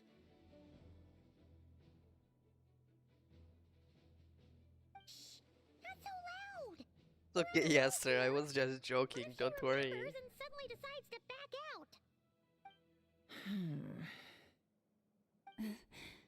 Did you say something, Mr. Varka? Huh? I didn't say anything. Right, Flints? Must have been a frog. They get so noisy around here at nighttime. It's like they're putting on a concert in the background. Anyway, before we begin, there's a few introductions to make. Let me start by saying that it's an honor to be speaking before so many distinguished colleagues and collaborators. First up, we have Miss Lauma. As Moon Chanter, she's the leader of the Frost Moon Scions, a local religious community in Nodcry. Then there's Miss Nefer, boss of the Curatorium of Secrets, an intel gatherer extraordinaire. Nefer is leading the investigation into Rerer's background, assisted by Yehoda and Lauma. From the little I've heard, they're making some great progress. Over Hello, here, Dono, we have Mr. welcome. Fritz, a ratnik and guardian of the abandoned lighthouse. In our last operation, he courageously distracted the wild hunt to buy time for the rest of us. For It's those of okay, you who've Dono, never don't met, worry. This is Mr. Albedo, a renowned alchemist and captain of the Knights of Favonius investigation team. By his side is a new face for us all, myself included, Mr. Durin, who has come to lend his aid. Next up, we have the Moon Maiden and former Fatui Harbinger, Miss Columbina. She's Then we doing the have equivalent of Traveler. old grannies when they give He's you earned more spending money titles for than I could visiting. possibly hope to Yeah, list exactly. out, so I'll spare you the rundown. And Paimon, the ultimate travel companion and quite possibly the best guide in all of Tevat. Wow! That's a lot of people! Great turnout! Miss Nefer, it looks like you might have another job coming your way. So, congratulations on the booming business, I guess. You think I haven't got enough on my hands as it is? Who's looking for me now? That would be me, Miss Nefer. I have a commission for you. And you are? Who I am doesn't matter right now. What does matter is that I'd like you to gather more intelligence about the Recher of Solnari. Well, it's not as if we never Rich take granny, on but anonymous not really. commissions, but in your case, I'll have to decline. I'm gonna take a wild guess and say your job's probably more hassle than it's worth. Something about you seems like bad news. It's my eyes, isn't it? Conrian, I assume. And what's with the mask? Are you trying to hide your identity? In any case, the fact that you're even still alive raises an awful lot of questions for me. My name is Dainsleif, and yes, I am from Conria. As I'm sure you're aware, the Raker of Solnari's real name is Rerir. Rerir. He was once an acquaintance of mine. Really? Then you must have been quite an influential figure yourself. You flatter me, but none of that matters anymore. My point was simply to clarify why I have asked Miss Nefer to investigate Rerir's background. Rerir. So you're both from Conria, and it sounds like you used to be friends? What am I missing here? Surely you already know how he became one of the Five Sinners. I'll tell you everything I know. The history of Conria, the names and identities of the Five Sinners. I remember it all like it was yesterday. I have never spoken openly of this before, but the truth was exactly as people say. The Five Sinners were each driven by their own desires, and it was by playing upon these that the Abyss tempted them to their fall, tearing Conria apart in the process. The visionary, Vedifenir, who wished to foretell the future. The wise, Haroptatir, who sought limitless knowledge. Gold, Rhindaughter, who desired to create life. The foul, Sertologi, who pursued supreme strength. And last, but not least, Raker of Solnari, Rerir, Ravager of the Moon. Of the five, Rerir is the only one who remains a mystery to me. He never harbored grand ambitions, so what changed in the space of a single night? How did he come to fall like the others? In other words, you're saying that his change came as a shock to you, and you have no idea what actually happened? That's right. You mentioned how the Abyss tempted them, which led to their fall. But what did that look like in practice? And what other context can you give me about the events of that time? The more detail you can give me, the better. Strangely, now that it comes to it, I hardly know where to begin. The fateful night took place during the era of the Eclipse Dynasty. One day, my elder brother, the visionary, Vedifenir, was summoned to the palace by the Vinster King, only for the king to gouge out his eyes and cast him into the dungeons. When I came to hear of this, my fury knew no bounds. I gathered together every ally I thought I had, and together we set a night to storm the palace and free Ved. Centuries on, the memories of that night still haunt me like a never-ending nightmare. We broke through the palace gates, just like we had planned, each striking towards our separate targets. But then, I was betrayed. Even Vedifenir, the very person I had come to rescue, abandoned me and partook of the Abyss's power. So, it's personal after all. Then tell me, Mr. Dainsleif, what price are you willing to pay? You, of all people, must know that nothing comes for free. I cannot say what price would be worthy of such a commission. But know this. Rerir was not always a madman. Believe it or not, there was a time when he was just an ordinary man, working for the Conrian Intelligence Service. Uncovering the truth of Rerir's past is the only way to unravel this mystery. But before you decide if you will accept my commission, I will tell you more about him. Enough, I hope, to help you plan your next move. Sounds pretty good to me. Feels like we just flagged down a random passerby, only to discover he's actually a master strategist who has a score to settle with our enemy. Bro, I'm gonna keep saying rare every time I hear talking about rare.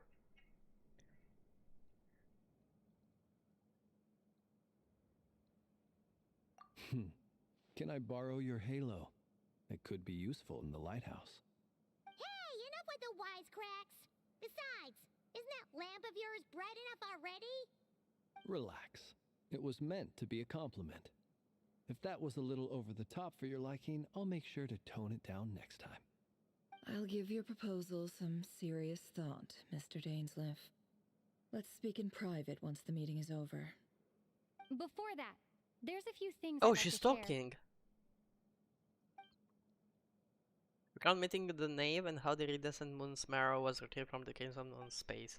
You make it clear that the knave chose to help you on her own accord and conclude by reporting how the hearts of the three moons are finally in your hands. Now that we've united the hearts of the three moons, your power should be greatly enhanced. But it seems like that hasn't happened yet. I believe it will take a little longer. You've done so much for me, so I want to be completely honest with you all. Even though I'm doing a lot better now, the truth is, my recovery will likely be an ongoing process. From the moment I was born, my power has been slowly ebbing away. And that is because Tevat has never accepted me. Even with the moons united as one, it seems my rejection cannot be undone. So far, I have yet to find a solution. It may turn out to be a problem that will plague me until the day I finally leave this place behind. Even so, I will do everything in my power to help you drive out the Ray here of Solnari. As Arlecchino put it, this is not about chasing the spoils of victory.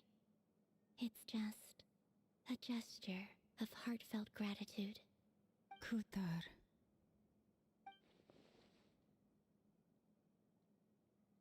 Defeating the Ray here of Solnari will be no easy task.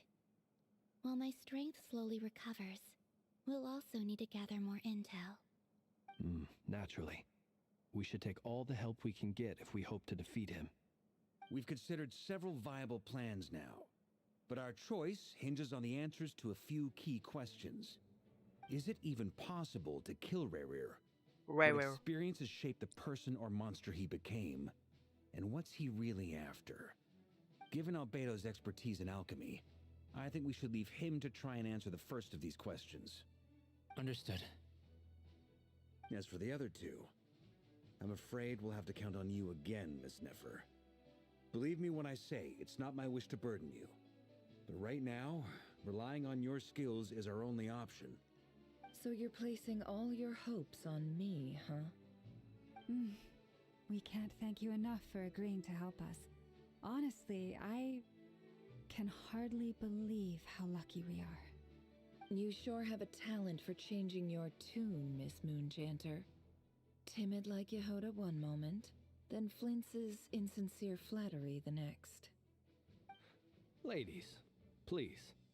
I must object to your portrayal of me. That's all. Feel free to keep bickering. Just pretend I'm not here. I almost don't want to leave this room.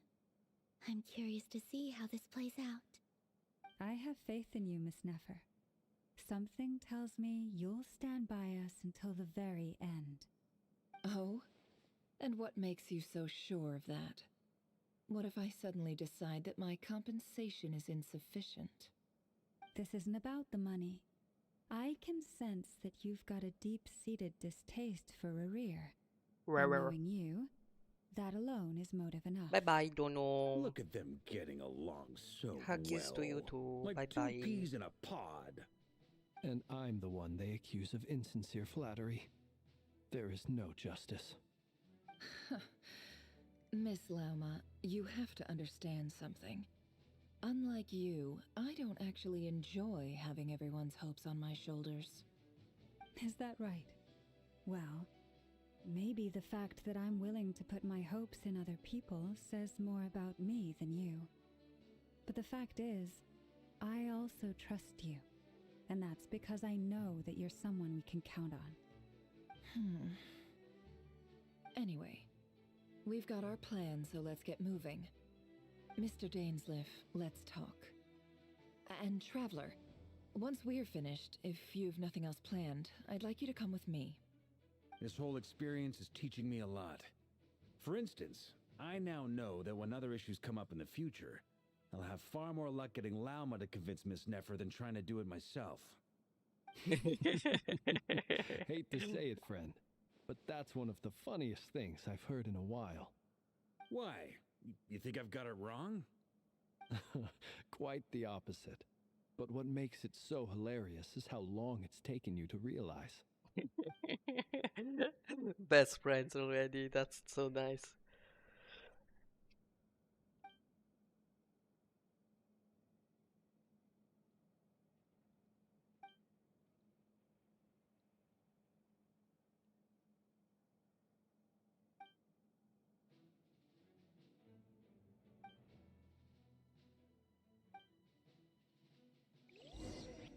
Back to the curatorium then. Bro, this quest is so damn long, I love it.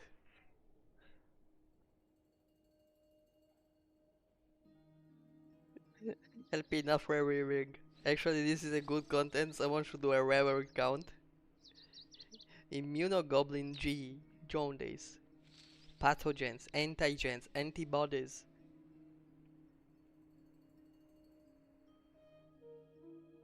Antibodies?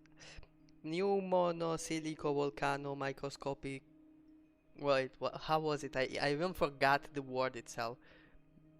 Pneumono. The world remains constant over the centuries. But human life is Silico like volcano the dew at dawn, coniosis. or a bubble Pneumono. rising through water. Wait, Transitory. wait, let me search for the word. So, pneumonosilico volcano Pneumono ultramicroscopic silicovolcanoconiosis. Yay! Pneumono ultramicroscopic wait. Pneumono ultramicroscopic silicovolcanoconiosis. Let's go! I still remember it. Ascariasis. Pneumono ultramicroscopic silicovolcanoconiosis. Thank you for texting it to me. Rare. No, it reminds me of that Gepard, of that, yeah, Gepard meme, of the Gepard that kind of meows like a cat and is like rarer, rarer, rarer, rarer. Anyway.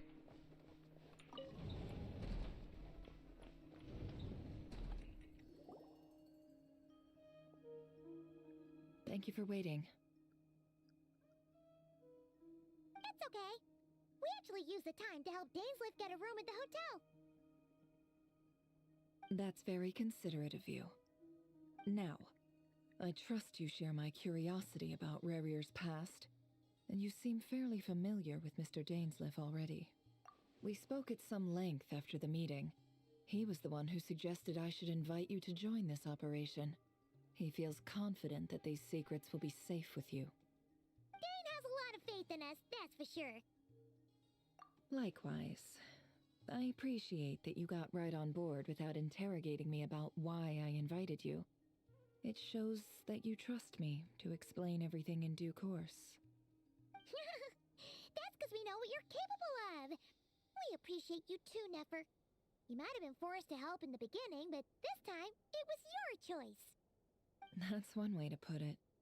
Another is this, that once a decision's been made, it's set in stone. After that, my only goal is to see it through. Alright, so here's how it is. I'm going to access Rerir's thoughts again using my confidential method. Now, I'm sure you've seen things like this before on your travels, so you're surely well aware of how dangerous it can be.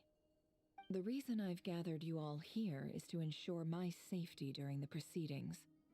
I plan for us to enter the fragment of his consciousness together, and once inside, I will focus on searching for information. Think of this as a diving expedition into someone's brain. If I'm the diver, you are my safety equipment, tasked with keeping me alive while I'm under the surface. Once the ceremony begins, we will all be spying on privileged information.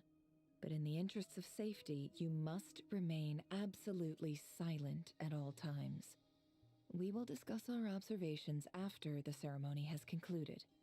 Lastly, any individuals of a weaker constitution are advised not to partake in the ceremony. In any case, Paimon has her own job to do, which requires staying in the room but not joining the ceremony. I mean, it's not the longest because it was in part cut off.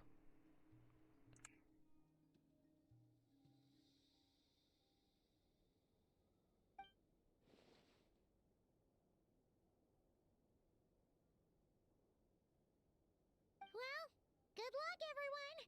Sounds like all Paimon can do is cross her fingers and root for you guys. There's a little more to it than that. I was being serious when I said you have a job to do.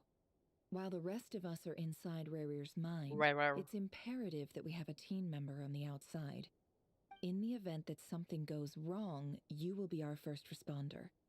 I don't anticipate any issues, but the extra level of safety will be greatly appreciated. I second that. This is a dangerous operation here, and you're our whole rescue team. That's pretty much the most important job in the crew. So, Paimon's like the lifeguard? Yeah, that makes sense. Alright, got it. Good. Please, take a seat. We'll get started momentarily.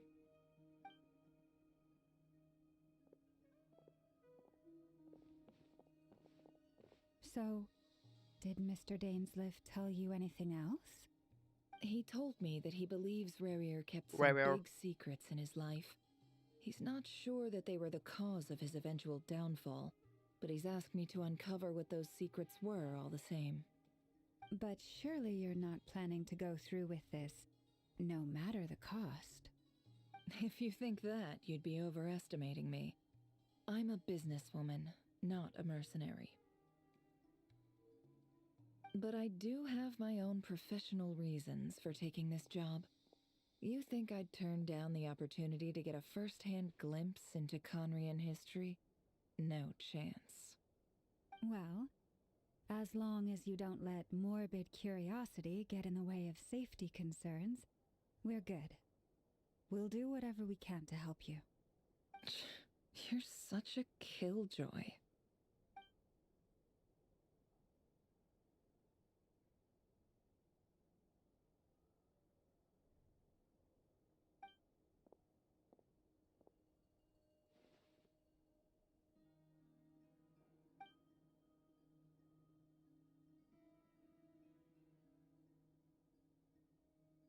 All right, I'm good to go.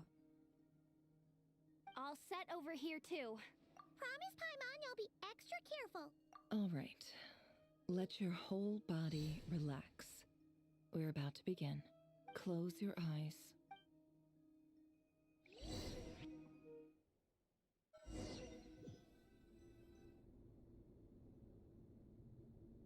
Phew. Could this be his office? Pretty standard setup. Bookshelves, paperwork, files. According to Dainsliff, Rarier used to be an intelligence operative. Chances are there's plenty of top secret intel stashed away in this room. Is this where you keep your secrets, Rarier? Rarier. Can't say I'm not looking forward to this. Bye-bye, Dono.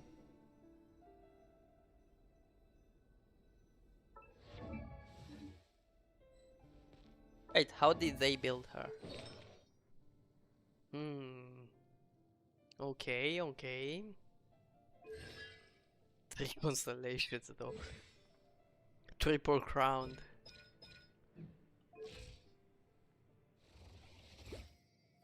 %239% crit damage and 69 nice 0.1% crit rate. 152% energy recharge. Okay, sure. Sure, Hoyo, sure.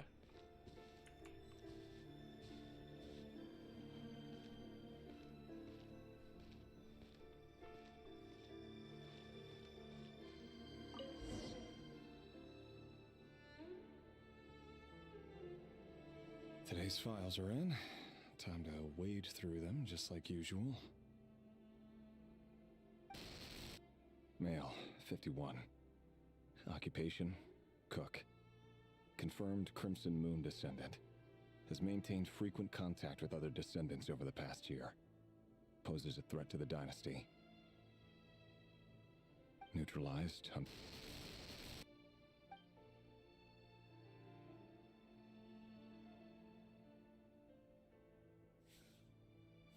This one should be archived under purged targets.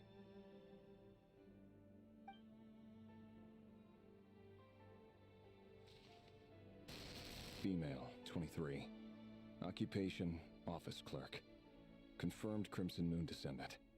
Has maintained frequent contact with other descendants over the past year. Poses a threat to the dynasty. Neutralized.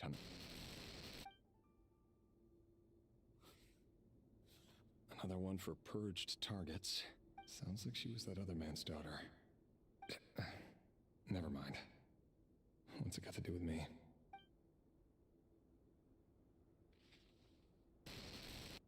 Male, 40. Occupation, teacher.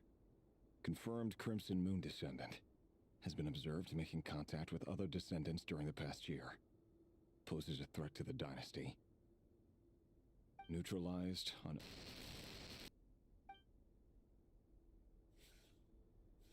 Just another nobody for the archive. Come to think of it, I remember surveilling this man. A case like his never would have been considered a priority in the past. Huh. He barely even interacted with other Crimson Moon descendants.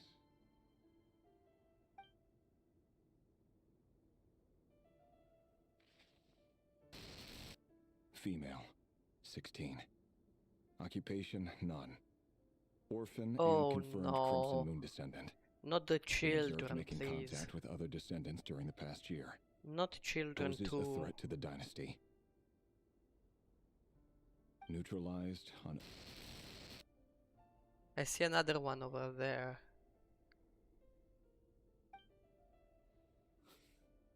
So young. Filed. I have no recollection of this girl.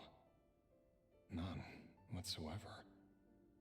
She doesn't seem to be anyone important, but then again, how many of them really are?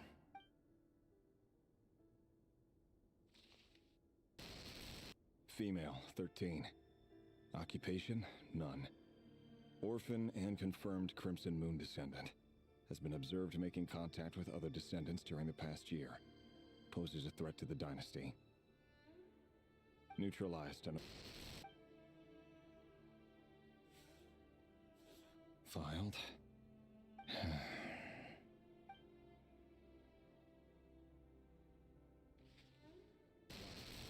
Male, 11. Occupation, none. Orphan and confirmed Crimson Moon descendant. Has not been observed making any contact with other descendants during the past year. Poses a threat to the dynasty.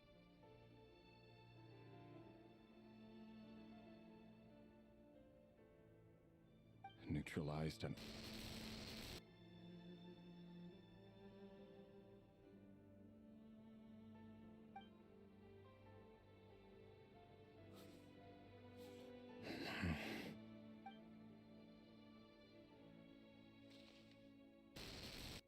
Male, 6. Occupation, none. Orphan and confirmed Crimson Moon descendant. Poses a threat to the dynasty.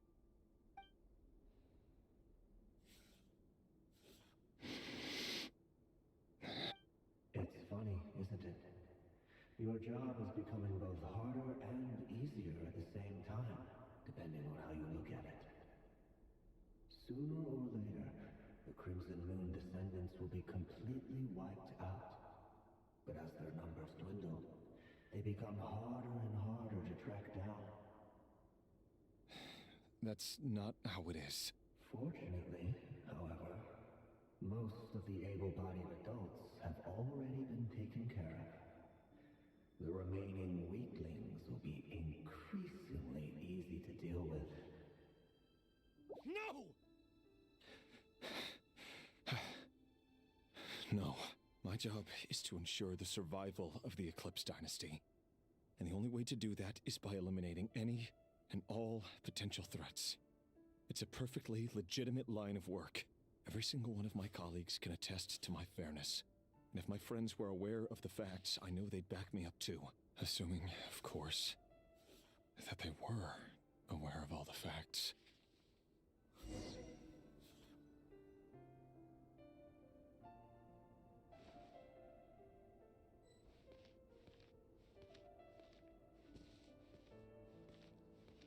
Jeez, I'm trying to get into his pants, right? How would I act? This is how I like to play Genshin. I try to impersonate the characters.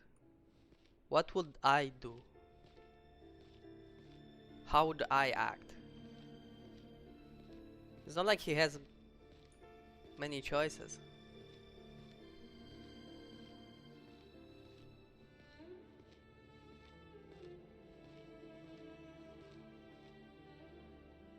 Mr. Vedifalnir, it's been quite some time since we last met.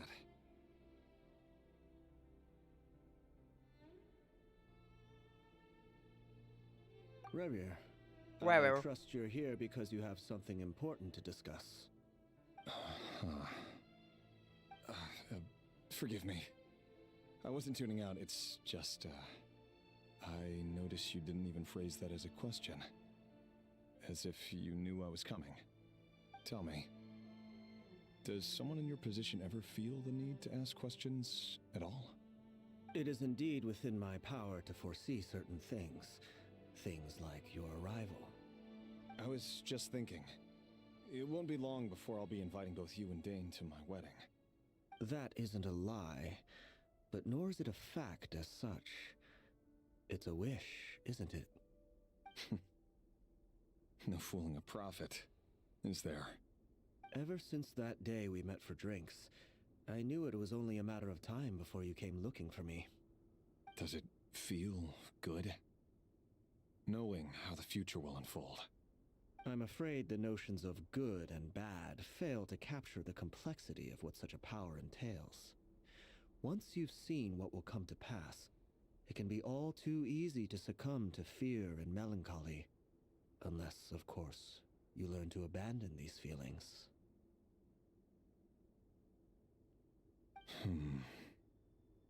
You fear my silence, and long to hear the words I left unspoken that day.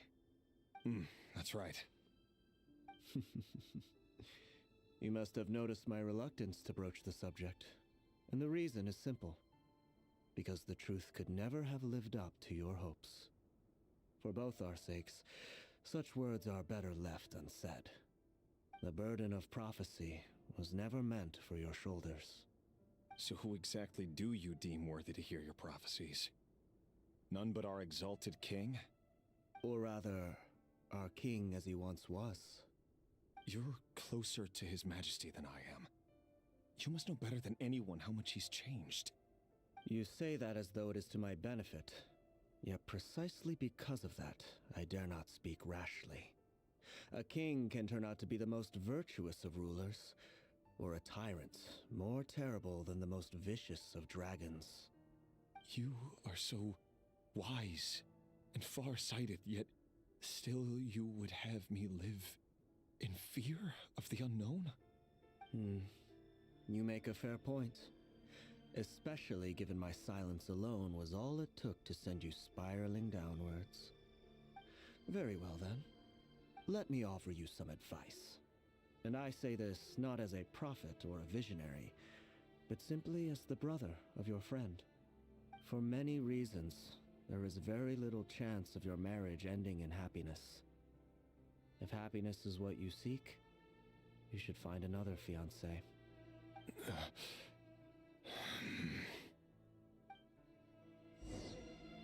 Jeez. Hold on. There's that same black fog again. Could this memory belong to Thelindis? Guess I'd better tread carefully.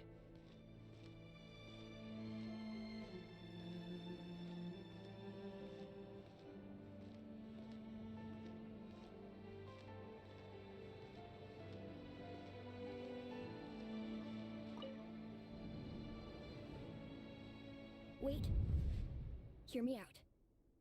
This time we finally got a clear look at his face and learned his true identity. His name is Rayrir. Rayrir. And he claims to be one of the king's guards. What did you say? A cruel irony, isn't it? The man you're set to marry leads a double life as a brutal executioner. Why are you telling me all of this now? Simple. It's because I want you to kill him. You are the only person he would never suspect. No, absolutely not. I would never dream of doing such a despicable thing. So you'll just stand by and watch him slaughter us to the last? Do not forget that the blood of the Crimson Moon flows in your veins too. The blood of the Crimson Moon? What does that matter now? The dynasty has long been dead and gone. You think that alone is reason enough for me to throw away everything I have? Why wouldn't it be? You two were once a child of the Crimson Moon, just like me. Don't tell me you've never felt so much as a flicker of fury for the way we were trampled into the dust. As long as you promise to abandon this pipe dream of restoring your dynasty, I can try to persuade him. Or have him persuade the Vinster King. Persuade the Vinster King? Do you even know why he's so obsessed with hunting us down? Why he keeps trying to force us to hand over our secrets? Over and over again? Or why we refuse to give up on restoring the dynasty? The Vinster King. A blind fool. His eyes clouded by powers from beyond this world. A petty little man with a miser's heart. And he dares to sit upon the throne? Mark my words. Sooner or later, Conria will fall. And it will be his doing. If you can't bring yourself to do it, so be it. Just you watch. It won't be long before calamity descends upon us all. The Rayrir of Solnari. That really is quite a secret you've been keeping from me, Rayrir. Rayrir. Who am I to talk? Am I really any better? I've kept my own past a secret this whole time too. Love should be built on honesty. But ours was born from lies. And yet, is it really so wrong to hide things that would only make life harder? If we don't cover up the parts that no one else should see, how can we go on pretending to be normal? Vedifulnir must have known all this. And that's why he made his prophecy. In the end, nothing stays hidden forever.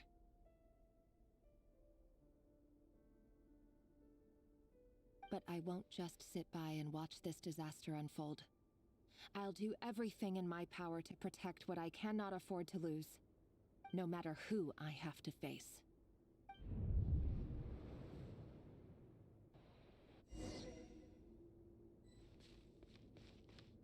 Huh?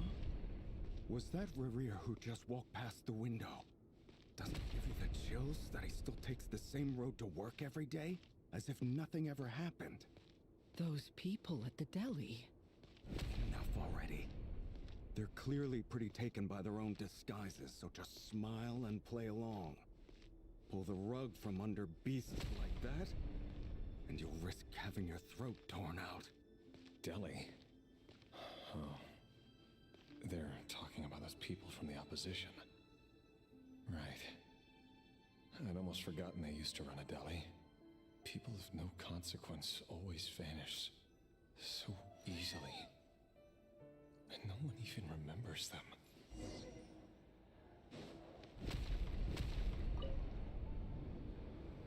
But surely you can see he's not the man he pretends to be. So many have died already, and they say that the king's madness grows with each passing day. We're not going to survive this, are we? But why does it have to be this way?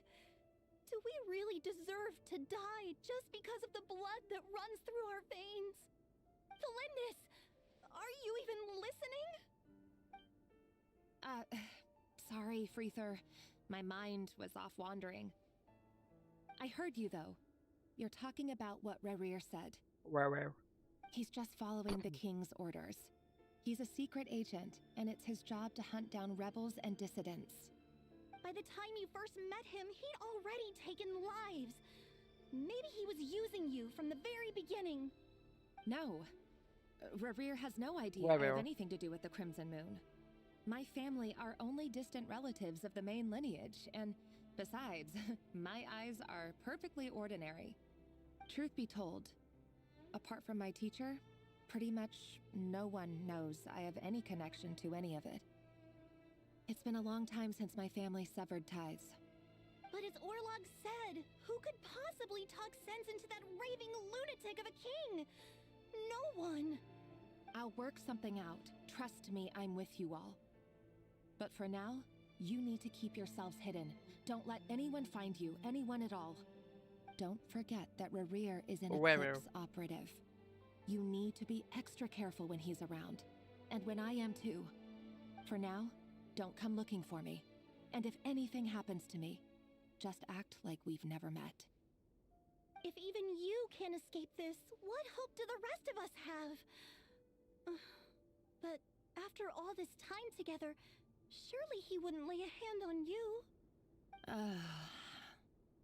I won't speak in his defense, nor can I give you a clear answer to that question. But I'll do everything I can to put an end to this. Here, hold on to this. If an opportunity to escape presents itself, take it. You'll be glad you took some spare change.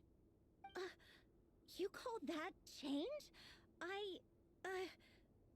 But what about you? I've got a job, and there's still money coming in. But you can't go anywhere right now. Please think about yourself for once.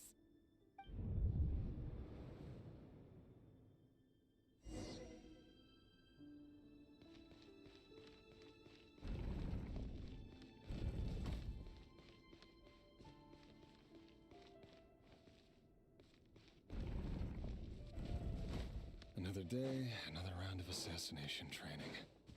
Training ground is just beyond this hidden passageway. When you kill a person, doesn't it bother you when you end up covered in their blood? Why would it? Aren't we all just walking blood bags? But not everyone is accustomed to hunting down others like prey. You've been a hunter for so long now, you seem to have forgotten that most people don't just go around killing one another. Leave me alone.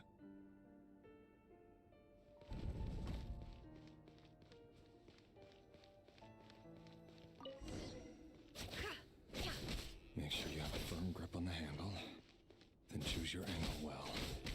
Keep your movements light and brisk. And the prey won't sense a thing. I doubt that. How about no one's ever died a quiet death at your hands? I work clean. No traces.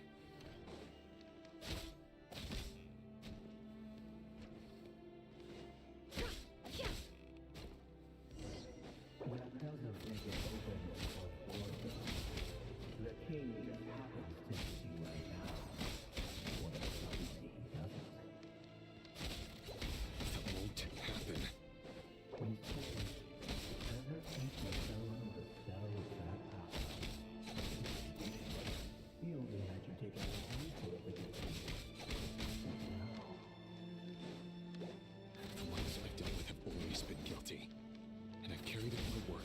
mercilessly.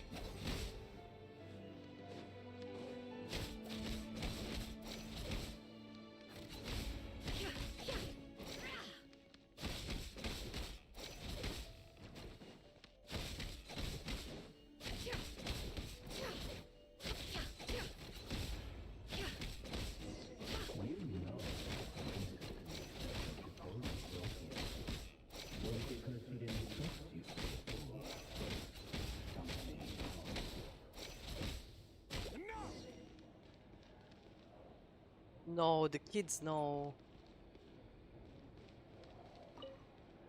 Bro. Felindis, do you still remember Orlog? Orlog. The boy who was pretending to sell flowers. You spoke for quite a while, didn't you? Yes, we did. What about him? He was arrested 2 days ago. Chances are he's already dead. He... I just don't get it! After everything he's done, why do you still stand by him? Or does it mean nothing to you that people keep dying? No, that's not... Just hear me out. I need to go now, Thelindis. They're looking for us. You take care too. Good girl. If you ever need a place to hide, come find us.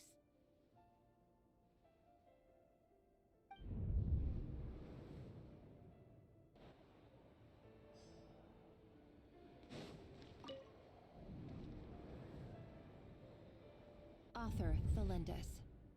Over the course of this week, the research object was subjected to interference for a total of 47 hours for experimental purposes. The results are as follows. All subjects of observation that were sent inside have now... The situation within is proving more problematic than anticipated. No progress whatsoever. What now? Won't you give me even a glimmer of hope? Things are getting worse by the day. I have to find a way or we'll all be in danger.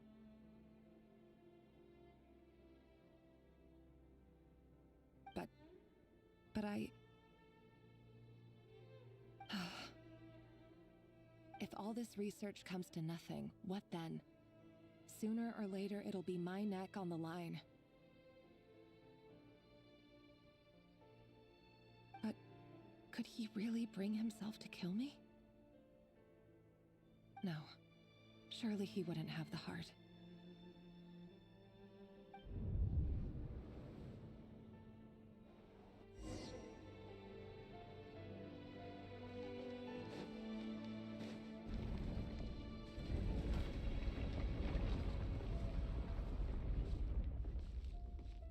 Why won't you just let us go?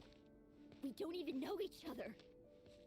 All we want is to live ordinary, peaceful lives. You want to live?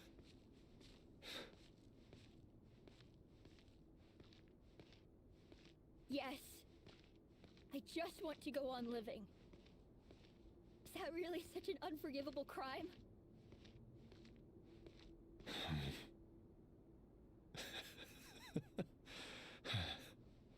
You want to go on living.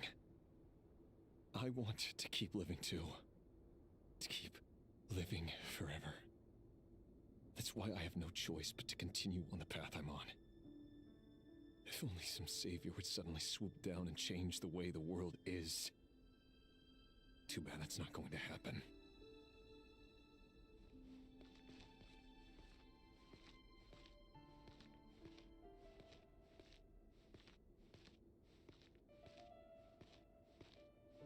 Imagine that. If there really were such a person, you and I wouldn't be standing here like this, would we?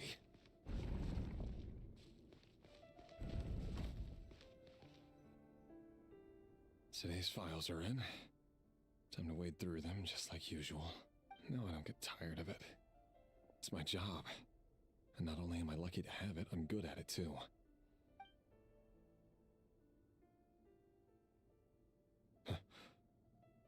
Wait. Lindis? No. No. Why? But you bear no mark of the Crimson Moon. How could you possibly have anything to do with them? It cannot be. A diluted bloodline. Carefully concealed.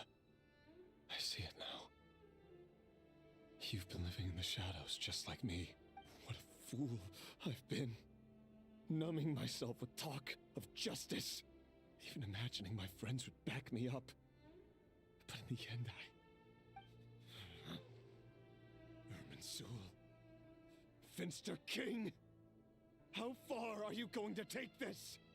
From the direct bloodline to secondary offshoots? And then what? Today it's the descendants of the Crimson Moon. Who will it be tomorrow? Will you not rest until everyone down here is dead? No. This cannot go on. This is where it ends.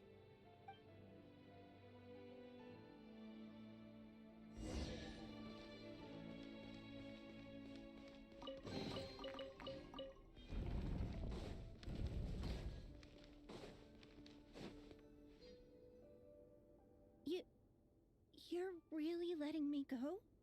I am. As long as you can guarantee that no one will find you. Don't worry, I'll be extra careful. No one will know I was here. But what about you? Me? If you let me go, you won't be able to complete your mission, will you? Good point. In that case, maybe you should stay. No, please! I just want to see the outside world again. Go on living?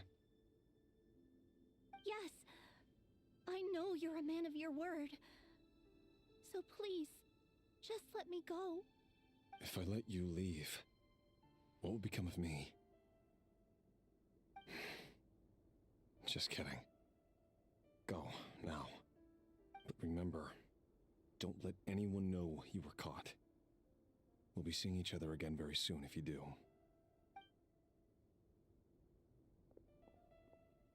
Even shadows in the dark must live by a code. But you can't save everyone. You've been whispering in my ear for days now, Vedifilnir. What are you trying to do? Break me down? I only say this because you long for an answer to your problems. Let her go, Rerir, or you risk losing everything. I will not abandon Thelindis. Then you'll need a little more vigilance and a lot more power. The world is changing, Rerir. Keep your eyes peeled for your moment of opportunity. That voice used to be so unclear. But now I know exactly whose it is. It's Vedifilnir. He won't tell me how to actually resolve any of this, but he keeps trying to manipulate me like a puppet. What's his game here? Tell me then. What will this moment of opportunity look like? And no answer. He's like a ghost. Always disturbing me when I'm on edge, but never answering when I need him most. So, the Eclipse Dynasty was purging, well, massacring the descendants of the Crimson Moon. And it seems like it was all connected to the Vinster King's research. The King's obsession with abyssal power left the future of Conria hanging in the balance. No wonder every aspect of Rerir's life was so unstable. And it looks like this Thelindis, Rerir's would-be fiancée, herself belonged to a sub-branch of the Crimson Moon Dynasty's descendants. It almost defies belief that a couple like them could hide the truth from each other for so long. If the Vinster King hadn't intervened in such a drastic way, they might have gone on deceiving each other for the rest of their lives. And why does Vedifilnir, Dainslif's older brother, keep talking in Rerir's head? This guy kept more secrets than I ever imagined. The human mind is like a vast desert of shifting sands. When you follow the flow of someone's memories, you only ever see the parts they're willing to let surface. Time for something a bit more creative. We've been inside Rarier's mind this whole time, building up a picture of his psyche. There's already enough clues on the board to start reading between the lines and mapping out the rest. Now, we can finally begin to put the pieces together. Sure, it'll only be a reconstruction, part simulation, part reasoning, but it's usually pretty accurate. Once we've built up a cognitive profile, we just need to cross-check the logic behind his actions. And then we'll be able to take a sneak peek at whatever it is that Rarier has really been hiding.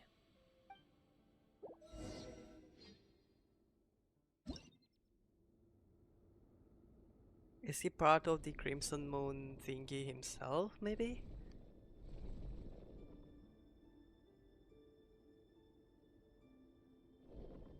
Rarier, are you there? Rarier.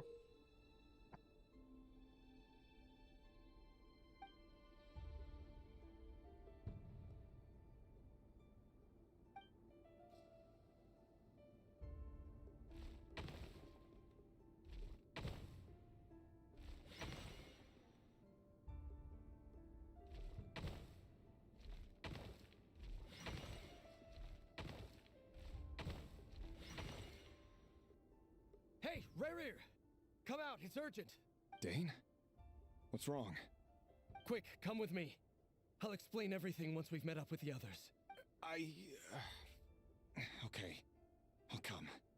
But the Lindis is still over at the Universitas. I'll need to leave her a note. All right then, but make it quick. I've never seen Dane so worked up before. Whatever this is, it must be big trouble.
Well, this is a nice change, meeting you all at this hour. When men and women of ambition can speak face to face in broad daylight, I say that's a big step forward for our dear Conria. Don't be ridiculous. We do not fear the day. Why would we seek refuge in the night? You might ask your blade that same question. I'm told it prefers the cover of darkness. The word on the street is that Sir Delogi only strikes when he has an unfair advantage. But that is patently false. I see you're missing an arm and a leg. Surely only a fair fight could explain that. If this is your way of offering me replacement limbs, believe me, I'll take them. Oh, we can certainly discuss that. With bioalchemy, anything is possible.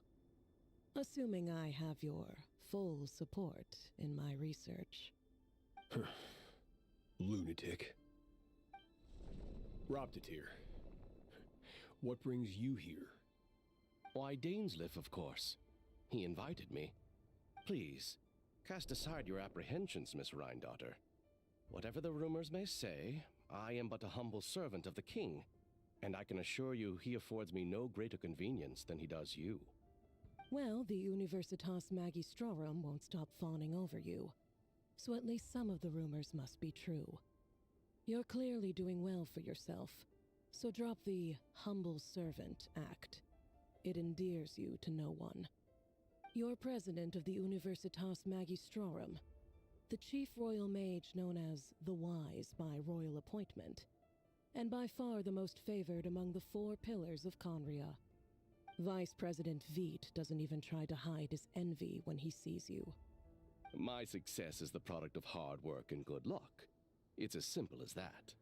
Were the king not such an extremist, I hardly think I would have received a senior post at my age. Of course, no job is without its gripes. Serving a king like ours can be a challenging task, as I'm sure you can imagine. And as for Eftervit, in missing out on the presidency, he's dodged a mountain of stress. Like everything else in life, it comes with pros and cons. You're all here. I apologize for the short notice, but it was an emergency.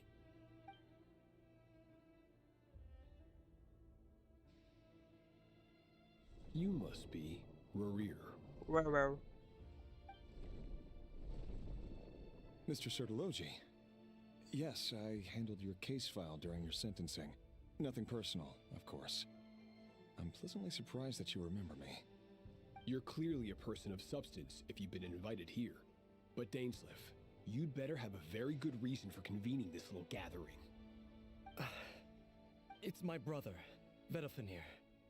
After he spoke at the court this morning, the king was so infuriated by his words that he had him blinded in both eyes and thrown in prison. Vedafenir in prison? Strange. I thought the king trusted him and Heroptatir more than anyone else in the world. Does this mean the king's circle of trust just got even smaller? It has nothing to do with trust. It's about what the king wants, which is as clear as day to anyone paying attention. I simply appease him, because it's in the best interests of the Universitas Magistrorum. And also because you're slimy. Vedafenir, perhaps less so. But still, a visionless visionary? It rather inclines me to think that qualifications are not what get you ahead in Conria. Do you honestly think this is an important discussion to be having right now? Dane, what are you planning to do? Rescue Vedafenir, I assume. Correct. It will mean storming the palace by force. Tonight. I need all of you on my side. That's far too dangerous. And don't forget, Dainsleif, you're captain of the Royal Guard. You swore an oath to the throne. You've been planning this for a while, haven't you? I have no desire to commit treason. But whatever critique the king may have of Vedafenir, disfiguring your most loyal subject for putting the best interests of his court and nation first, this is not the conduct of a wise ruler. My blade will force the king to see the error of his ways. So, Vedafenir's prophecy enraged the king. I'm sure it wasn't what he wanted to hear, but if he won't take counsel even from the visionary, that is deeply troubling news. The extent of His Majesty's madness is now all too clear. The question is, how does a man like me get out of this situation unscathed? You have noble ambitions, Dane, but I'm afraid they don't do much for a guy like me. I'm not interested in saving the world. All I want is a letter of pardon. A letter of pardon? For whom? Thelindis? The chances of the Vinster King issuing a pardon for anyone connected to the Crimson Moon seem vanishingly slim.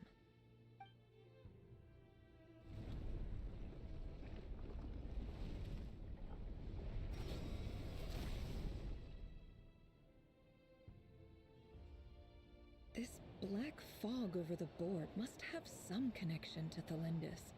But why is it taking this form? Does it have something to do with Rerir's past? Another mystery I'll need to unravel.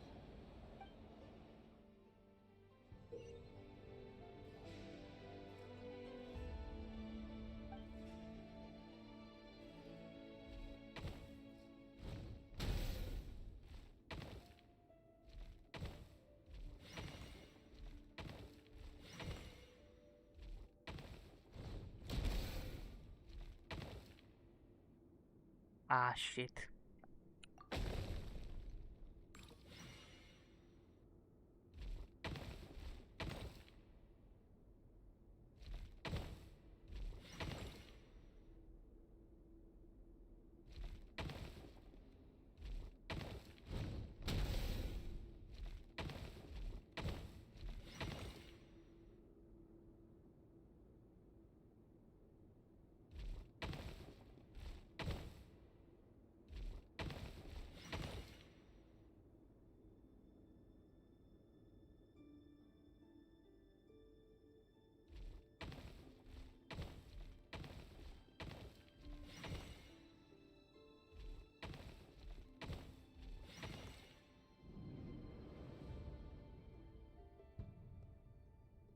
Author Thalindis. Over the course of this week, the research object was subjected to interference for a total of 60 hours for experimental purposes. The results are as follows. Research dating back to the Crimson Moon Dynasty has established 2 points regarding moon marrow. Firstly, its origins have something to do with a god's power. Secondly, it serves as a portal to an as-yet indeterminate location. Moon marrow can thus be defined as a spatial gateway. However, there are a number of hurdles to overcome before we can answer Yo, the hello question of Neptune, where welcome it to the leads stream. To start with, Nice to see opening you the here. gateway requires a specific power source, which the relevant literature indicates. An enormous amount of power is then required to keep the gate open. Currently, the total power output of our instruments remains in the single digits. To make matters worse, I am now the only staff member remaining in the Moon Marrow lab. The Universitas Magistrorum recently decided to move most of its personnel into abyssal energy research, which This has is specs. stymied all Crimson Moon-related projects. It's not crazy, but I have a i7 12th gen, a 3060 of 12 gigs of VRAM, because I used to like I still do AI stuff, and 64 gigs of RAM. I have a Gigabyte B660, I think, Gaming X motherboard. And yeah, that's basically it.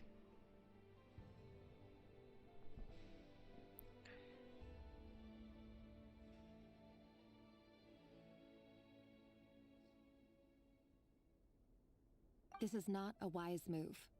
I have always maintained that placing all our hopes in a single source of power is risky, especially one as poorly understood as this, as well as making ourselves overly reliant on a single resource. We are neglecting other promising technologies. I apologize if this comes across as The disrespectful. monitor, But as yeah, a this Moon is Marrow an researcher, ultra wide. I desperately want to see the world beyond the gateway. Okay, she stopped talking. So yeah, it is an ultra wide. It's a Huawei MateView G34. It is a 34-inch monitor, 165 Hertz, 3K with accurate colors, with a delta under 2. It is a 21:9 monitor compared to a normal 16:9. It's pretty wide, not as wide as a 31:9 though. That would have been a little bit too much for my pockets.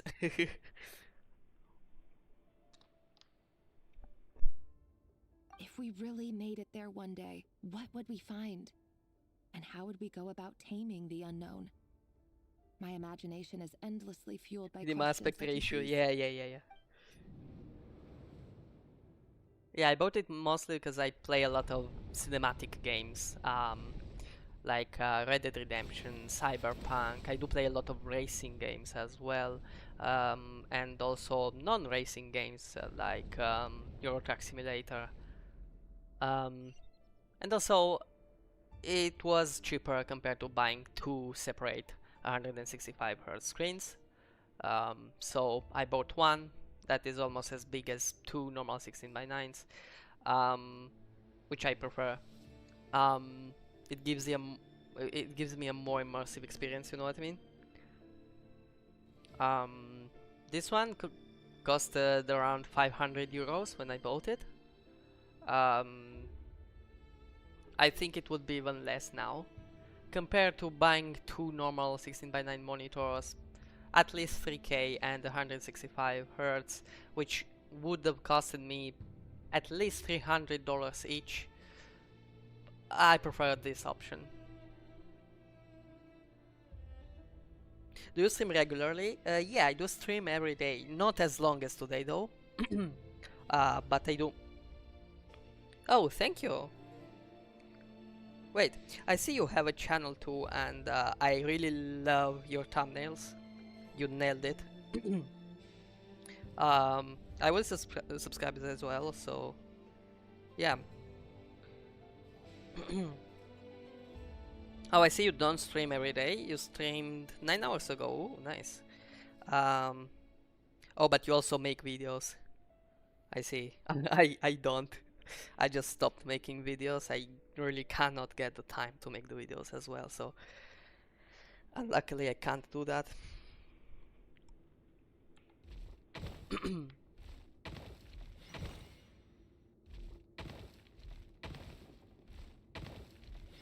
I like this minigame, by the way.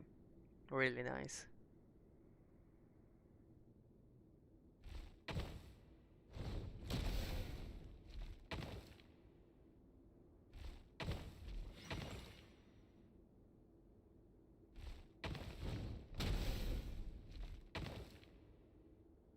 Hmm.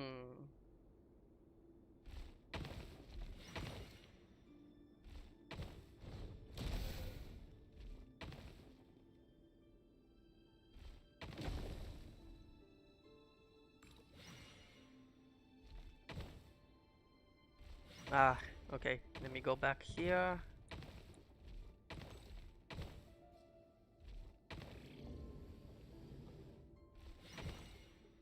Here we go. This is for you. I make it whenever I heard you're feel. gonna I leave see, the I city see. with your parents. Felindis, did you hear about what happened? Usually I stream in the morning, at least morning for me as an Italian. Mainly because most of the people that watch my streams are Asian. Um, so yeah, I have to stream in that. Um, I mean, I have to stream for their time zone. I don't really have any European followers except for like two. Um, but like, yeah, most of the people are American and Asian, so it is very rare for me to be streaming at this hour. Usually I don't stream for so long. Um, my stream would have normally ended um, at least 3 hours and a half ago. So you got lucky to find me streaming at this time. I've heard nothing.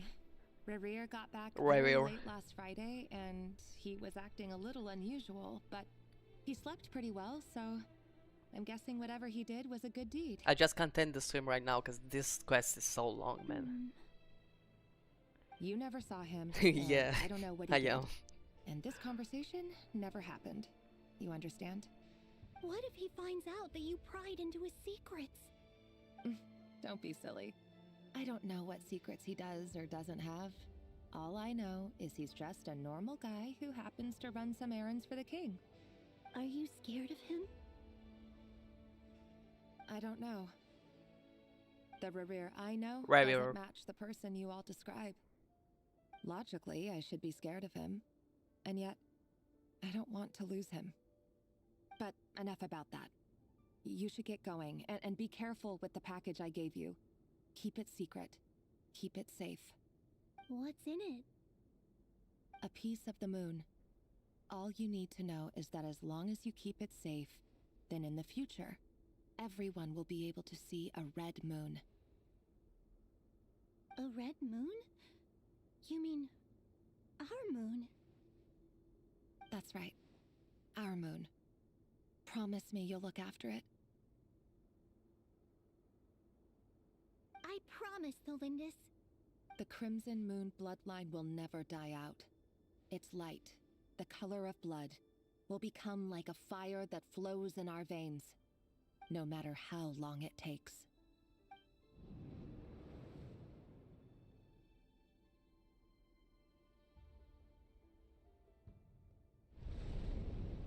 Man, why is this quest so long? I mean, I don't have anything against it. It's nice to have longer quests for once, despite what most people say.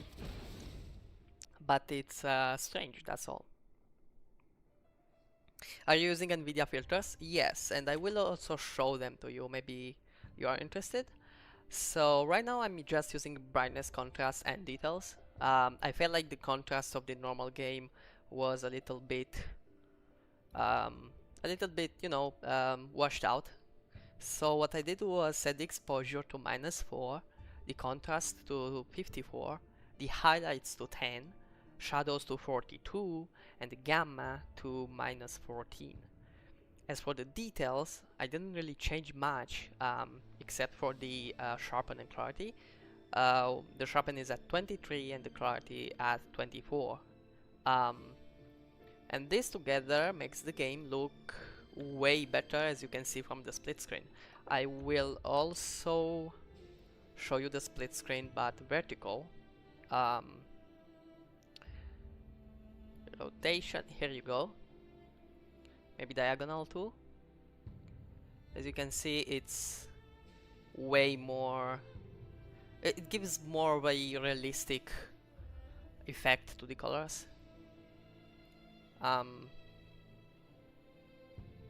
Which it's how it would work in real life, you know, the darker sides are dark, you know.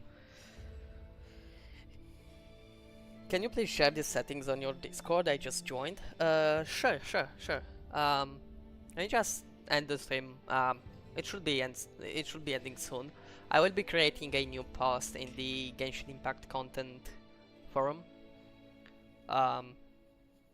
Just make sure to select the game, like to select Genshin Impact from the channels and roles section of the server, so you will be able to see the Genshin Impact content channel.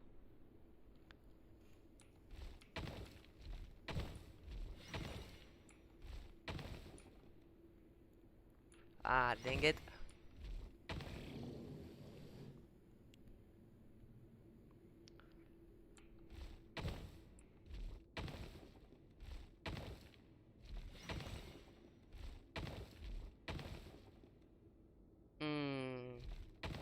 Not a good idea. But if I go through here...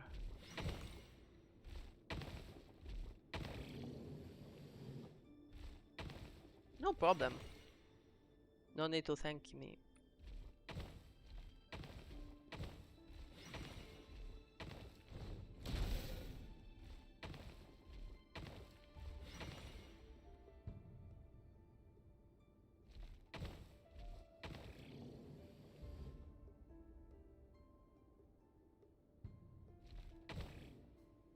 Ah, sheesh. Okay, let me go back.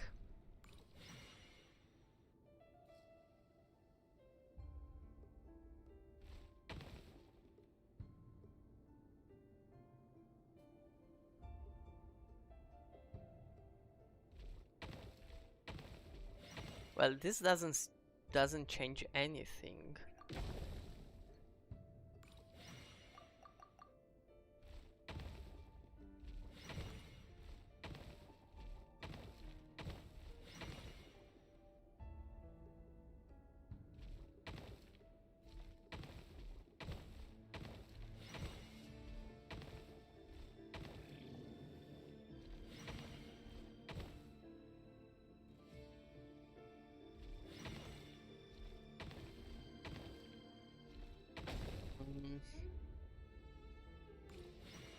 How am I supposed to do this?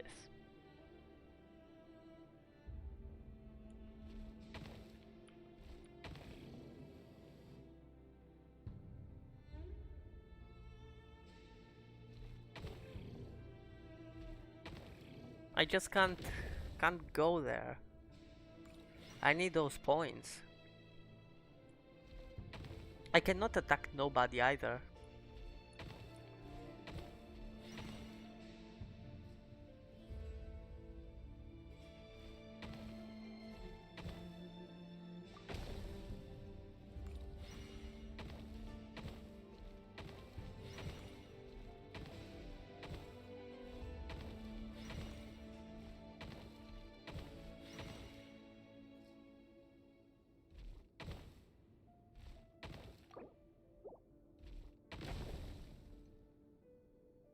How am I supposed to do this?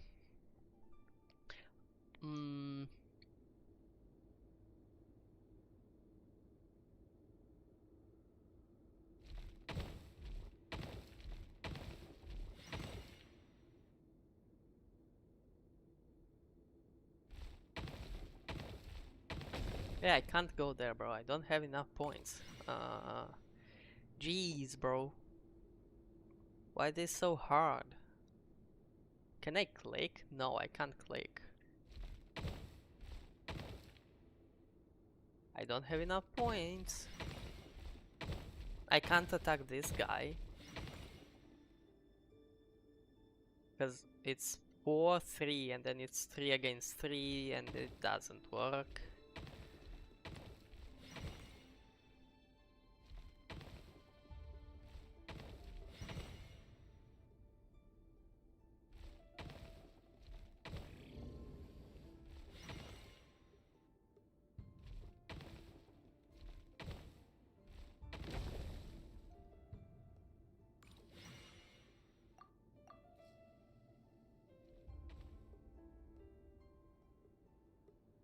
I don't know, man.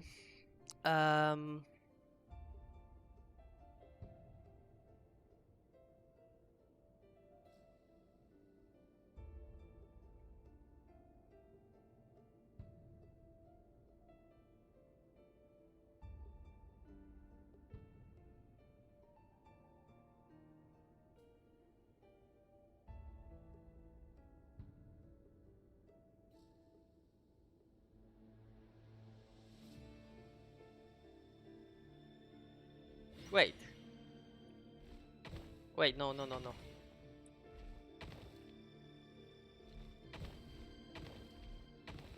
Oh, it was simpler than I thought. Is this Dark Conquest only? What do you mean? Like the stream? Yes, it's only Archon Quest because I didn't get to play the Miliastra because the quest is long AF. Okay, I can't go through here. What if I want... I don't want to go there because then it will make me start the actual quest. But I have to. Oh well.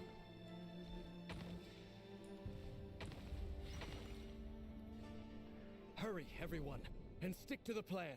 Sir Dainsleif, what are you? Is this treason? You know what happens to those who betray the throne. Please, don't do this!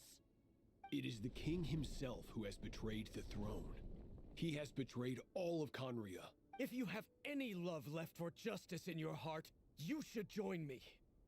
It's showtime. Dane and his group will handle the troops in the palace. Then Hraptatir and Rhindaughter will disarm the security measures. My job is to enter the prison and rescue Vedifalnir. Stay safe. Wish me luck. Look after my brother. Draw your blade. It is time for justice to prevail. Yeah, this minigame is in the Archon Quest, exactly. Yeah. I wasn't expecting it.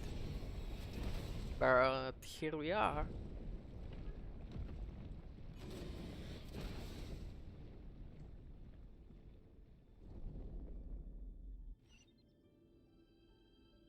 Man, they could make an entire freaking game out of this one.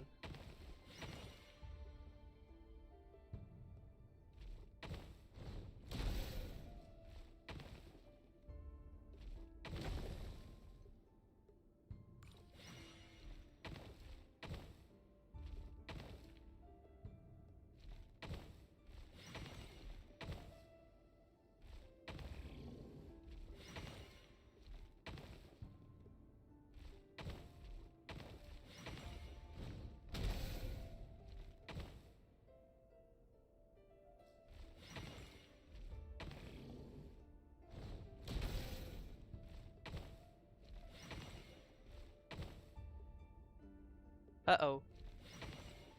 What do I do now? I only have 2 moves left. Oh, I start from the 6. That's okay.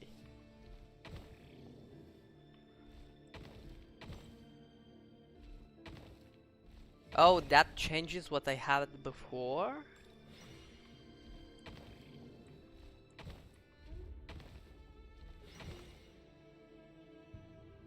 One, 2, 3, and 4. Perfect. This place is filthy. And the smell is abominable. king doesn't allow his prisoners a single shred of dignity. This is dire. Found you. Hello, Mr. Vedafulnir. Ah, it's you. Surprised? Oh, wait.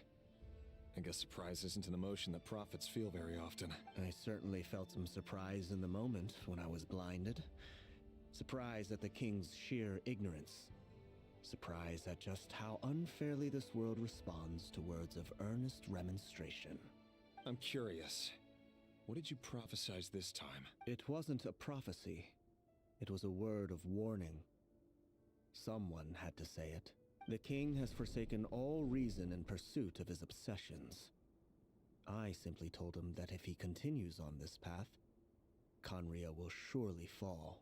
But he didn't listen. Worse still, he stabbed you in both eyes and locked you away. Dane asked for my help. The court is in complete chaos now, but I'm sure you predicted that. Everything is transpiring as I foresaw, yet I am powerless to change it. Fate is an immutable force. I can but lament as the inevitable unfolds. I do wonder whether giving a man the power to see the future does nothing more for him than slowly crush his spirit. Forgive my curtness, Vedafulnir, but the king did not suddenly turn on you today. His suspicions have been brewing for a long time. You can't have wisdom beyond the reach of your fellow man without attracting his fear and suspicion. There are things the king doesn't want to see. is an actual rule. He doesn't want you having visions of them either. He blinded you because think he it's thought the this would make the visions first stop. rule out of the 42 rules of power. Were there 42? Whatever. The first one was indeed to never surpass your master, I think. So yeah, I think they are referring to that in this case. Let me actually see which rule was it. So if I go into my books over here, the 48 laws of power, sorry. Yeah, the law number 1 is never outshine the master. Always make those above you feel comfortably superior in your desire to please and impress them. Do not go too far in displaying your talents, or you might accomplish the opposite. Inspire fear and insecurity. Make your masters appear more brilliant than they are, and you will attain the heights of power. Yeah, that's an actual rule. He wasn't entirely wrong. I did indeed lose my power to see the future. Right up until... Until what? Just now. I believe I saw something new. Well, tonight could go a lot of different ways. Oh, you actually purchased it? The palace nice. So we could rescue you. There are two of us now. Yeah, it's a nice book. It's actually a really great book. I suggest you read it. I didn't finish reading it yet. Since I'm taking notes and I am expanding on what the book says with my own knowledge and knowledge that I find around, mostly on the web and other books. It takes me quite a while to read even a single chapter, which would be a single law. So right now I am at rule number 3. But yeah, it takes me around a week to go through each rule and take proper notes and expand on it. That's how I actually study things. That's how I actually study Genshin as well. I mean, not on this scale, but still, I tend to take notes and stuff. Do you know about Naval Ravikant, the writer?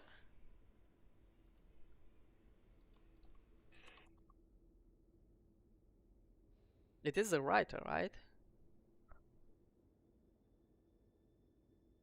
I mean, not only writer, but still.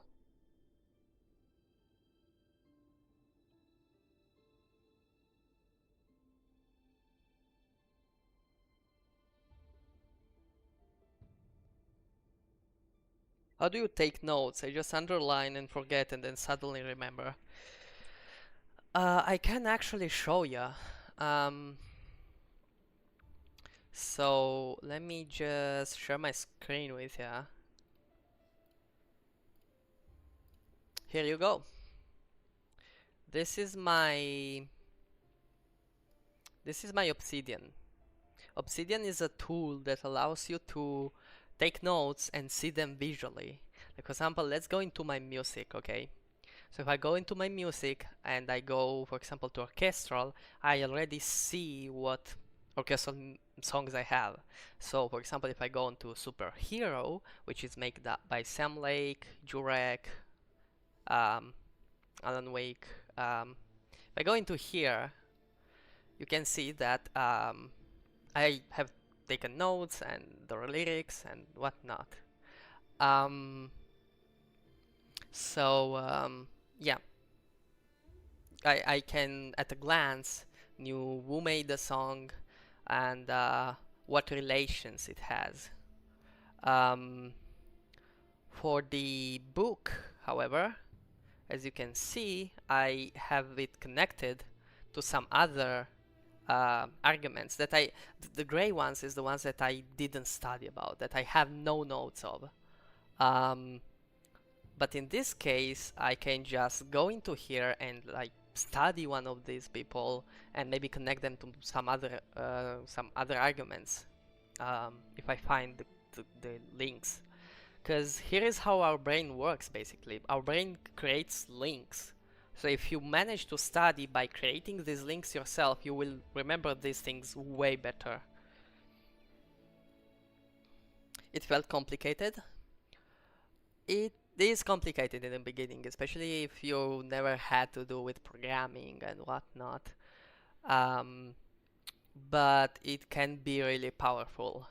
Like for example, you see here how much content I have, but like it would be so hard for me to go through all of this. I go through this only when I need the details. It's way easier to go here and see all the links. Like for example, let's see, this one connects to Italy, Japan, and France. So I already know what countries it talks about. And here I have all the people it talks about. It talks about the Renaissance, Versailles, whatever. Galileo Galilei, one of the first people to say that the Earth was round, not one of the first, but still, during a time in which it was still believed that the sun goes around the Earth and not vice versa. But yeah, and I know all these people here at a glance, you know. I suggest you learn how to use it. It can be quite powerful. I'm right now fiddling with the new feature, which is the bases. Bases allow you to do stuff like this, for example. I have way more games. I'm just testing this one to see how it works. And it's pretty nice, pretty neat. I also use it to plan out my projects and stuff like that. It can be really useful. I use it as a contact list. You might have seen that I have tons of people in here, like all the blue dots are people.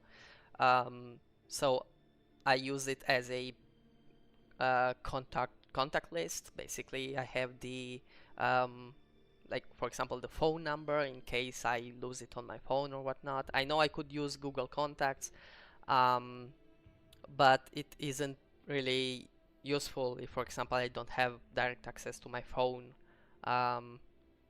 or to my Google account. Since this data I can access from wherever, I just need to put in the password, and I don't need any other device. I just need a password. I don't need verification or whatnot. It's way easier for me, for example, if I don't have access to one of my own devices, to access my Obsidian. Since how long are you using this? I have used it for like 5 months, maybe 6. It's not even that much. You maintain this very well and organized. I try to. Point is, I tend to use tags a lot. That keeps it organized. Um, I tend to organize folders properly. I spend, trust me, hours on deciding even how to organize and structure the folders. I do the same with my programming projects. Um, but yeah, the thing that I use it for is, for example, when I have like a quick idea, I just create a quick note and I will build on that later. For example, in this case, I have these two links. I will, when I have time, go and analyze them and take notes about them and how to implement them into my project. You aren't seeing anything about this project because it was already a project I was been working on, but kind of um, let away. Um, yeah, I use it for a lot of stuff. For example, for my business and finance courses, you can do stuff like this, like work with audio, create chapters and whatnot.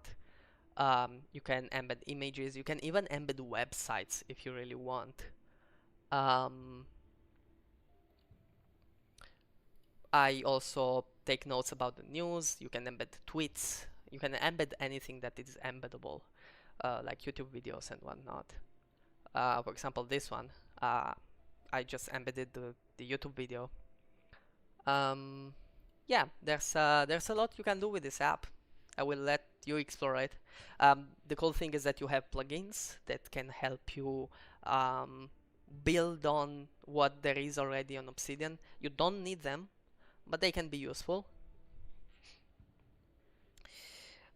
You purchase the cloud storage or set up the personal server. I do have the personal server.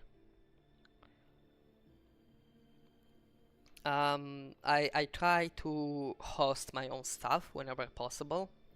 Unluckily, I'm poor, so I can only do it to a certain extent.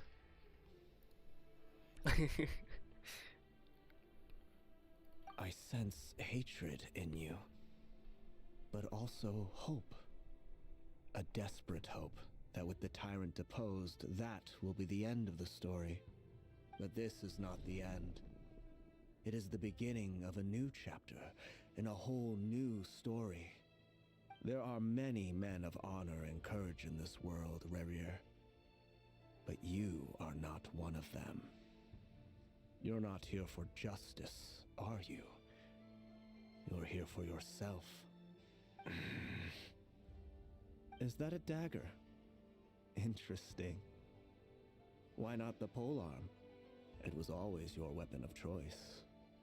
With your abilities, I don't doubt that you were able to recover some of your sight. But I also doubt that you want to make an enemy of me right now. Of course not. We're on the same side, aren't we? We could be. But I need you to be honest with me, Vedafalnir. At this point, you're my only hope for the future. You mean your future? With your beloved, Felindus? Yes. And I know there are bigger things at stake here. A dynasty, a nation, maybe the entire world.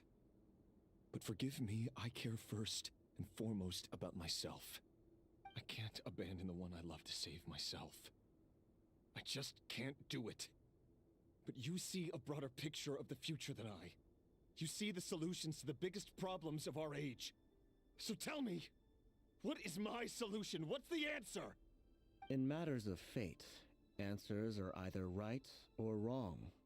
What will be and what will not. Damn, Maybe bro, this you is are deep. willing to pay a certain price in the pursuit of happiness, but unfortunately, fate does not negotiate. That is the cruelest thing about fate.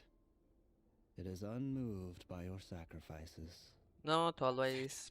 Can't be true.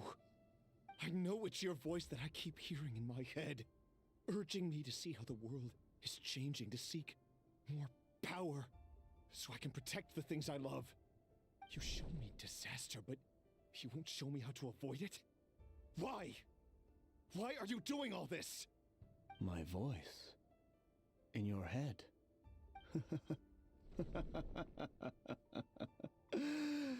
So, you hear it too. The voice that steals your mind, gains your trust and drives you crazy. It turns out that we are not so different, you and I. Vedifilnir just broke into the strangest smile I've ever seen in my life, as if he'd discovered some monumental secret. But then he suddenly switched to looking extremely weary. Very well then. My advice to you is as follows. You must persevere. Whatever trials and tribulations you may face, be steadfast in the belief that they are your path to the future. For as long as you live, your story with Thelindis shall not come to an end. That is the only chance you have of fighting back against fate. Damn, bro. It is up to you whether you believe my words. Regardless, that is all I will say on the matter. I have no right to intervene any further. I will hold you to your word. Thank you for setting me free. In return, I will tell you one more thing that you cannot afford to ignore. Just then, a strange wave of energy rippled through the city. We had no idea what it could mean. If I were you, I would head to the Universitas Magistrorum. The Universitas? Oh no! I'm sure we'll be seeing each other again very soon, Rerir. Whatever Vedifilnir said, I didn't catch it. I didn't even help him out of the prison. There was no time to lose. Jeez, bro, this story, I wasn't expecting it to take such a turn.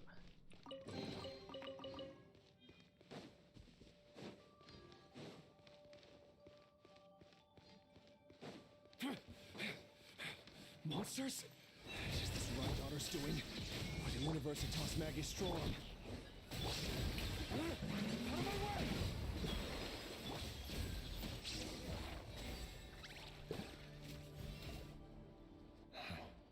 The Universitas. That reminds me of a rumor I once heard. Allegedly, the king installed secret mechanisms in the palace and around the city. No one knows where they are or what kind of power they hold. But if they were ever going to activate, it would probably be on a night like tonight. Help! Help! Hold on! Don't let them anywhere near you! Save me! I can't! Ah! That sounded like an explosion. So, the rumor is true? The king really went through with it. What other means does the king have at his disposal?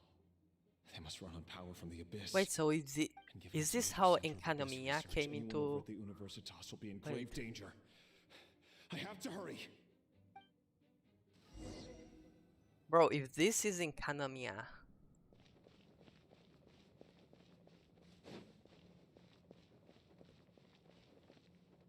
This has to be Enkanomiya.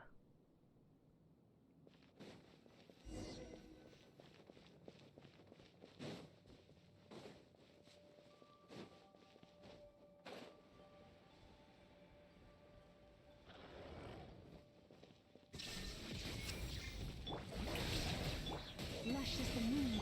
Burn it down! Inazuma shines eternal! For the everlasting forest. Can't hide the truth. Seek within.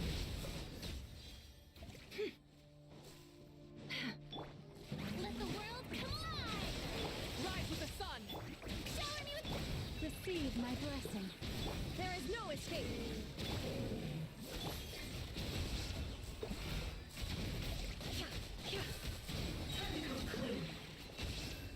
No more lies.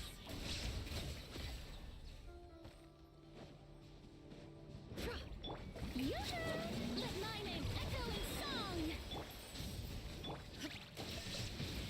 Now you shall perish.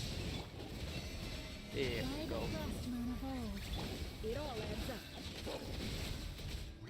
The mystery unravels. Easy. Let me heal first though before continuing. You never know. Okay. Furina is healed. Raiden is healed. And now Mabuika. And finally Loma. Great.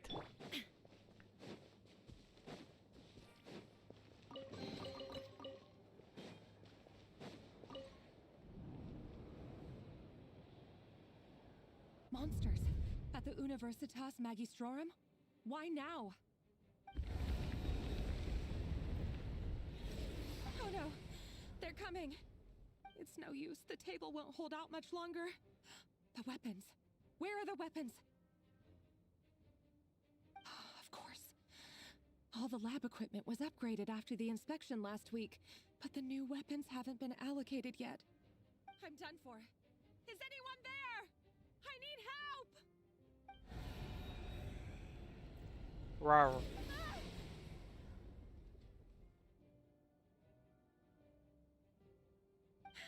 Stay back! Please stay back! Please! What's that?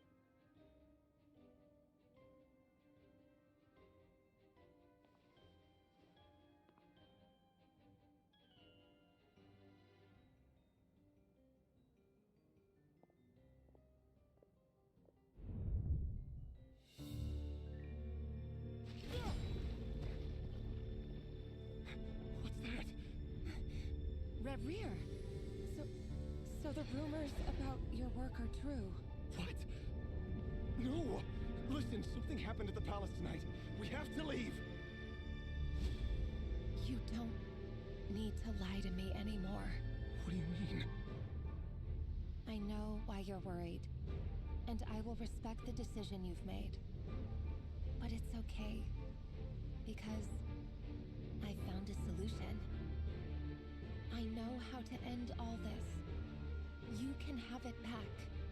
The normal life you so desire. But until then, I'm afraid our wedding will have to wait. Cylindus? No, don't do it! Cylindus! Cylindus! And this is where he lost his mind, isn't it?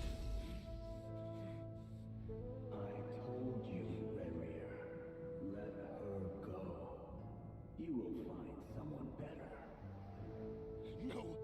No, I won't do it! I have to save her! By what means exactly? A lowly pawn. You lack the power and the strength of will. Do you know a way? Tell me! Come to the palace. Join us.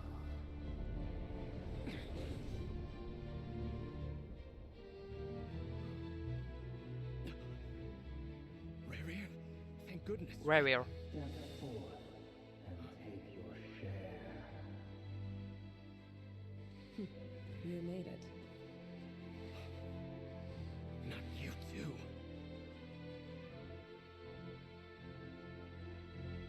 Hatred or grief, despair, desire. We all have our own.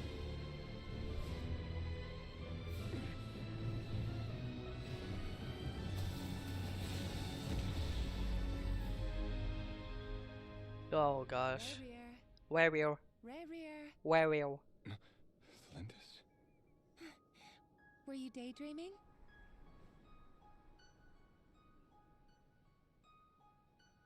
You still remember, Reverie?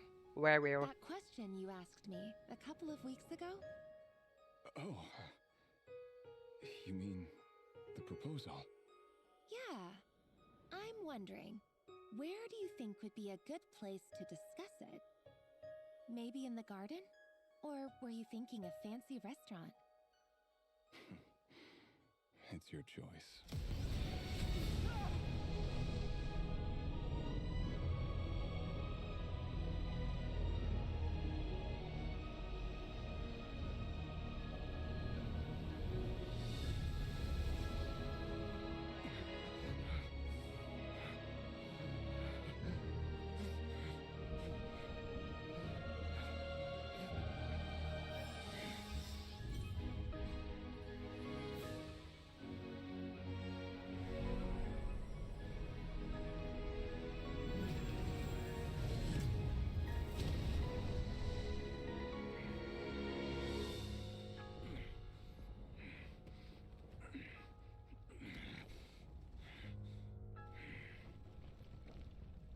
will find you. And then you can give me your answer.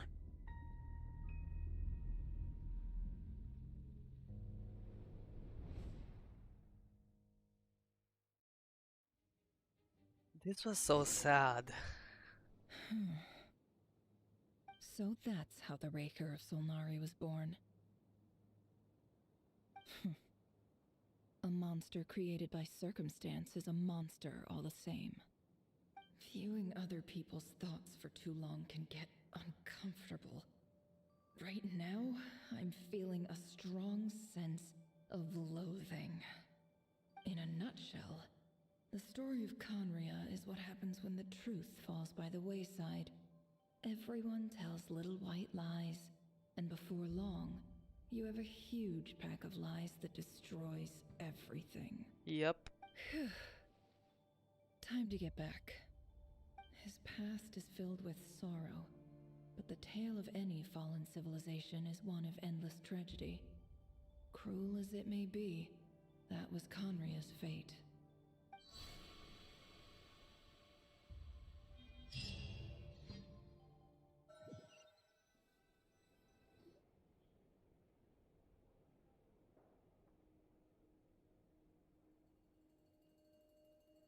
Everyone, I'm back.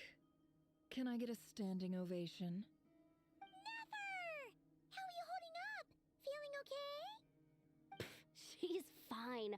Boss is a pro. Yes, I'm fine. You will have seen the events of Rarir's life through my thoughts. Rarir. It's now clear that he is just a regular nobody, driven by personal tragedy, as he said himself. I mostly agree. There's only so much we can know about him from his memories alone, but they did give us a clear glimpse into his life in Conria. However, I would not consider Rarir to be a nobody. He was deeply involved in the events of that era. Yet, when the catastrophe of a generation strikes... Finally done, I think. Sounds to me like you're speaking in riddles again. Is this you urging me not to abandon the people of Nodcry in their hour of need? That's not what I meant. Although I do hope you choose to remain a part of the plan. Without you, the mission ahead will be all but impossible. Then try to remember that I respond better to the carrot than the stick. And I don't appreciate being bossed around. Now, as for you, Missy, you were excellent. You stuck to the rules of the ceremony and kept your mouth shut the entire time. Bravo.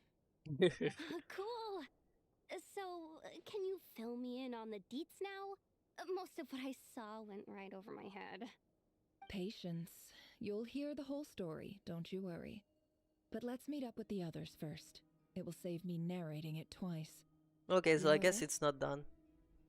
Yes, boss. Let me get that door for ya. That's more like it. For a moment there, I was worried you'd forgotten about the first clause of your employment contract. Forgive my curiosity, but what does the first clause say? It says I gotta do the annoying stuff that boss is too lazy to do for herself. Like opening the door, pouring the tea, yada yada. Is that right?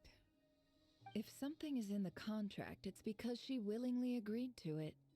Rest assured that the Curatorium abides by the very strictest of labor policies. You don't seriously think I'm cruel enough to treat her like my slave? In any case, I've hardly shied away from my share of the work today. Hope I don't catch Flints and Varka lounging about in their chairs, enjoying a leisurely cup of tea. There's nothing I dislike more than other people enjoying themselves while I'm hard at work.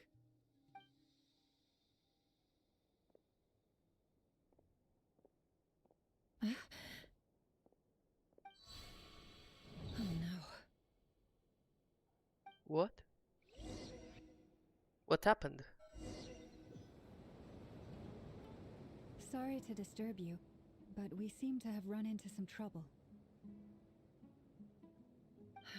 Evidently so. Don't worry, I'm not about to leave you to fend for yourselves. I'm not that kind of boss. And it would go against the curatorium's labor policy. Why are we in Sumeru? I'm sorry.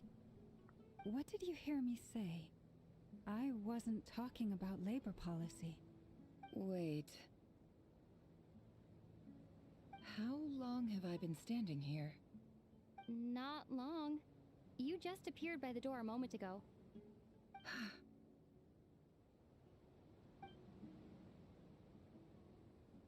Boss, what's wrong? You look like you've seen a ghost. What happened? Tricked. We never left at all. Somehow Yeah, I hallucinated can. that whole scene back inside the office. Hallucinated? But how? How indeed. This place should heed my will alone. All thoughts and actions that occur in here are just a result of pawns moving across the chessboard in a carefully calculated manner. And nobody has access to this chess set but me. However, I must let you know, I don't know anything about builds. Like, literally, the builds that I've done were taken by various websites and half really baked in using AI, so I don't know much about builds, but I can take a look. So you control everything in here? More or less. But yes, it's a special technique of mine. Has anything like this ever happened before? Only once. It was the first time I used the chess set. Is there any similarity between what happened then and what's happening now? I suppose my thoughts are a little turbulent, which was also the case my first time. Is there anything I can do to help? The first clause of your contract clearly I don't states know, that I to be only honest. need your help with things that I'm too lazy to do myself. Meaning you're not feeling lazy right now? Meaning this is not something Yehoda can help with. The chess set is a personal treasure that I alone understand. I must be the one to find our way out of here. Boss, it's fine. Really. Let me do something useful. Oh, listen to you. Whatever would I do without you, Yehoda? What? Really? Yes, really. Where would I ever find another employee as obedient and servile as you? God forbid anything ever happens to you. Oh, okay. Well, anyway, I was thinking of fetching some water. There's gotta be a source around here somewhere. I suggest everyone finds someplace comfortable to take a rest. We gotta conserve our energy. Even though all this chess malarkey doesn't exist in a physical sense, mentally speaking, it's all real. And so is our tiredness and fatigue. You don't want to dismiss mental fatigue. Just because it isn't physical doesn't mean it's any less serious. But anyway, I got your backs, so don't worry about a thing. Don't I have the This new best game coming, employees? Duetnetab is thinking of giving it a much? try. Yep, If we I can have find a also suitable pre-registered for time, the beta. I'd love to borrow Yehoda for a day to help out. I have also folks in the talked about asylums. it on one of my Would old... you be amenable Bro, to come on. that, Boss Nefer? Okay, she stopped talking. Okay, I have also talked about it on one of my previous streams. So yeah, I will give it a try. Definitely. Oh, Lama. Have I ever told you just how pretty you are? Beauty runs from the tips of your antlers to the depths of your imagination. Why is she Time giving to rally, compliments? everyone. Follow me. She's weird. Why is As she we giving continue compliments? our journey, the same rules will apply. That means stay focused and no talking no matter what we encounter. And don't disturb the chess pieces. You have my word that I will get us all out of here. Okay.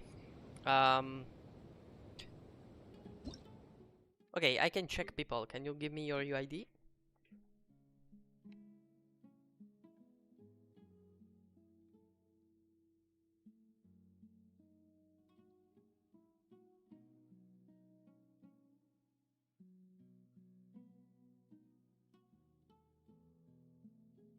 Oh, you're on the Asian server. Okay, I do have an Asian account.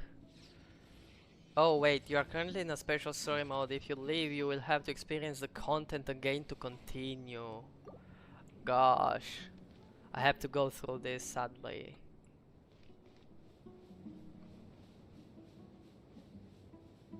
Okay, let me take a break though first. I mean, not really take a break. I will be gone for like a minute or two max. But yeah, be right back.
This place looks familiar.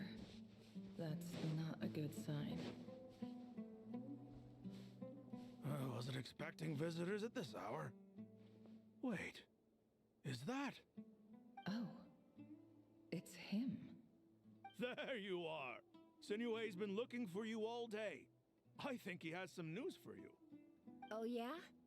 What were you doing just now, Uncle Retinue? Hiding away some more loose change? I know I saw some Mora. What do you mean, loose change? Oh, come on, I'm too old for this. Just pretend you saw nothing.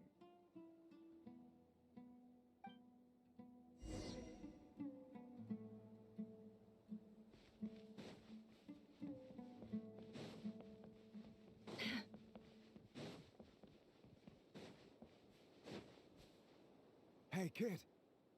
Mind telling me what Sinuhe's been up to recently? I'm trying to get in his good books and I need a way in. Get in his good books? Why? What do you want with my dad, Uncle Apepi? I've written a new song. I was hoping to showcase it at the next festival, but I'll need his approval. A new song, huh? I'd love to stay and listen, but unfortunately, Uncle Retinue says my dad's looking for me. Well, there's plenty of time and I'm not going anywhere. See that pile of stones? I'll be sitting there warming up my vocal cords. Come find me when you're done. Pile of stones. Got it.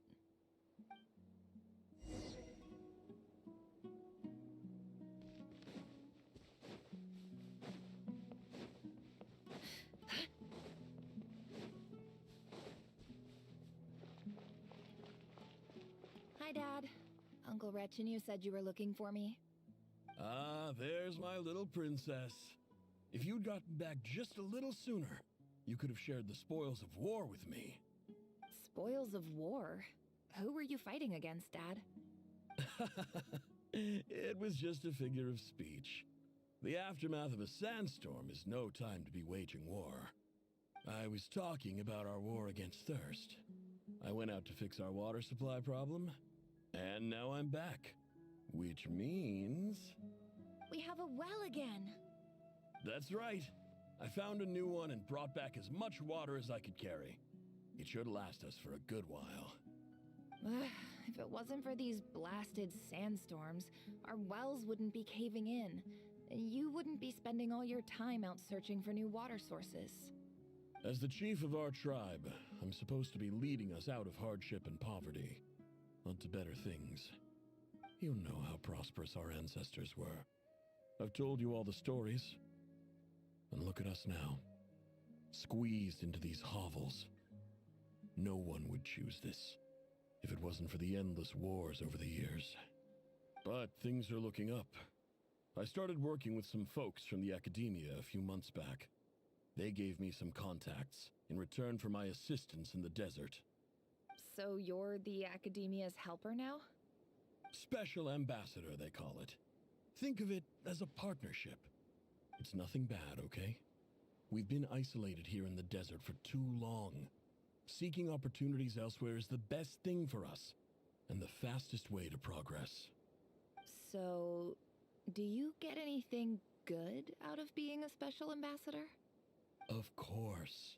My luck's improving all the time. One day, I swear I'm gonna lead us out of this place. We'll find somewhere new.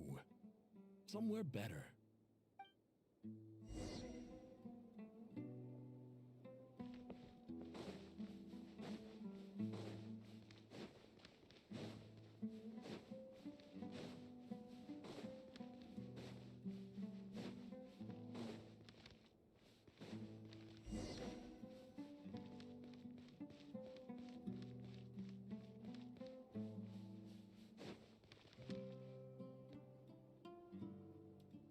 That's our well, and you know it. You stole from us. Well, you've gone from chief to thief, and now you have to face the consequences. Did you really think you could take our water without permission and get away with it? You're either brave, stupid, or both. And that special ambassador act? Yeah, nice try. We spoke to the academia. They said it was all news to them. You're a liar and a cheat.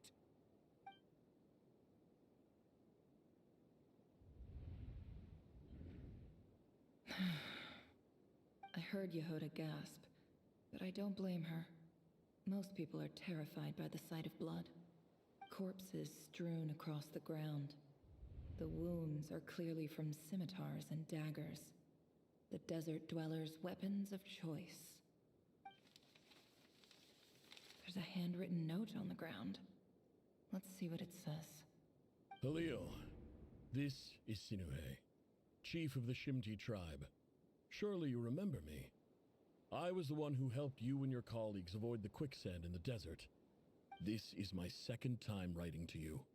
I assume my last letter must have gotten lost in the mail, as I didn't receive a reply. I hope this one makes it to you safely. I'm writing to you because I need some help. That sandstorm the other day completely blocked up our well, forcing me to look for another water source in Iab and Unut territory. It was a matter of survival. Praise the gods. The well of the Iab tribe was intact. It was my last resort. I drew what water I could and left, but not without being spotted. I fear they will retaliate. You told me to write to you if I ever needed help. You said you'd be my ally in the academia. I urgently need you to formally recognize my title of Special Ambassador and send some of your people to assist me for a few days. It's the only way I can convince them that this was the Academia's decision and prevent them from retaliating. This is an emergency. Please send help as soon as possible. Looks like this letter never got sent. The writer died a grisly death, and the letter was trampled into the ground. It's badly defaced. Some parts are barely legible. What a ridiculous ridiculous lie the surviving Shimti tell. Their whole village was butchered over a sip of water.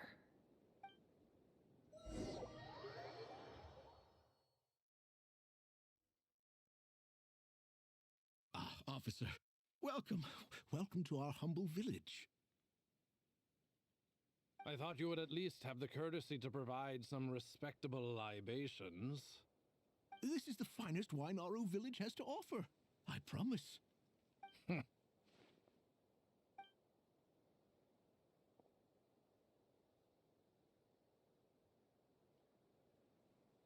The Academia has agreed to reserve a single space for a candidate from your village. But I remain skeptical of this entire endeavor. I highly doubt anyone in this desert possesses serious academic potential. Please, have faith. If not in us, then in our God. The child we found shows great promise. I beg you, take her away from this place. Give her a chance.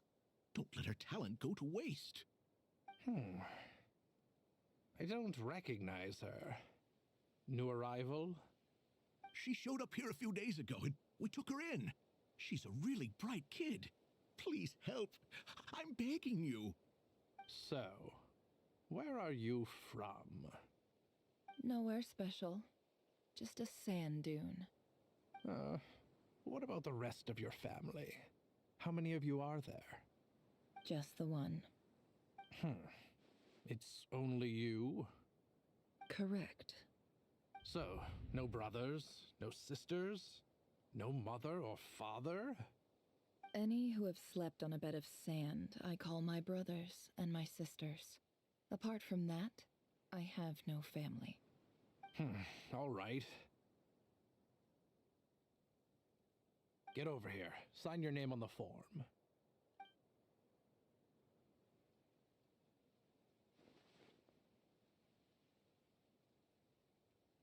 Never? You're rather fair-skinned for a desert dweller.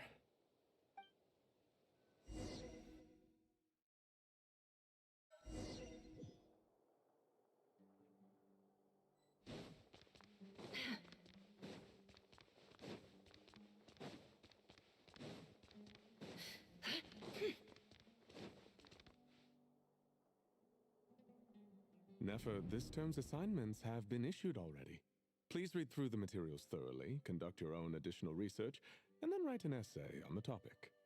Yes, Professor, I'm aware. I just had a couple more questions I wanted to get your perspective on. Oh?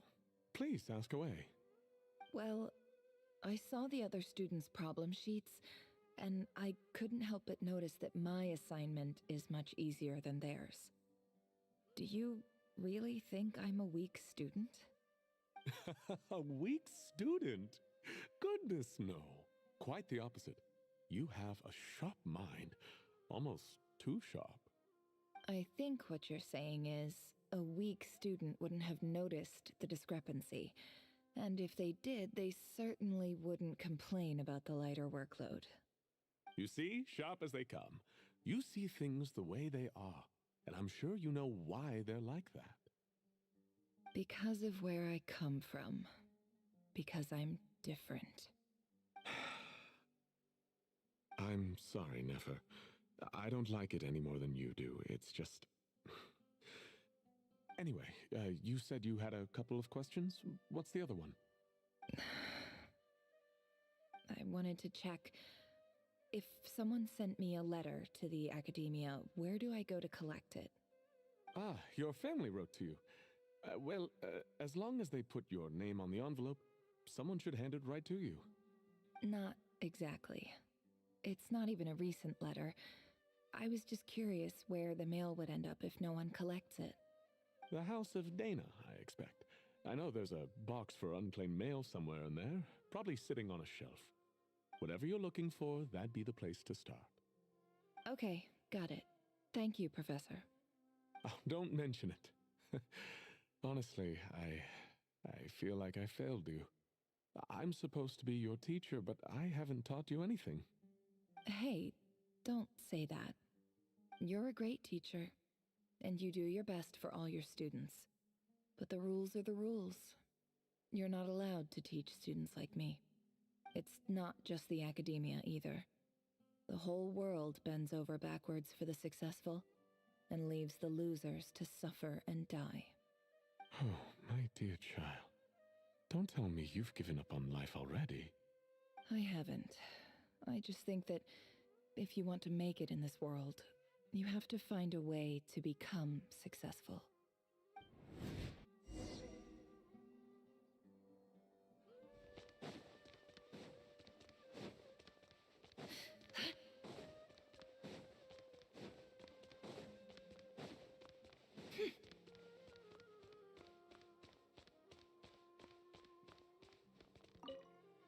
This must be it. A big cardboard box full of unclaimed mail. And probably some letters that ended up here by mistake, too. Let's take a look.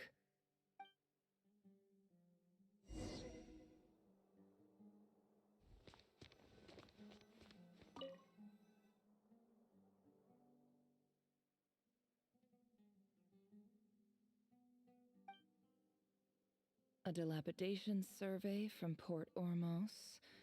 Looks like it's from a Core of 30 representative. What a strange thought. A bunch of mercs losing sleep over rundown buildings.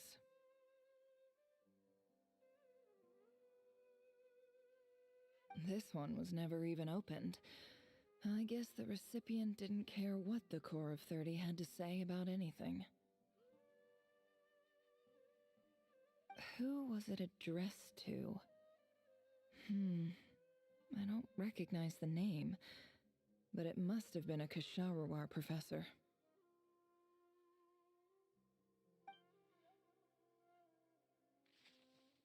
This one is addressed to the Immorta Sage. The title is Changes Observed in Satyavada Life Symptoms. Why do all these letters read like full-blown dissertations?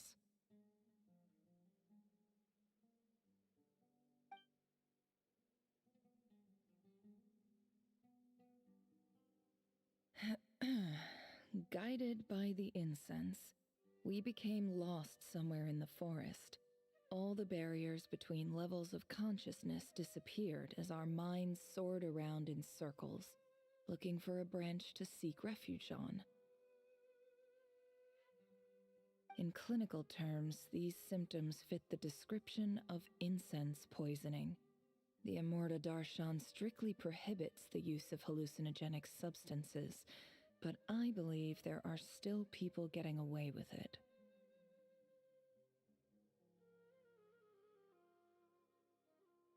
For example, my neighbor who always breaks out into song and dance after using incense. This seems like something the academia would want to know about. Why wasn't it collected?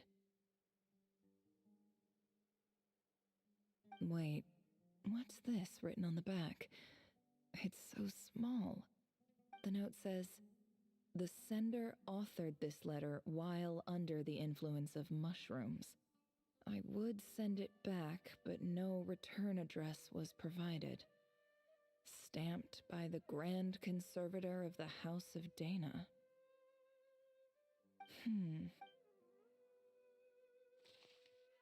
This next one is addressed. A few words of protest regarding recent changes in Sumeru's educational policy. In recent years, the academia has taken on a small number of students from the desert region, as per the policy to this effect. However, it appears to me that these students have not, in fact, been provided with educational opportunities that are, in any meaningful sense, equal to those enjoyed by their peers.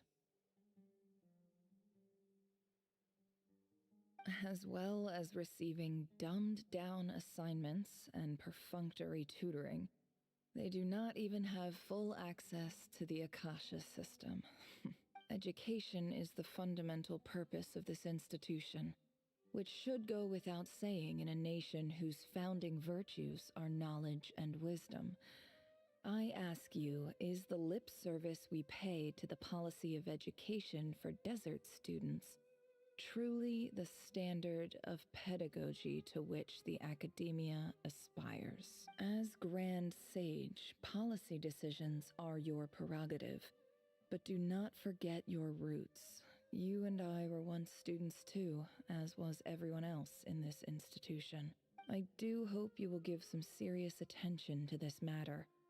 I encourage you to discuss issues like this with myself and others, and listen to some alternative opinions. Great letter. Shame it didn't get to where it needed to go. And the sender is... Huh? Sage Cyrus of Spontamod. I didn't realize anyone else even knew how bad students like me have it in this place. So this is where letters from the Sage of Spontamod end up? Nice one, Grand Sage. Really enlightened leadership. Whatever. This isn't what I came here for. Moving on. I'm not exactly holding out hope that a letter sent from the desert would even make it here. But if it did, where else would it end up if not in this box? I can't believe how much discarded mail there is. Must have been years since someone last went through it all. And this is just one box. The whole House of Dana is boxes on shelves. I don't believe for one second that any human being has sat down and read through all the documents. Who has that much free time on their hands?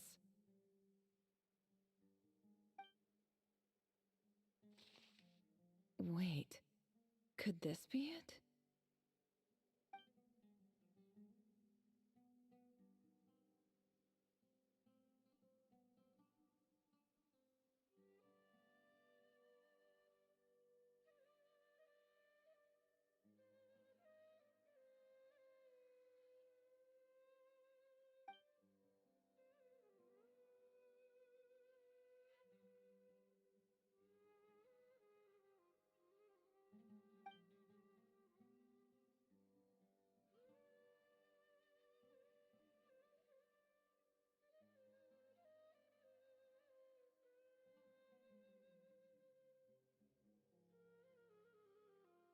Greetings, Halil. My name is Sinuhe, chief of the Shimti tribe. I was the one who came to you and your colleague's aid when you ran into trouble in the Great Red Sand. I don't know how well you remember it now, but I brought you to safety and gave you some water and other supplies. You seemed very pleased and told me your name. In my tribe, learning a person's true name is serious business, and I therefore see you all as friends. You were kind enough to leave your contact details, so we could stay in touch. The Shimti tribe lives a harsh, nomadic existence in the desert. You were sympathetic towards my plight, promising to make me a special ambassador of the academia and help us find a way to make a better living. This brings me to my reason for writing. Our tribe has fallen on particularly hard times, and I would like to ask for your assistance. There was a terrible sandstorm a few days ago, which blocked up the well in our land. To ensure my people's survival, I had no choice but to venture into Iyab and Unut territory in search of an alternate water source. The Iyab and Unut are descended from the Thamudians, while we trace our ancestry to Tulatala. We worship the Lord of Flowers and have had relatively good relations with our fellow tribes up until now. I found a well belonging to the Iyab tribe. They declined to help us, but I really had no other option. So I took some water to keep me and my tribe alive. My actions are certain to incur their wrath.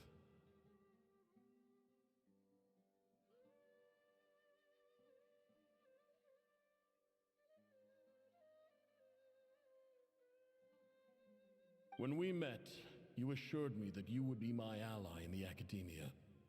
I would like to take you up on that offer, because I really need your help. I wonder if you could send an academia representative to meet with me. That aside, the last time you were here, you mentioned that the academia had started accepting students from the desert, and I told you a little about my daughter, Nefer.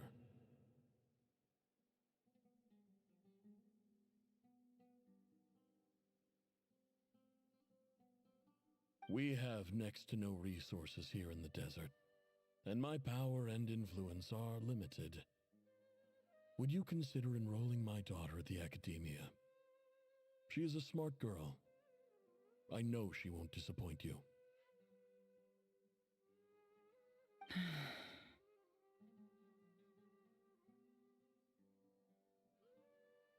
From the outset, the academia never took you seriously.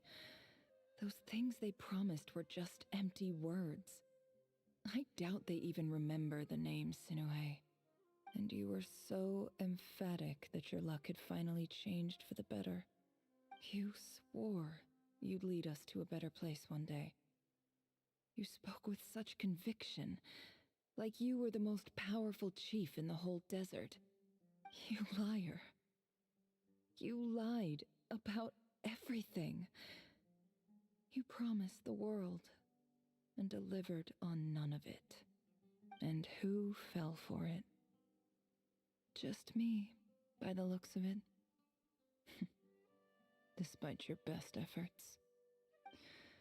Which makes you a pathetic liar. You weren't even any good at it. I think I'll take over from here. Let me show you how it's done.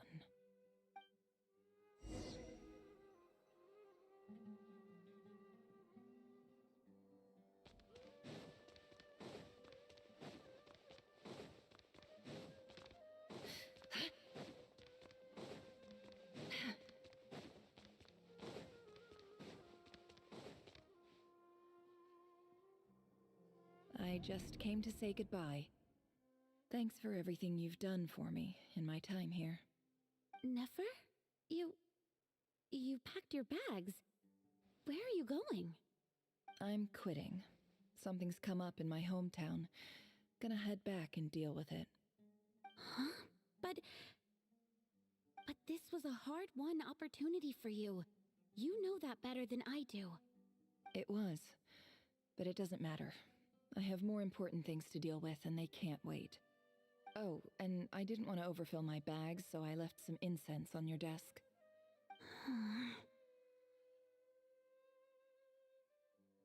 What's wrong? I thought you liked incense. Although, I did read somewhere in the House of Dana that it has hallucinogenic effects. Don't use it all at once, alright? Isn't this the stuff you brought from your hometown? You're just letting me have it? But you said it's a rare and valuable commodity. Yeah, about that. I lied. It's not rare at all. There's this bunch of ruins near my hometown that are practically overgrown with this plant. It's not worth much. Keep it, it's fine. But Nefer... Alright, that's all from me. You take care.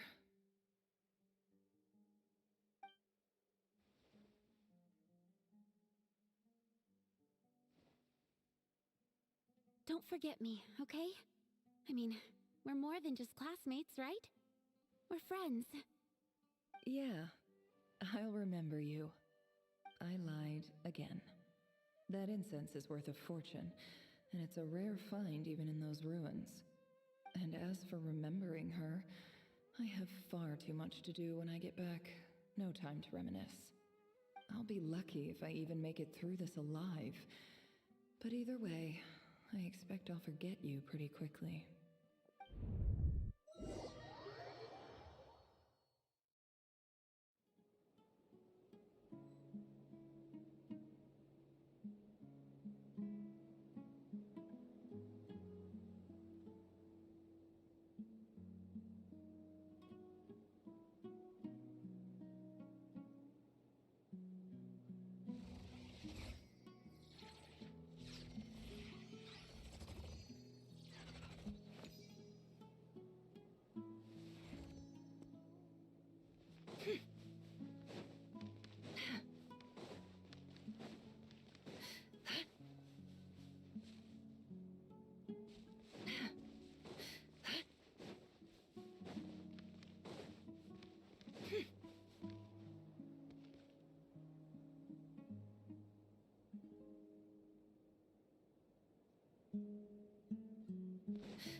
It's a pleasure to meet you, Mr. Arif.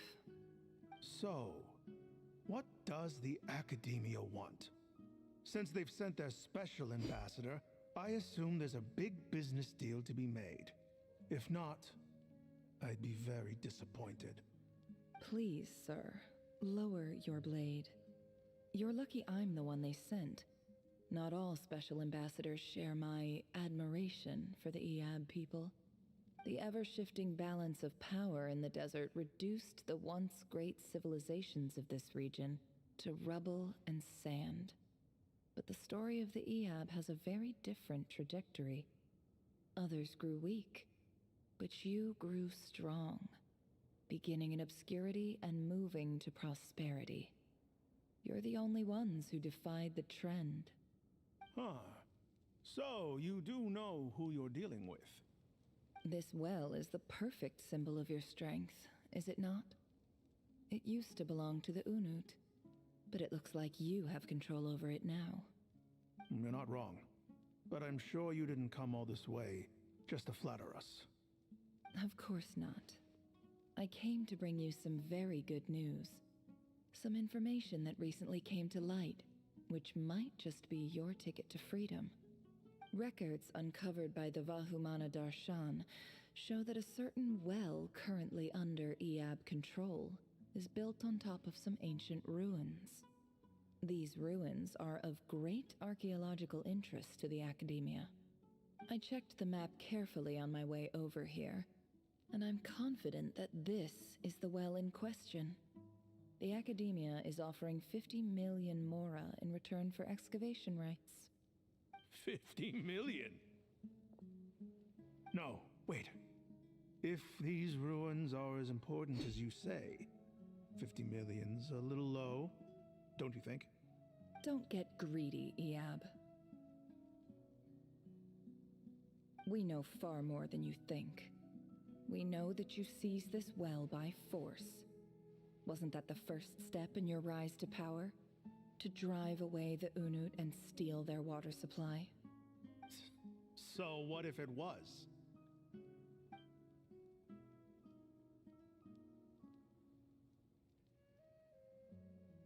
Don't worry. As unscrupulous as it was, it's something we're willing to overlook. The Academia is only interested in dealing with the de facto power holders in the region. I hope I am making myself clear. And I hope your words are the truth. If I find out the Academia is trying to play me, I'll hunt down every one of your people and make you watch as I cut their heads off one by one. I assure you, Chief, that would not be in your long-term interests. You don't want to make an enemy of the Academia. You see how I'm dressed, don't you? I appreciate that you've never been to the rainforest, but surely even you recognize an ambassador's attire when you see it. And what does a barbarian like you have to lose anyway?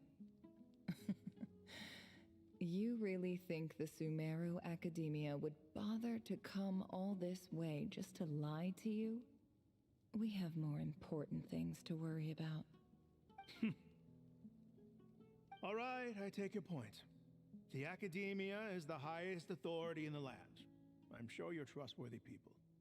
In that case, we have a deal. We will sell you the excavation rights. I'd like to thank you, Ambassador. This is good news indeed. Excellent news. In fact, it calls for a celebration. Would you do us the honor of staying a while and enjoying some Eab hospitality? Gladly. I am partial to wine myself, and I trust you are as well. So let's indulge in a few drinks together, in celebration of this momentous occasion.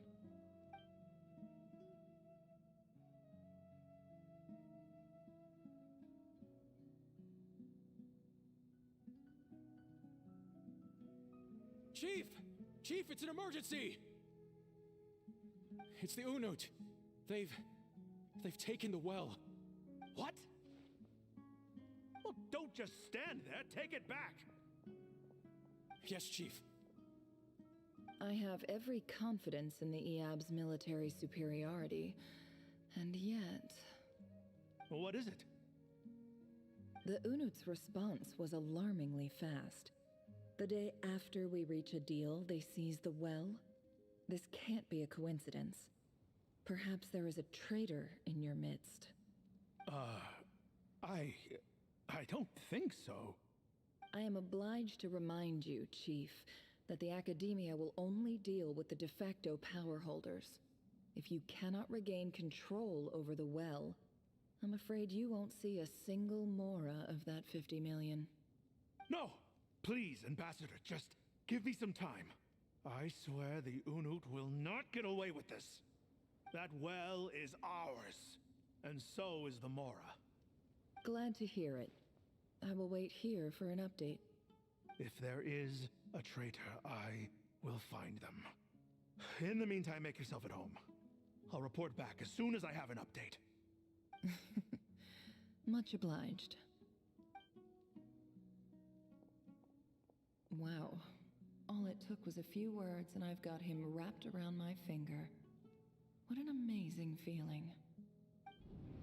So, in summary, Ambassador, the Academia would rather negotiate with our tribe instead of the Eab, yes? The Eab are ruthless murderers who don't listen to reason. And now they have the gall to interfere in our research projects in the desert region. So let me ask you, Chief, if you were the Academia, what would you do? Kill them all, of course. Precisely. The Academia does not tolerate those who stand in our way.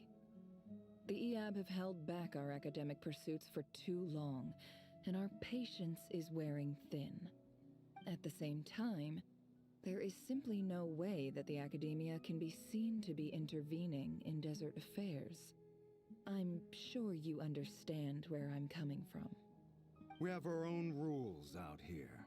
If the rainforest dwellers raised arms against a desert tribe, it'd start a bloody war. Right. We can't confront them ourselves, but we can support their enemies. The Unut have always had strained relations with the Eab, which makes you our natural allies. Natural allies.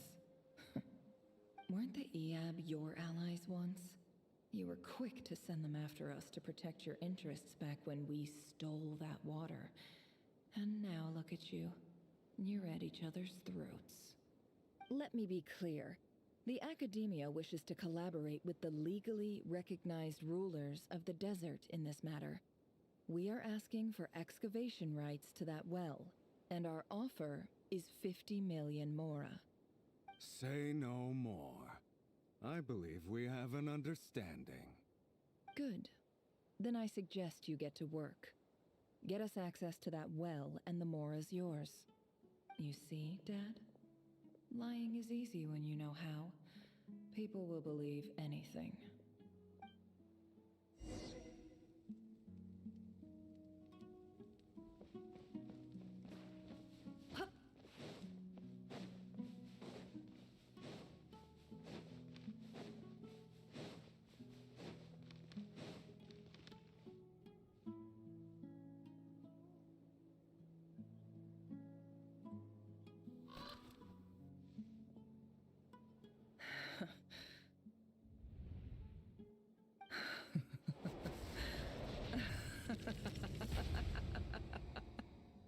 Look at yourselves. You may be vile, savage monsters, but your butchered bodies bleed like any others. You're no different. You're nothing special at all. The monsters who destroyed my home, they're just ordinary, petty human beings. What a joke. I think we're even now. Maybe I've even done the desert a favor. It's a better place without all these people around. Oh, Sinuhe, my gullible fool of a father. Perhaps if you'd been as ruthless as I was today, our tribespeople would still be alive. In this dog-eat-dog world, a chief needs to be tough to survive. But you couldn't do what had to be done. So I did it for you. Nefer, it's okay. All of this is in the past now. I believe I remember you promising to remain silent. Yeah, but even so. Yehoda, is there anything you can do to ease the tension? Alright, time for a sharp turn onto a completely different topic. So, anyway, that's enough of that. When are we getting out of this place? Feels like we've been walking forever. I'm getting pretty tired. Oh, Lauma, you tired? Yes. If we can find somewhere to sit down, I could certainly do with a rest. It's not far now. There should be a temple just up ahead. Yes. Really? A temple? That's where this story ends? I guess that's how things go in the desert. Desert dwellers can never escape their destiny. Or so everyone says. I never wanted to believe it, but looking back now, I'm as desert as they come. You mentioned a temple. What's waiting for us there? My biggest trade secret of all. Ah. Then I'm guessing it's where you got your power from. The power to peer into other people's minds. I didn't know you were clued up on any other religions. I'm no expert in the history of Sumeru, but since you come from the desert, I would imagine it has something to do with King Deshret. Sounds impressive. Oh, I know who you mean. General Mahamatra Sino. The spirit of Hermanubis dwells within him. That's Boss Neff for ya. She knows everything. Sino's hardly a figure of obscurity, but I know about Sethos too. What about him? Is he a big deal or something? Well, he's not a small deal, let's put it that way. Please, this is the bare bone basics. Save the flattery. Thanks for your patience, everyone. I'm sure it's been a lot to take in.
I'm totally out of my depth here. I don't have anything to add about any of this stuff. Like, look at that statue, for instance. I want to do the whole name-dropping, this girl knows her stuff thing too, but I've never seen anything like it before. A statue with the head of a bird. That's Thoth, the Ibis King, one of the 7 pillars of King Deshret. The legends say that he, the Crocodile King, and the Goat King were the 3 retainers of King Deshret. Let's take a look.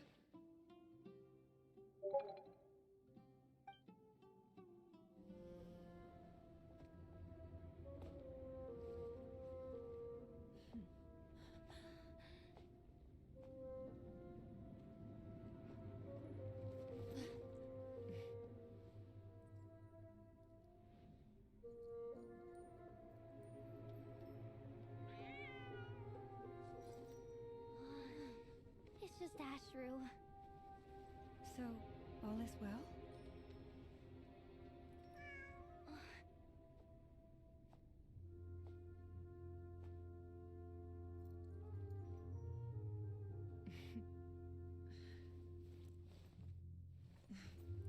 Typically speaking, at this point, the world disintegrates. Then we find ourselves back in the outside world. Besides, these are my memories. There's nothing to fear. You're sure? Of course. It's almost over.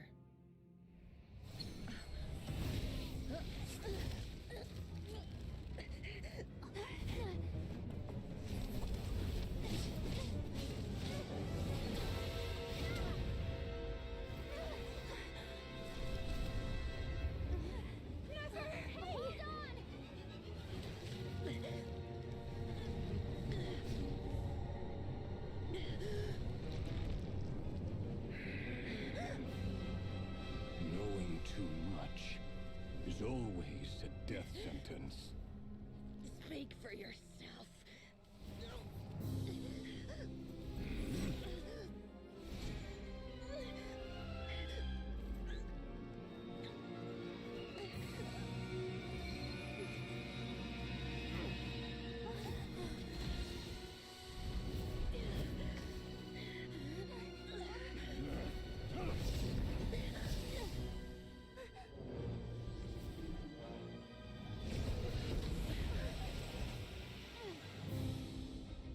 How repulsive.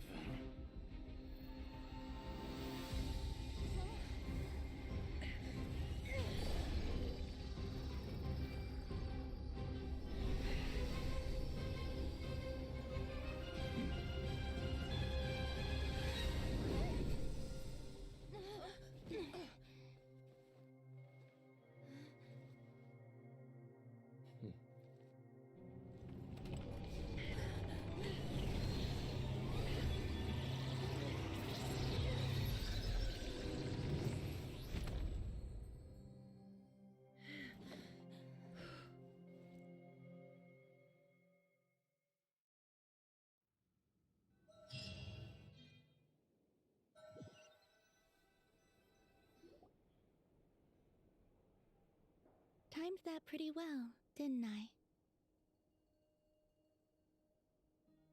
It's okay.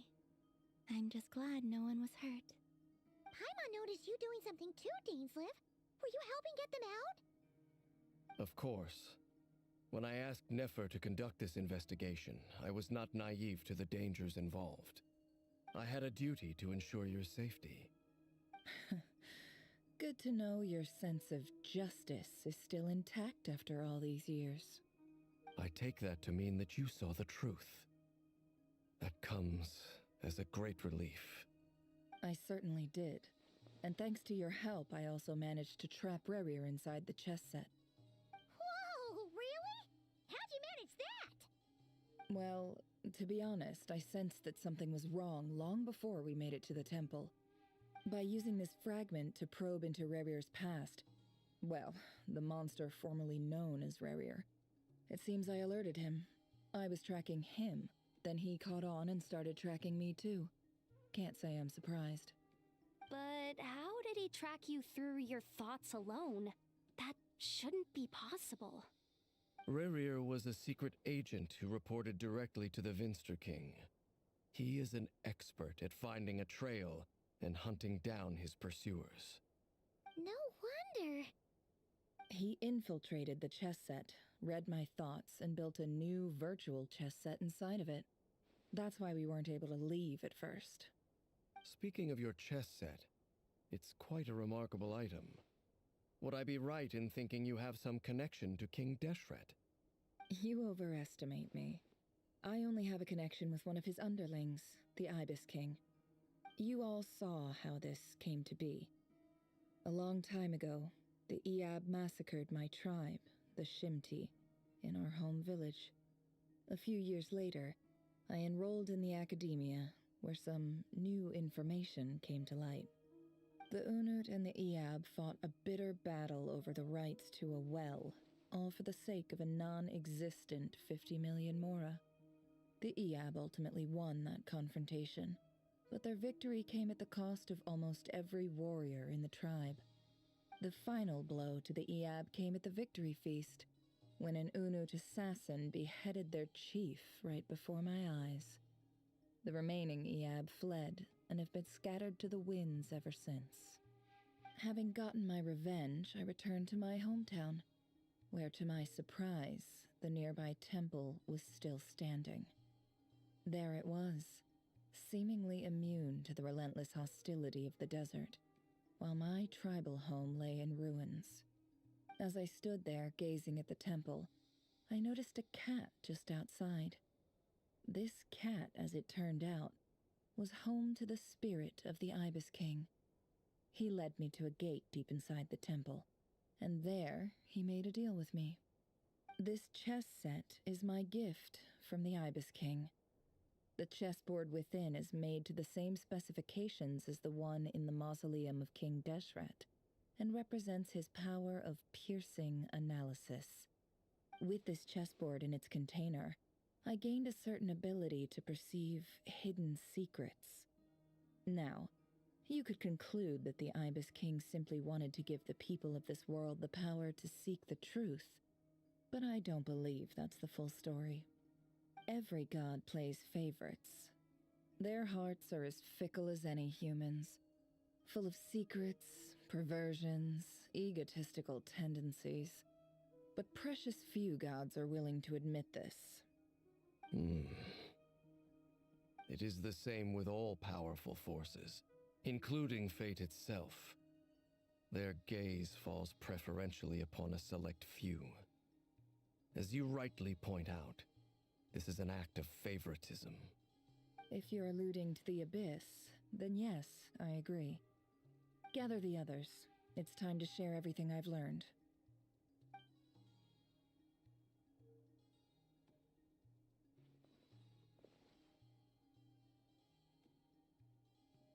Thank you all for being here. As promised, I did some further investigating into the Raker of Solnari's background. I am pleased to report that the investigation has been most fruitful indeed. The Raker of Solnari, real name Rerir, was once a Conrian subject who served the Vinster King. I will now share the important details of his story. Please save any questions or comments for the end.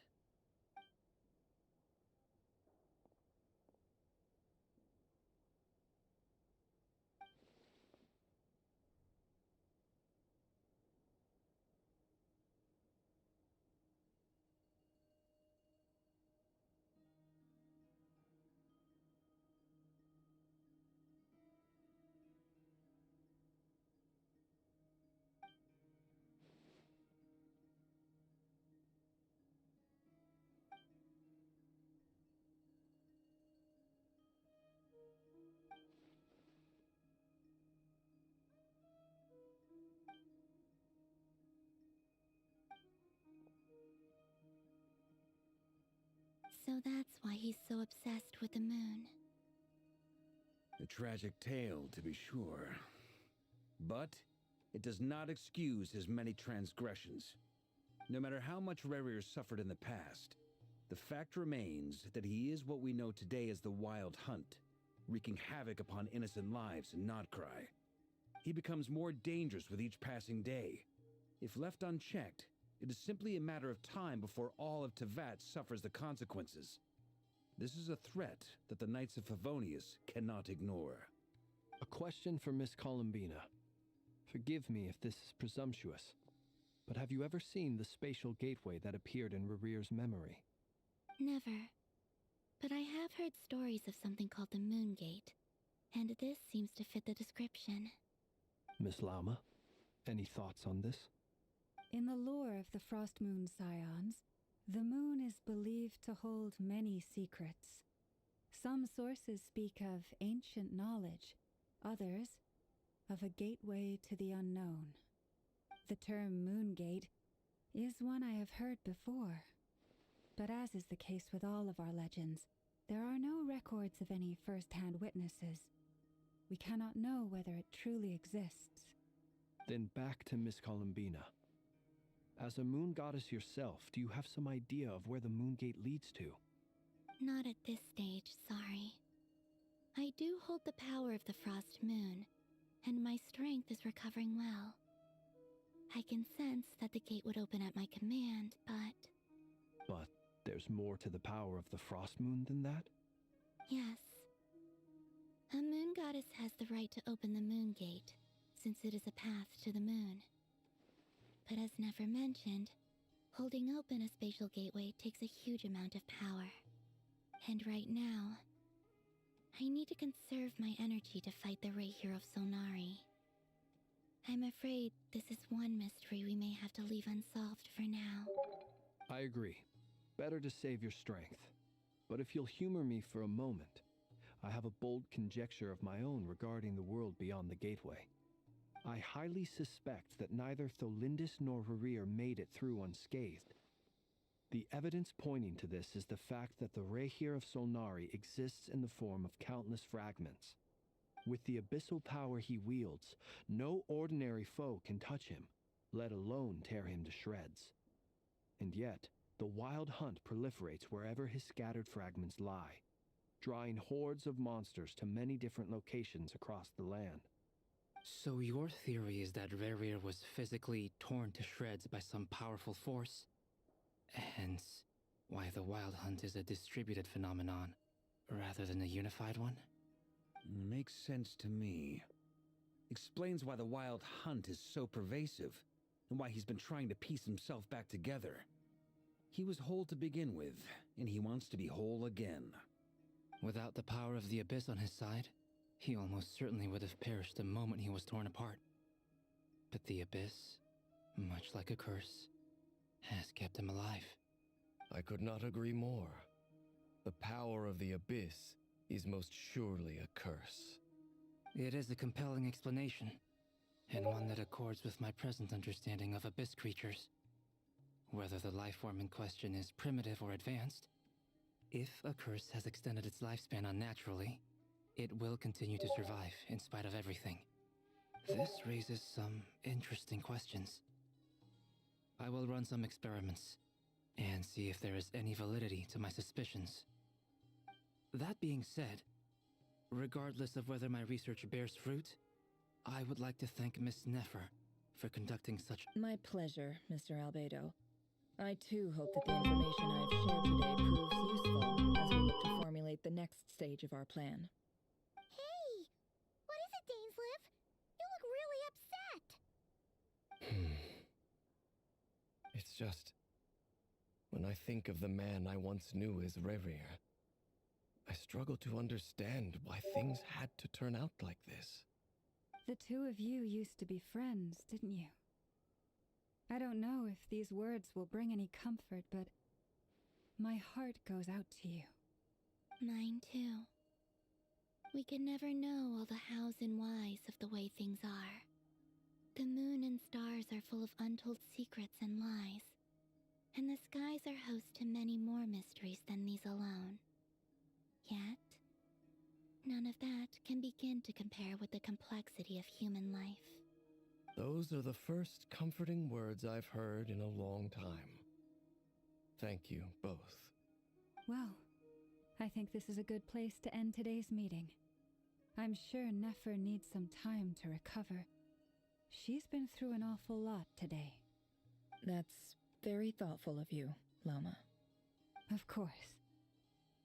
Sounds good to me. Take some time to rest and digest before we reconvene to nail down a plan.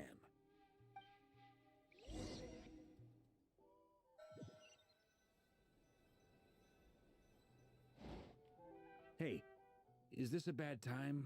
Hope I didn't kill the conversation. Nice room. Oh, I'm not coming in, though. Why not? It's just a hotel room. If it's all the same, I'll just stay out here. I might not look the part, but I'm technically a knight. Barging into people's private quarters isn't the kind of thing we do.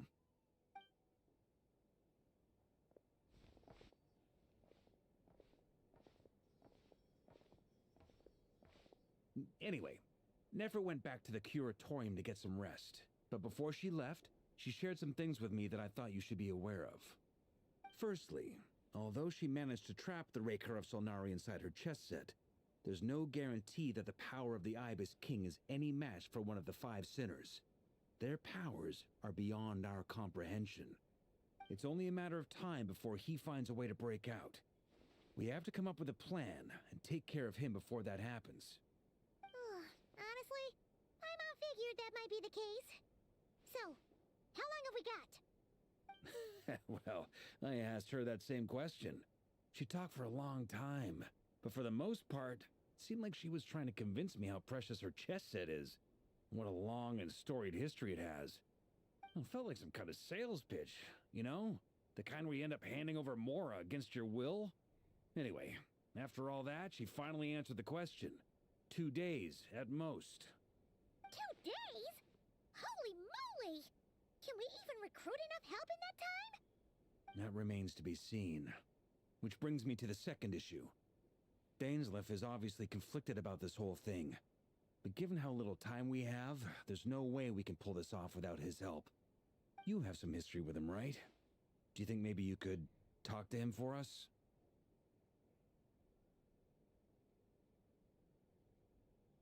Great. I appreciate it. All right, on to item 3. So, Albedo, Durin, and I put our heads together and came up with a plan. Can't promise it's gonna work yet, but at least it's a start. We figured we'd bounce the idea off you first. We'll explore it further once everyone's recovered.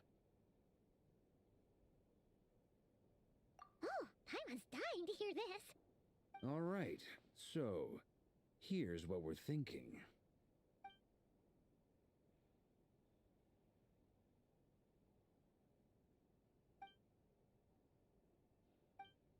We felt a little uneasy about roping you into this.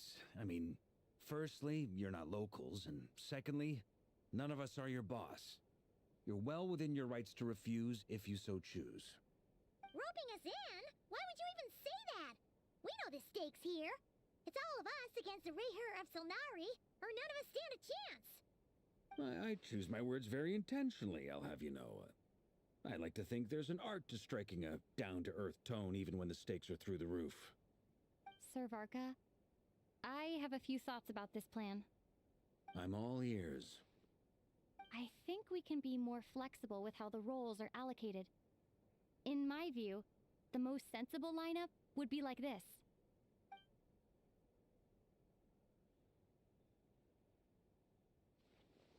I see your point, yeah. But if that's how we're going to approach this, you'd better make sure you're ready. To be clear, I don't doubt your abilities. Far from it. I just want to make sure. Are you really willing to take all this on? I want to do everything within my power. The Raher of Solnari is a truly fearsome opponent, and if I do my part, it'll greatly reduce the risk for everyone else involved. Well, that tracks with what I've heard.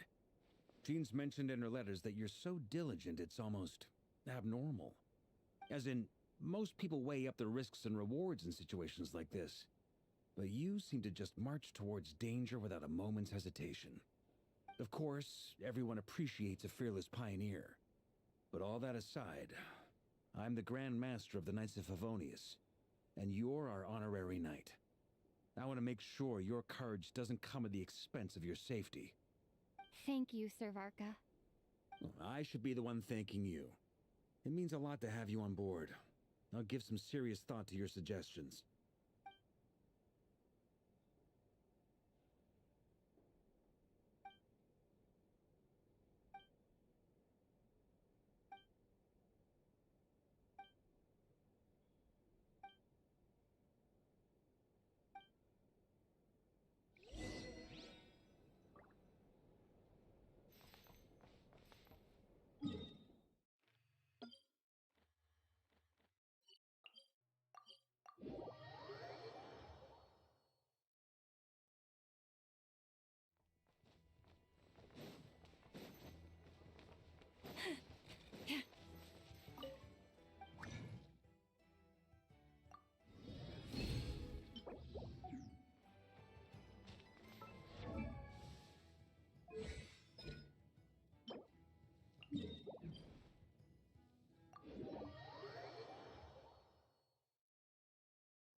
world will be reduced to ashes.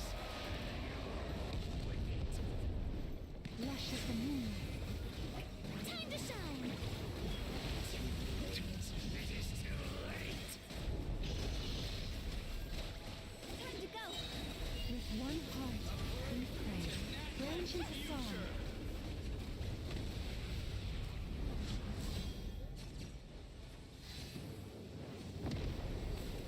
May I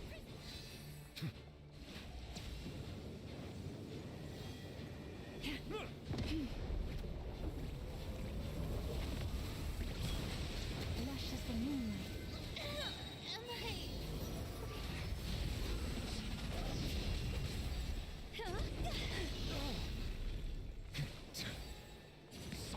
Receive my blessing.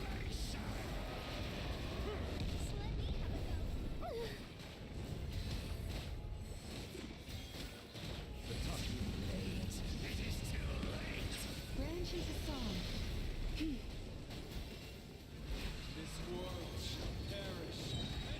For the everlasting curse.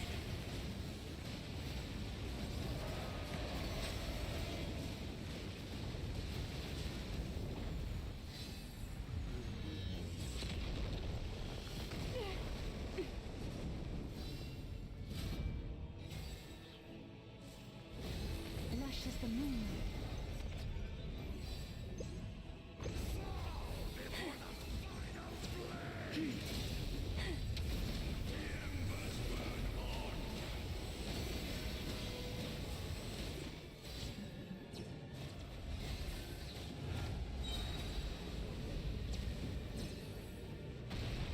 By the frost moon of old.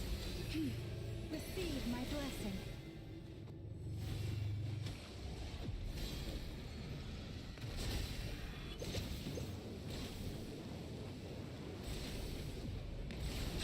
Doris, protect us. With one heart, we pray.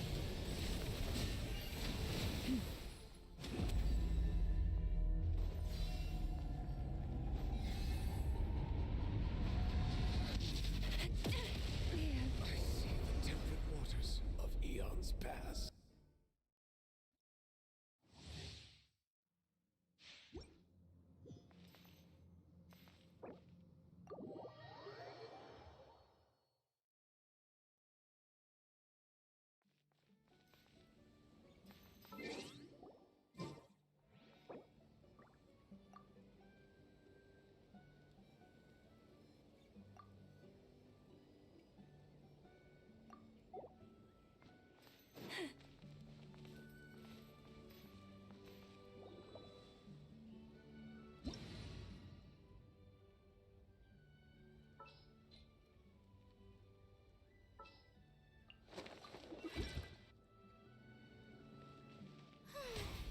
The show begins!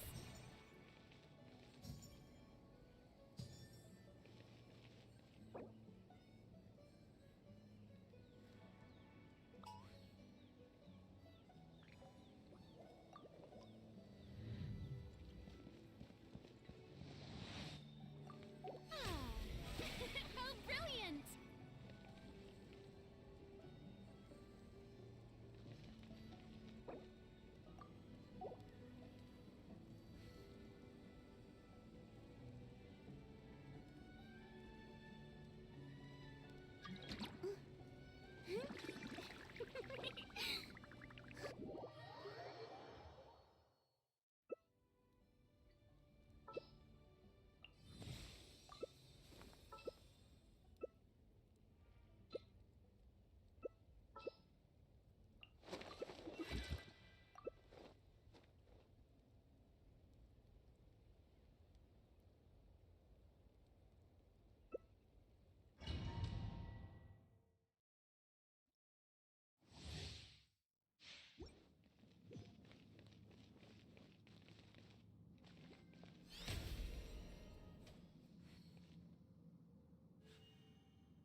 This world will be reduced to ashes, and you along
quietly now.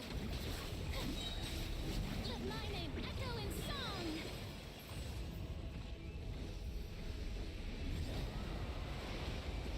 Take it easy.